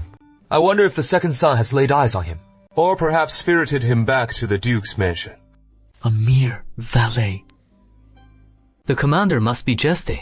A valet from the prince's mansion. How could this heir possibly abduct someone from His Highness Prince Ning's household? Surely there is some misunderstanding. Since the second heir refuses to cooperate, I must take the liberty. Commander. We shall force our entry into the Duke's mansion. Are you not afraid? I'll report this to the princess. Any who obstruct us shall be slain on the spot. Those who cherish their lives, stand aside at once! You insolent wretch!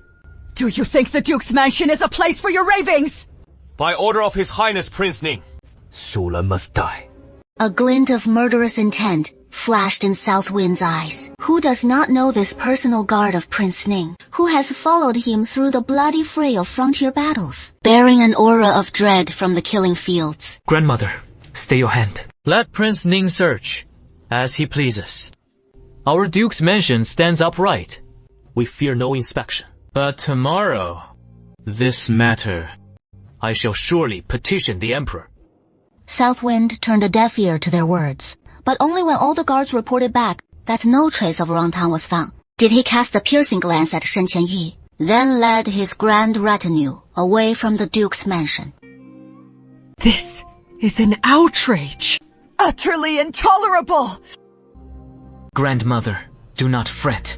Prince Ning's tyranny is no new thing, after all. When dawn breaks, my grandson shall petition the Emperor. They must give our Duke's mansion a proper accounting. The eldest princess felt a slight measure of relief and took hold of Shen Qianyi's hand. Tomorrow, Grandmother will accompany you into the palace. Our Duke's mansion has upheld loyalty and righteousness for generations. Your father and elder brother both laid down their lives for the realm. If His Majesty denies us justice, I shall dash my head against the pillars of the Golden Luan Hall. Grandmother, what foolish words are these? Rest assured, your grandson will surely demand this justice. The next day, a towering stack of impeachment memorials against Chu Miu had been presented. At the morning court, the assembled officials voiced their grievances against King Ning's tyranny and his utter disregard for all around him. Chao Miu standing off to the side, listening passively to the chorus of impeachments. His face remained a mask of indifference. From his lofty seat, the reigning emperor, Chu Zhenzi, slouched upon the dragon throne, his expression one of utter ennui. As the voices of impeachment swelled and subsided, he stifled yawn after yawn. At last, his impatience boiling over, he spoke. Whatever the matter, take it to my imperial uncle. I am utterly exhausted. We shall end it here for today. Agreed. I leave these matters in your hands, uncle. Your nephew must retire to rest. Chu Zhenzi yawned and prepared to leave the Golden Luan Hall, but he had only taken a few steps when he was halted by a majestic voice. Your Majesty, please stay. Chu Zhenzi furrowed his brows with a displeased expression. Your Majesty, you must see justice done for this old woman. Grand Aunt, why come to make a scene? Prince Ning has gone too far. Your Majesty, you must uphold justice for me. Sir. My royal uncle has bullied me too much. Grand Aunt, why not trouble your royal uncle? And come to trouble me instead. If your Majesty won't aid this old woman and see justice done, then I shall dash my head against this Golden Luan Hall and die. If she wishes to die, let her. I won't stop you, Lord Shen. Keep your Duke's household in check. This won't happen again. As you Miu, let's return. How could the eldest princess endure such humiliation? Suddenly, her chest tightened in pain, her vision went black, and she fainted completely. Shen Qianyi cried out grandmother several times in fright, then scooped her up and rushed out of the Golden Luan Hall. Several officials hurried after them, and went to summon the imperial physician. As for Chu Miu, he remained utterly calm and detached throughout, an indifferent and aloof demeanor, as if today's events had nothing to do with him. He leisurely exited the Golden Luan Hall and returned to Prince Ning's mansion. Your Highness, Lady Chenghan and Miss Rang's 2 attendants wish to leave the mansion. Your Highness, since you've lost our young lady, please let us go. We'll search for her ourselves.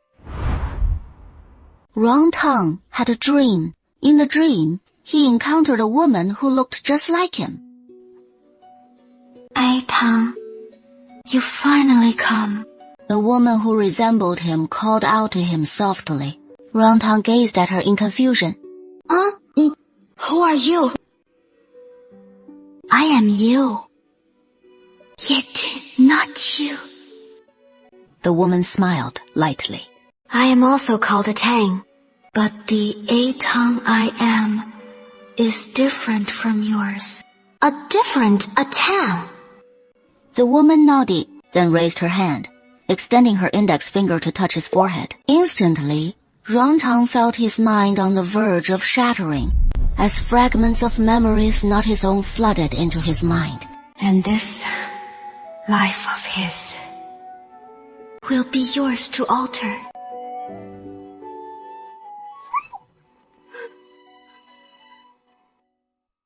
Hatang, you're awake now.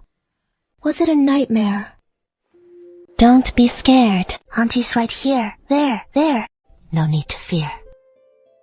Rangtang gently turns her head, and what meets her eyes is a woman with a gentle face, poised and elegant in her demeanor. She sits at the bedside, gazing intently at her with warm, earnest eyes. Rangtang stares back at her, dazed for a long moment, feeling the woman before her both utterly strange and strangely familiar. Why this sense of familiarity? It is all from that dream just now.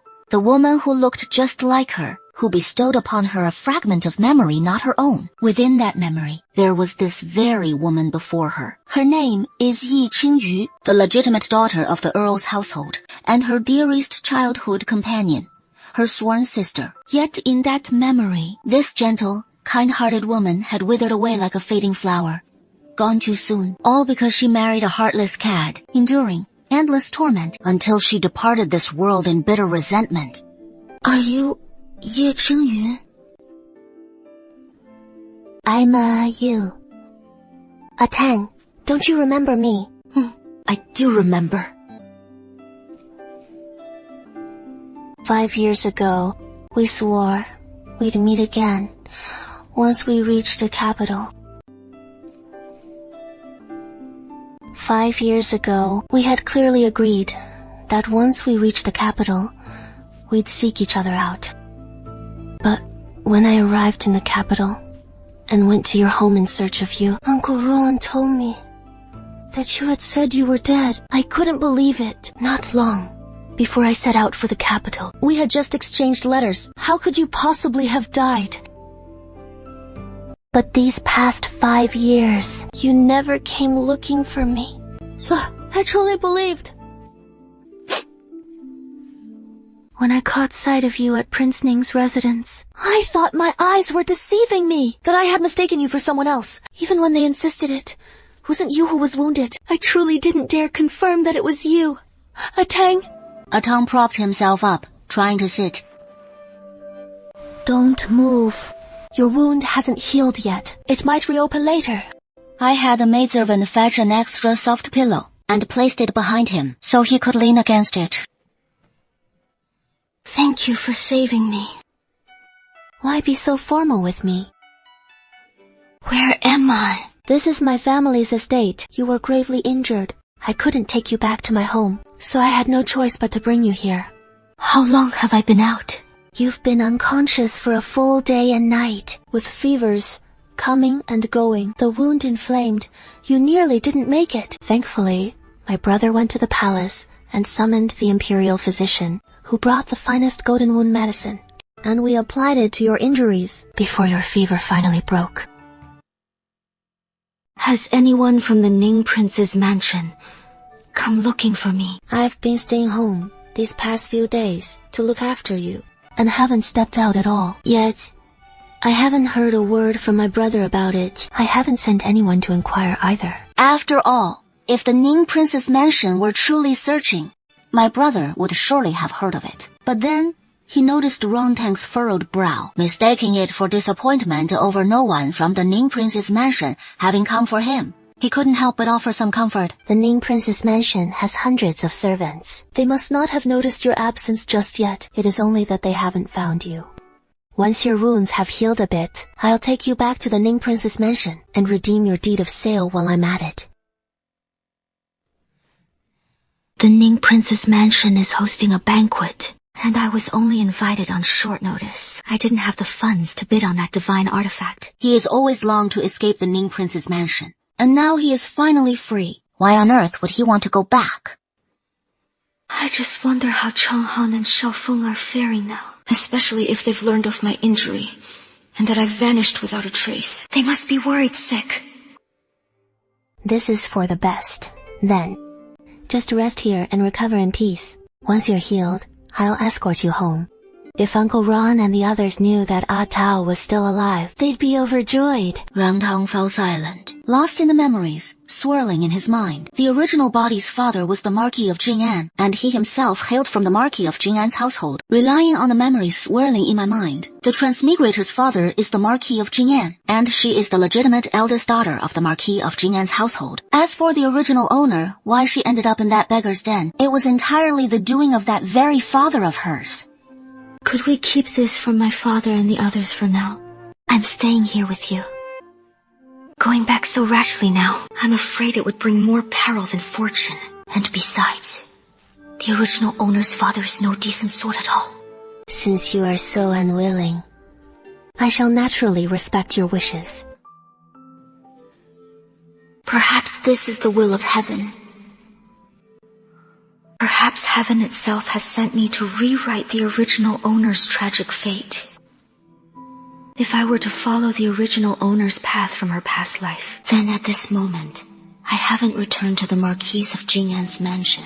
Doesn't that suggest that my ending might be different from hers? As long as I don't marry Shen Qingyi, then I won't endure the same misfortunes as the original owner. However, she soon recalled Yi Qingying's ordeal in her past life and couldn't help but ask, Auntie, do you have a betrothal arranged? After the Dragon Boat Festival, then that ceremony. Rangtang gazed at her bashful demeanor and felt a deep pang of sorrow. What a wonderful young lady she is, only for her life to be ruined by a heartless cat. So, who is the one you're betrothed to? Rangtang wanted to confirm if it was the same as in her previous life. It is the eldest son of the Giyu family from the Marquis of Changyang's residence, Gu Zhong. Ye Qingyu answered honestly. As expected, it is the same as in my previous life. Rangtang's heart sank, and her face grew grave without her realizing it. Since the betrothal gifts haven't been accepted yet, could this engagement be called off? Why? Call off the engagement? I rather like that. Zhong, handsome and talented, graceful and poised, and he treats her with perfect propriety, gentle and courteous. No particular reason. I just feel he is not good enough for you. Not good enough for me.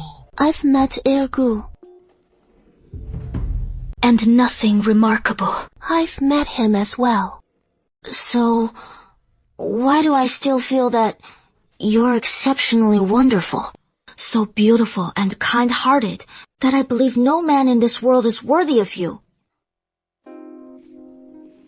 Ah Tang always teases me like this. Miss, the young master has arrived with the second son of the Duke's residence, saying he is here to visit Miss Ruan. How did the second son learn that Ah Tang was here? Could it be that my brother told him? She knew her brother was usually quite close to the second young master, but she hadn't expected him to act so quickly and leak word of Ah Tang being here. Ah Tang. Ye Qingyu's face was full of guilt. I know it wasn't you who told him. Hey, since he is here, so be it. Rangtang and Yi Qingyu left the room, and upon reaching the front hall, spotted 3 men. One was Shen Qingyi, the other 2 Rangtang, recognized from the original host's memories. One was Yi Qingyin's brother, and the last was Gu Zhong. Greetings, second young master, and greetings, Brother Ge. How is cousins? Wound Fairy, your second brother has come to take you home. If she hadn't already seen through his true colors, Rangtang might truly have been deceived by his facade. After all, he was quite handsome, from a fine family, and so gentle and attentive. Wasn't he precisely the sort one might wish to marry? But now that she knew his true nature, Rangtang actually found Chumiu preferable by far.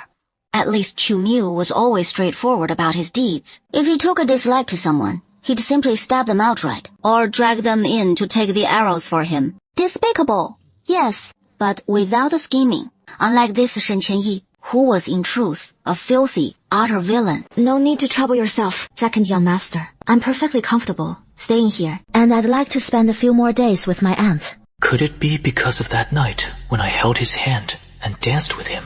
Or perhaps He had already sided with Prince Ning and learned of what happened back then, which sparked his disgust toward me.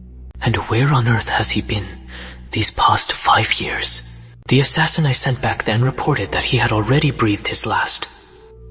So, why has he suddenly appeared now? Second, young master, Atang and I have only just reunited after so long apart, and we still have so much left to say. I hope the second young master might allow her to stay with me a few more days. Once she grows weary of being here with me, I'll send her back then. Would that be acceptable?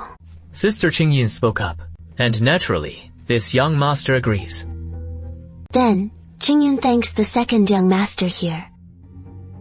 Thank you, second young master. No need for such formality, cousin. Yi Qingying happily took Rantang by the hand and withdrew from the front hall. As she passed in front of Guchong, Rantang deliberately lifted her gaze to meet his and offered him a faint, knowing smile. As expected, a spark ignited in Guchong's eyes, his gaze trailing after Rantang with burning intensity. Brother, Jiyo, that is enough staring. Your little sister is already out of sight. My little sister is already far away. Hai Tang, it seems you don't much care for the second young master. Why is that? Is it because he hasn't sought you out all these years? You're not resentful of him, are you? I simply don't like him anymore. That is all. But I remember, you used to fancy him quite a lot. Could it be that in these 5 years, his affections have turned elsewhere, and now I no longer care for the second young master? Back then, I was young and foolish, but now that I've grown up, I've simply outgrown that fondness. What girl doesn't stumble upon a few scoundrels during those tender years of budding youth? If a man were to appear now, finer than Guchong, kinder to you than Guzhou, of good character, and deeply in love with you, would you be willing to forsake Zhong and be with him instead? Atang, don't tease me like this. Though I am not yet wed to the eldest young master Gi, I have already pledged him as my husband in my heart. I would never betray my lord and husband. But what if your eldest young master Gi were to betray you? Before your marriage, what if he entangled himself with another woman? Would you still be steadfast and determined to wed him? Gu Shizi, no, he won't. He is not that kind of man. He treats me with sincerity. He is a truly exceptional man. Very well then. Even if he remains proper before marriage, what if he takes a concubine after we wed? What will you do then? Men with 3 wives and 4 concubines. Isn't that just the way of the world? The women of this era, their minds so rigid and outdated. In the end, they only bring ruin upon themselves. The next evening, during the procession, under Yi Qingyu's lead, they departed the manor and entered the city. It had been over 10 days since leaving Prince Ning's mansion. I wonder how Chen Han and the others are faring now. I'm no longer there with them.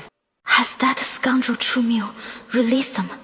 She gazed upon the familiar Prince Ning's mansion, lost in a daze for quite some time. This hated cage of a place loomed before her, stirring an involuntary wave of fear and suffocation. Her body even began to tremble uncontrollably. Yet she could not abandon Xiaofeng, Lin Qing, and Sheng Han to their fate. She slipped quietly into Kanglang courtyard. Shen Han was not there, but she might be over in the maid's quarters.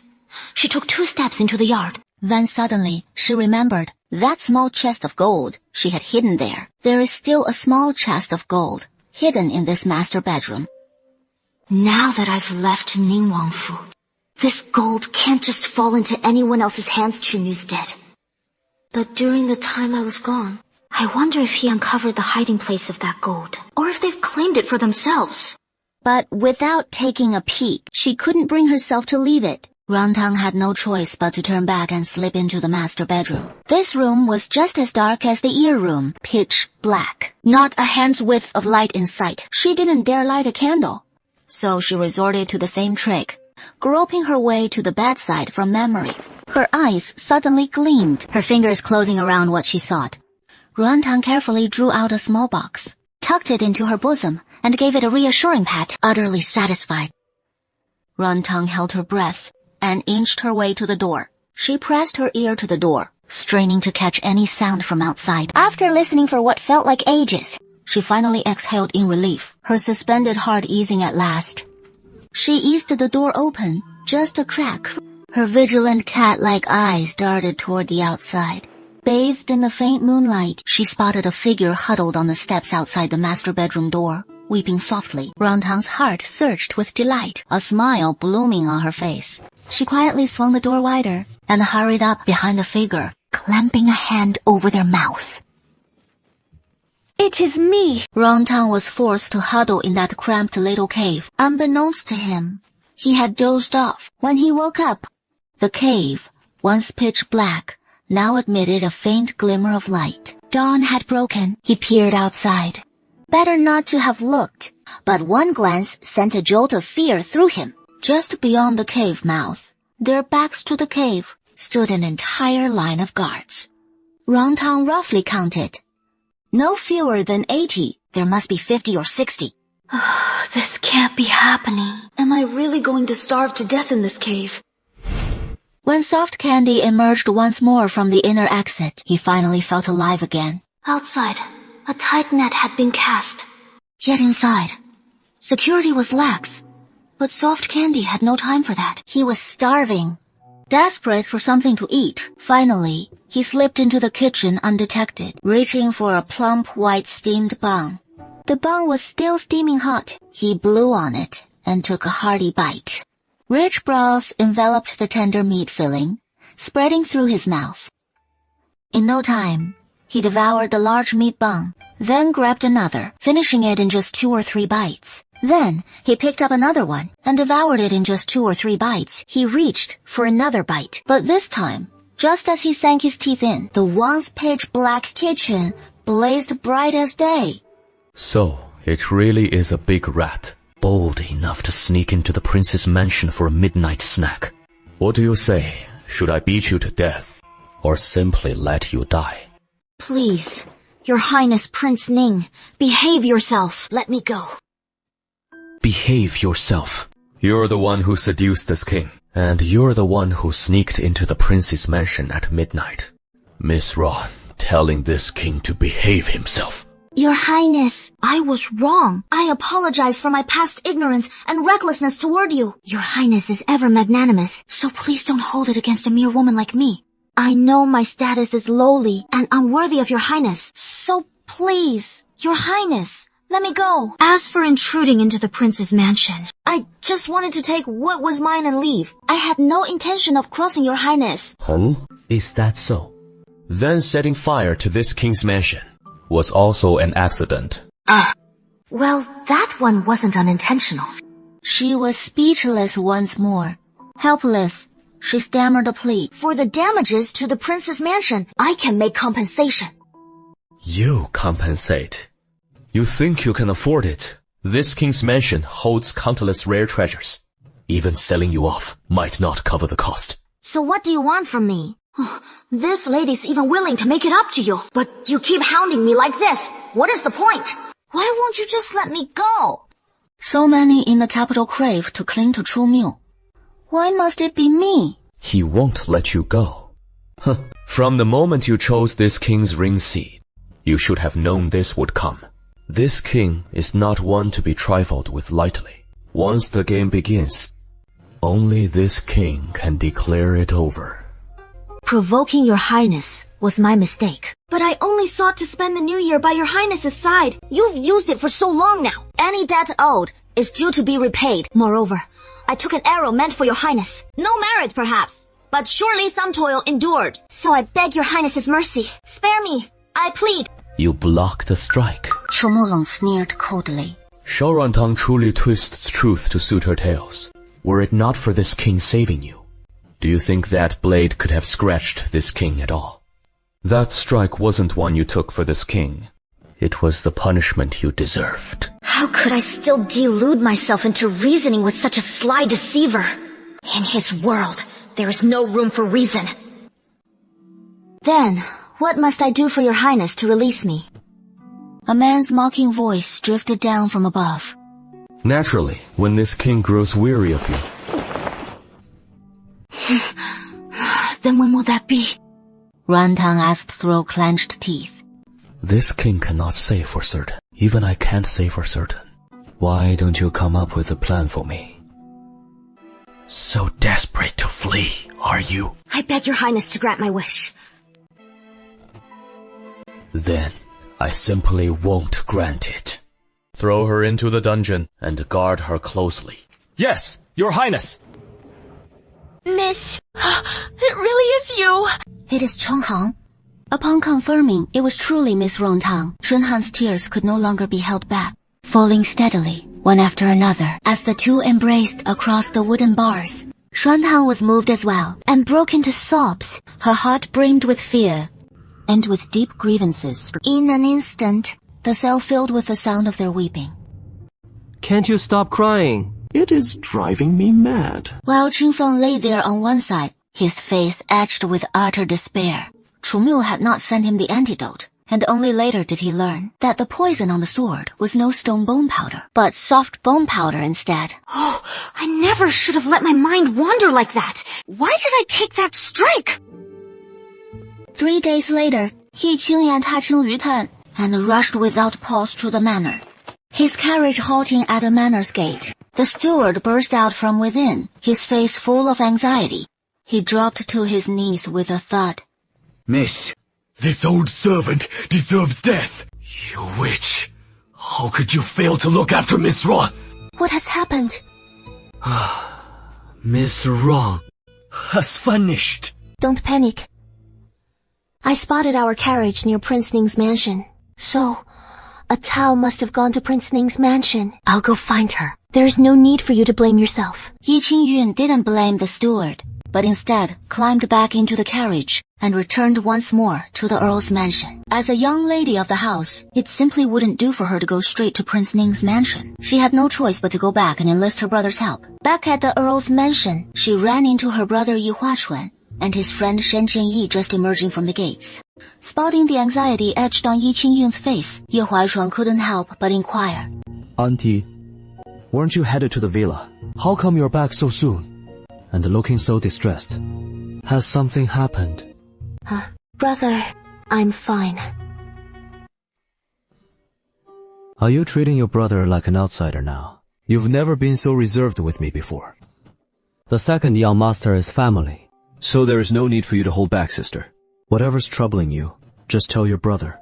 If I can't lend a hand, the second young master certainly will. That is right, Qingyun. I'm your brother's closest friend. And since you're his sister, you're like a sister to me as well. No need to stand on ceremony with us. Hatang is missing. He is gone. Shen Qianyi's gaze sharpened. Yi Qingyu nodded. Then, he repeated to them what the housekeeper had confided to him. I suspect Tang is at Prince Ning's mansion and fear he may be in peril. Brother, will you accompany me to Prince Ning's mansion? If they assure us he is unharmed, then my heart will be at ease. What say you, second heir? Let us go, then. No great risk in it. Merely to ascertain if he is indeed at Prince Ning's mansion. And surely Prince Ning would not trouble him. Very well. Let's set out. We have the leisure for it now. The three arrived at Prince Ning's mansion, only to be halted at the gates by the guards. Shen Qianyi advanced a few steps and addressed the gate guards. I am the second heir of Duke Zhengguo's household. Come today on urgent business to seek audience with His Highness Prince Ning. Pray announce our arrival. The gate guards eyed him appraisingly several times, betraying not the slightest deference to his proclaimed station. Only after a long pause did one turn impassively and enter to report within. They waited nigh on a quarter hour before he returned to escort them inside. Once shown into the reception hall, the guard departed. Please await here a moment. His Highness shall attend upon concluding his affairs. And the three of them were simply left waiting in the reception hall, having waited a full half hour. Yet Prince Chumyu had yet to appear. On Shen Qianyi's originally gentle face, traces of impatience and displeasure began to show. Just as Shen Qianyi was about to rise and flick his sleeves in anger and leave, Prince Chumyu finally made his delayed entrance. We pay our respects to your highness, Prince Ning. No need for formalities. Speak. What brings you to this king? Just a few days ago, I raided several of his illegal arms trafficking dens. Surely, he is not here to pick a fight with me. You are from the Earl's mansion? Yes, Your Highness. I am Yi Huaichuan, and this is my younger sister, Yi Qingju. We come to trouble Your Highness today, in search of one person. Huh? Who is it?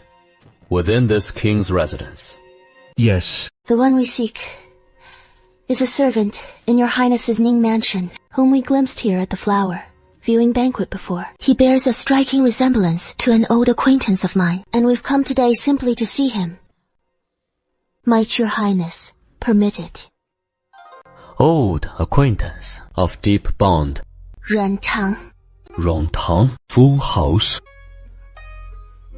He is a dear old friend of mine, whom I haven't seen in many years. The last time I spotted him was at the flower viewing banquet. I thought my eyes were playing tricks on me, so I didn't dare approach. After returning home, I mulled it over endlessly and concluded it must be him. That is why I've come calling today to inquire of Your Highness whether this person is still in the prince's mansion. A mere servant. This prince takes no interest in such trifles. Presently, I'll summon the steward, and you can ask him. This is the steward of my mansion. Whatever you need to know, just ask him. Nanfeng looks utterly bewildered. When did I become the prince's steward? Your Highness, in truth, Rantang has another identity. She is the legitimate daughter of the Jina Marquis mansion, and my betrothed yet to cross the threshold. I've come seeking her this time to take her back home.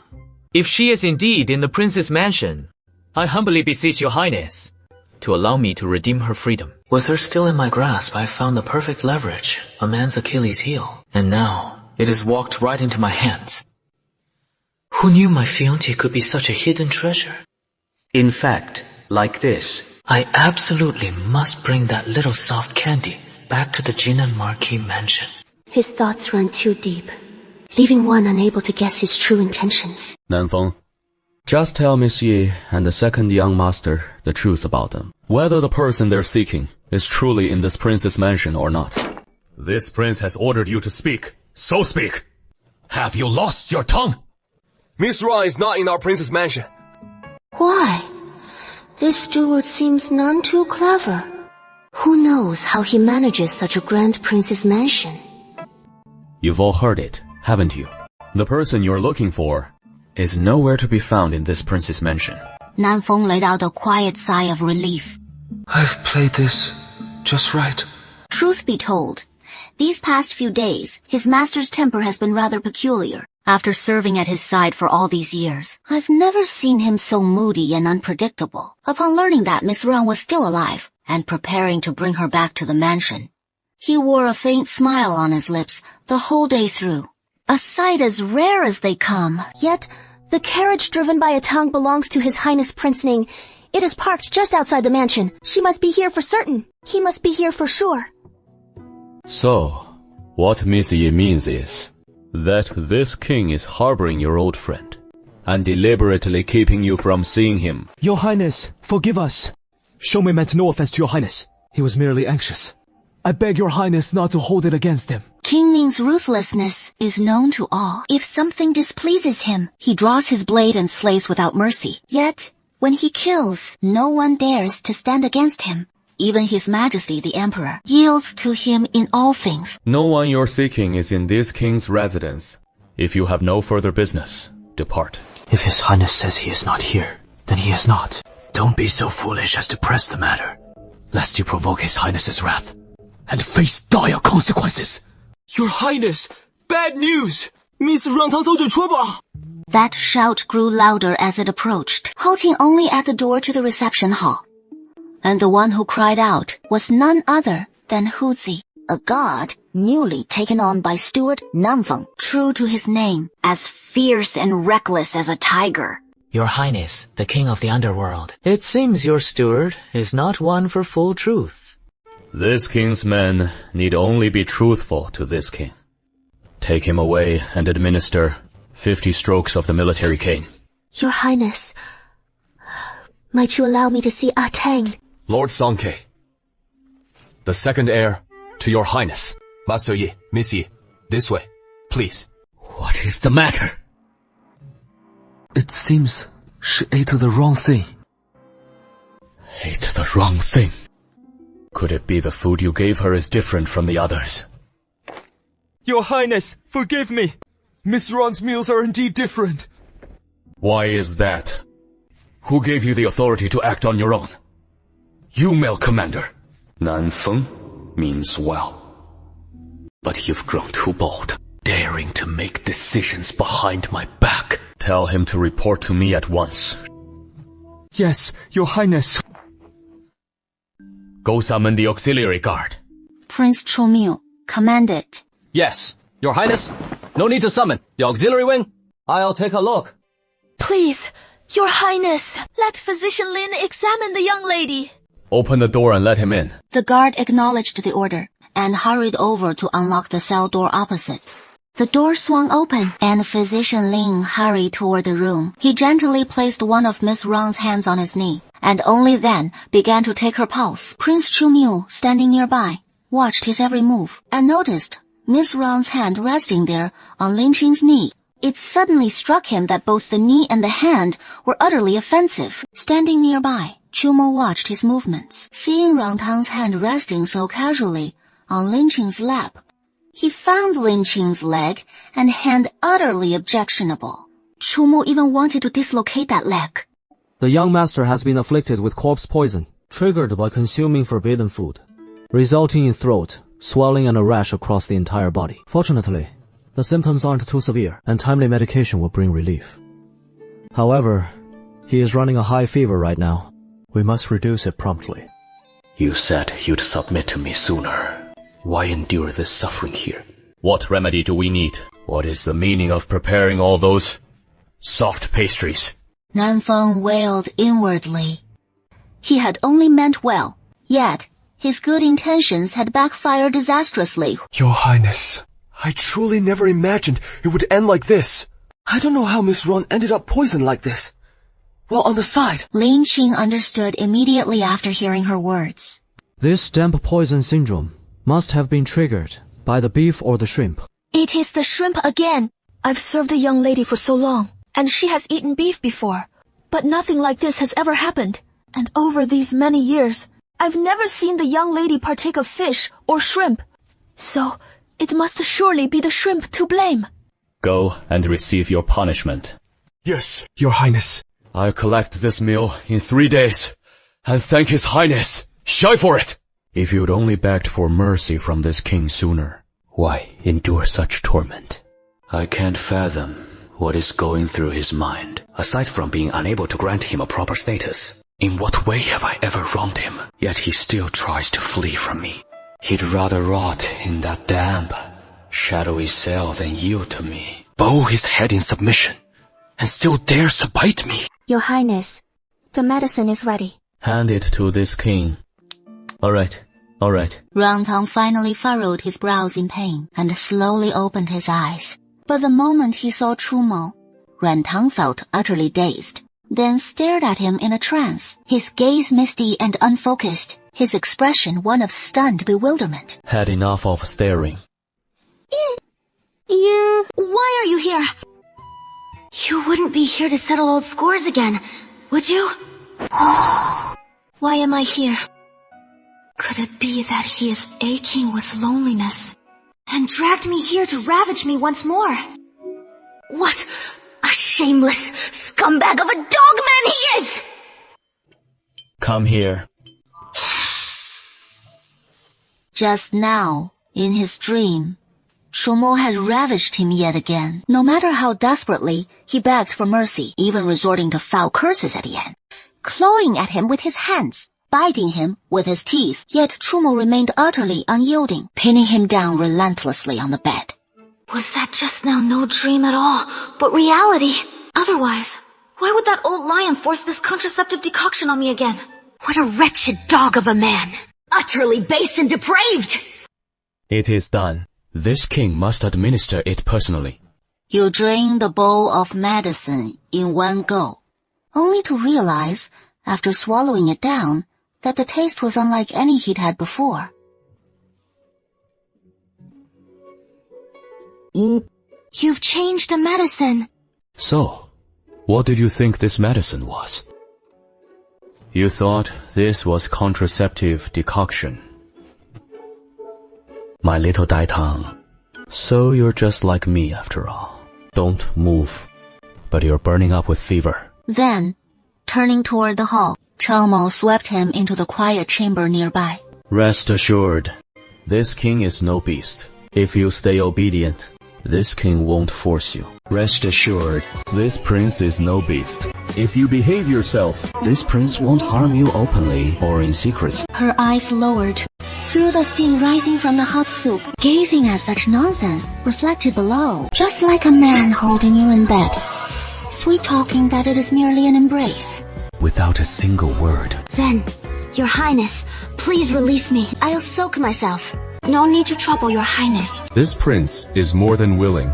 You should consider it an honor. This night was, surprisingly for Ruan Tang since her arrow wound, the most peaceful and comfortable sleep she had enjoyed. Thus, she awoke quite early the next day. At the break of dawn, she stirred awake, unsure if it was thanks to last night's restful sleep. She felt far more relaxed all over. Her headache had vanished, and the red spots on her skin had faded. Beside her, Chu Miu was long absent. Rang Tang stretched lazily, rising from the bed. After freshening up, she made her way to the door. As soon as she opened the door, she heard the sharp ring of swords clashing through the air. In that instant, Rang Tang's legs went weak, and she slumped to the ground. What is wrong? Is your body feeling any better? Much better. Thank you for your concern, Your Highness. Then, turning back, she walked into the courtyard once more. Rang Tang pressing close to the doorframe, her eyes fixed on the man practicing his sword forms. Your Highness, the second son of the Duke's mansion and the young master and miss from the Earl's mansion have arrived again. Tell them, this prince has no time to receive guests today. The guard who had come to report lingered, and added instead, The old madam from the Qing and Marquise's residence has come as well. Please escort them to the reception hall. This king will come over shortly. Meanwhile, Chu Miu continued toward the inner chamber, and only spoke once he stood before him. This king has some official matters to attend to, so later I'll have someone prepare breakfast for you. This king won't join you for the meal. Soon after, maids entered carrying trays of food, 2 young maids of about 15 or 16 years old. She turned and beckoned the one who seemed the most honest. You stay and attend to me, since my maidservant is still confined by His Highness. After a moment's hesitation, the selected maid nodded and stayed behind, while the other quickly excused herself and left Rang Tang's courtyard. Scoop me a bowl of soup. The maid obeyed at once, respectfully ladling a bowl and offering it to Ruan Tang. But as the maid handed over the bowl, her hand suddenly slipped, sending the entire bowl spilling onto Rang Tang. The maid, seeing this, immediately dropped to her knees in panic. Miss, please forgive me. This servant didn't mean to. Let me get up. Attend to my bath and change of clothes. In short order, Rang Tang led her into the inner chamber. In an instant, her hand struck like a blade, delivering a sharp chop to the back of the maid's neck. The maid soon slumped limp to the floor. Rang Tang then donned the maid's garments, mimicking her every detail, and styled her hair in the same servant's bun. With all preparations complete, he took up the food box and emerged from the room. All the way, he kept his head bowed low, hurrying toward the gates of Kanglang Courtyard. Out. Hold on a moment. Open the food box. All clear. You're dismissed. Your Highness, we intrude upon your esteemed residence today, in hopes of bringing my granddaughter back home. I beseech your Highness to grant this favor. Old madam, you overstate the matter. Should this king be able to oblige, how could he refuse? It is merely that your granddaughter is not within this king's household. You must have been misinformed. Pray do not heed idle gossip. Your Highness Prince Ning, spare us your jests. How could a Tang not be in your residence? Has a Tan perhaps fallen short in some duty, and given offense? Speak freely, and we shall make amends on his behalf. Indeed. Should my Tang have slighted your Highness in any way, your Highness need only say the word. This old frame of mine, I shall offer in atonement for him.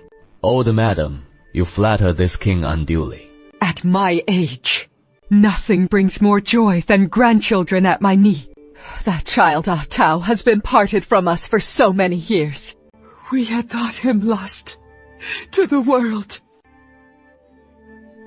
Now that we know he lives, come what may, I cannot allow him to wander forsaken any longer. Otherwise, how could I face his late mother? This king has already made it clear that the granddaughter the old madam seeks is not in this king's residence. Yesterday, we clearly heard the guards in your highness's residence calling a Tang by name. And saying something had befallen her. Could your highness claim we misheard? Very. Which guard is Miss Yi referring to? Why not have this king summon her to set things straight with Miss Yi? As it seems Miss Yi's ears have failed her, or perhaps my guard's tongue simply got tangled. Shall I reward Miss Yi for such a grievous misunderstanding? Where are the guards in his mansion? I know. Ah Tao. She must be here. Miss Yi, everything requires evidence. You have no proof, just to accuse this prince of detaining the daughter of the Jing'an Marquis and refusing to release her. This is nothing but framing me with a trumped-up charge. This prince would be at a loss for words. Ah, your highness, please don't be angry. Qing Yu, he is just worried about a tongue. No offense to your highness intended. Chongmu chuckled lightly. How could that be? This prince has never quarreled with women over trifles. Hearing this, Rongtang, hiding in the inner chamber, couldn't help but scoff inwardly. Not quarreling with women over trifles. He really can spin tales on the spot. Am I not a woman? The things he did to me. Wasn't that quarreling over trifles? You say you truly don't care. So why won't you let me go right now? But if Rongtang is truly in Prince Ning's mansion, no matter in what capacity she is there, he'll bring her back to the Jing'an Marquis's mansion regardless. If Rongtang were merely a servant, it might be manageable. But if she lacked the judgment to seduce Prince Ning, old Madame Rong would never let her off lightly. If Rongtang were merely a servant, that would be easy enough to handle. But if he lacks the sense to go enticing King Ning, Lady Ruan would certainly not let him off lightly. Moreover, in just half a month's time, the Grand Empress Dowager will hold her birthday banquet, and at that time she will seize the occasion of the banquet to select a royal consort for her son. That is, Prince Chu Miu. Lady Rong has only one thing on her mind. Her Changhuan is destined to become that royal consort, and he must not be here to let that soft candy ruin the grand prospects of the entire Jing'an Marquisate. Grandmother! I am unfilial!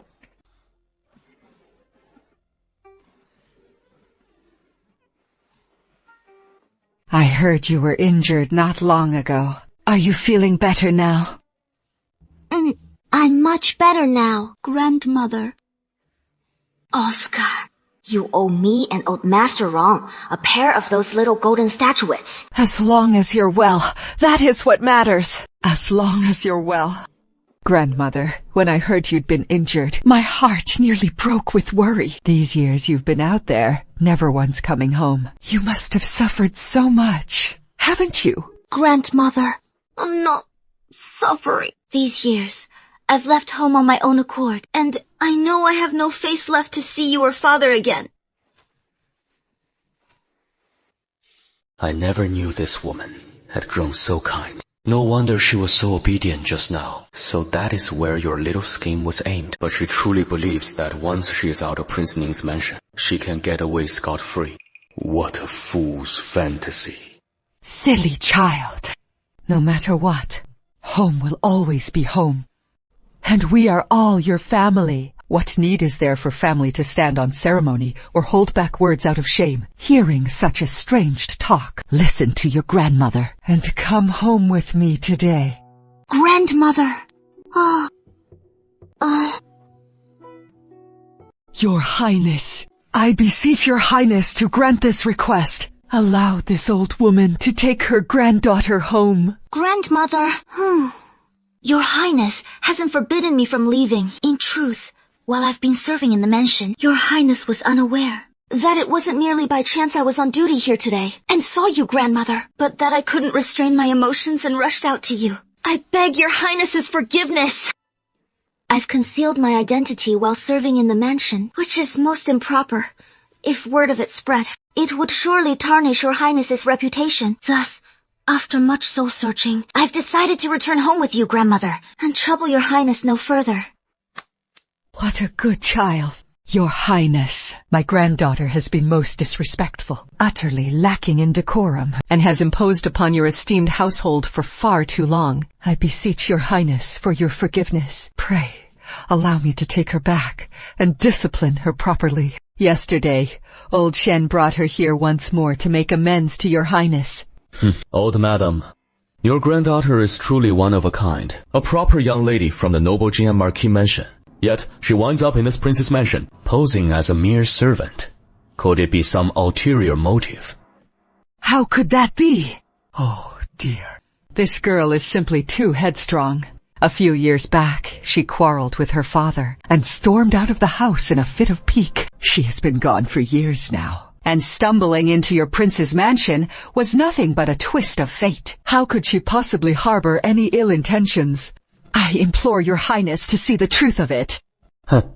This prince was merely jesting. Pray do not take it to heart, old madam. It is simply that the servants here fall under my steward's purview. If she wishes to leave, my steward must first attend to the matter. He'll need to review the terms of her indenture of servitude. How many years remain? So we can settle the accounts accordingly. No doubt you are aware, old madam, that this prince has always upheld the utmost integrity. Every expenditure in this household must be meticulously accounted for, lest petty schemers find cause for slander. Where does indenture of servitude come from? That sleazy lord must be scheming some dirty trick again. And as if he has ever been above reproach. This has to be the biggest joke in the empire. Spill it.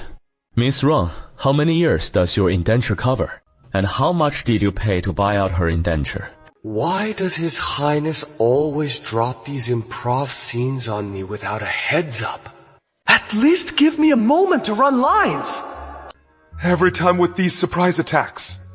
I'm about to lose it. Miss Rong has signed a 20-year indenture of servitude, and I've bought out her bond for 3,000 taels. As he spoke, Nanfeng tilted his chin up toward Shu Miu, wearing that smug look.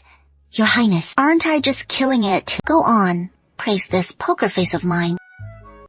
So, it is all smoke and mirrors after all. Someone's even more polished than I thought. Clearly a case of like master, like mutt.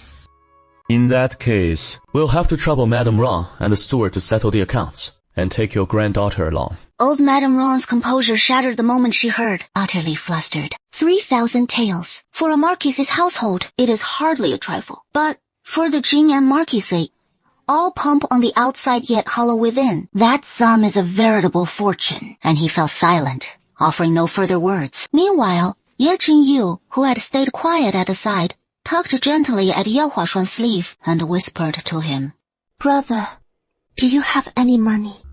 Your Highness, if I hand over these 3,000 taels, can I leave Prince Ning's mansion? Of course.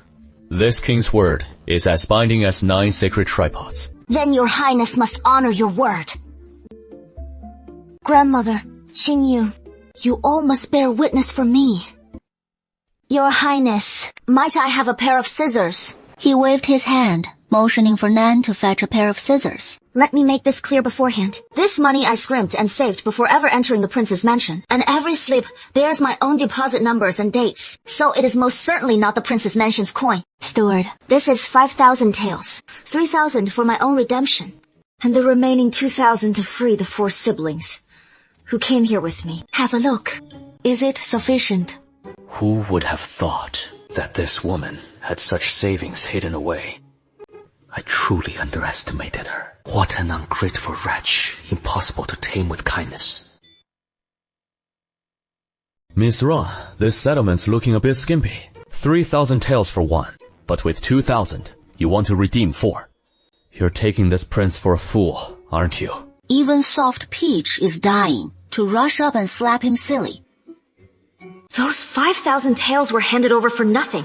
What could he possibly do about it? There was no indenture of servitude to begin with. Wasn't it all just his hot air that cooked it up?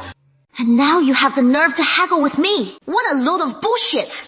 Only a ghost could make these books balance. Then, steward, if you would, refund me the 2,000 taels.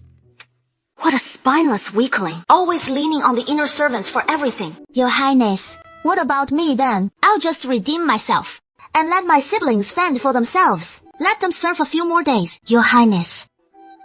Grandmother, shall we take our leave?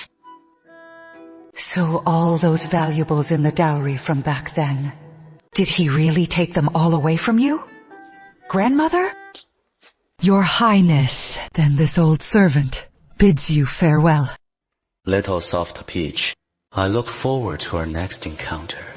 The carriage pulls up right at the Jing and Marquis's residence. Why is your coming out? Sure, come out and greet grandmother. Is grandmother tired? Grandmother! Don't just stand there blocking the doorway. Let's go inside first. Make him kneel. Grandmother told you to kneel. Didn't you hear? Grandmother shot him a sharp glance, and only then did he reluctantly kneel on the prayer mat. But this very moment was already seared into the original host's memories from his past life. In that past life, however, he had been dragged back from a beggar's den, and the instant he returned to the Jing'an Marquis Manor, he was forced to kneel in the ancestral hall for an entire night. Yet that night had been anything but peaceful for him. Do you know why you're being made to kneel? Disrespecting your father, storming out in a fit of anger. Your first offense, abandoning home for years without return, disregarding the honor of the Jing'an Marquis Manor. Your second offense, unauthorized service in Prince Ning's residence, signing an indenture of servitude. Your third. No matter the charge, even if grandmother beats you to death today before our ancestors, they would hold no one to blame. If father hadn't been so unreasonable, how could I have ever left home? Has no one ever asked me why I left? If it weren't for my father's cruelty, how could I have ever left home? Has no one ever wondered why I fled? Even when he later dragged Rantang back from the beggar's den, he treated her merely as a pawn to curry favor with the powerful. All for the family's gain. With his own hands, he thrust her into yet another abyss. She was forced to marry Shen Qian, a man who despised her, and he passed her around like a forbidden plaything to various men. All of it, Rantang's father knew every sordid detail. Yet, not only did he fail to intervene, he offered no rescue. Instead, he encouraged those sycophants' vile schemes even further. After all, I am her daughter. Old Madame Ruan's voice rang out once more, shattering Rantang's reverie. Considering your youthful folly in the past, and that you're now a pitiable soul, kneel for 2 hours as punishment. You've risen in status. Then come pay your respects to grandmother. Yes, grandmother. A quarter hour later, Ruan Changhuan returned.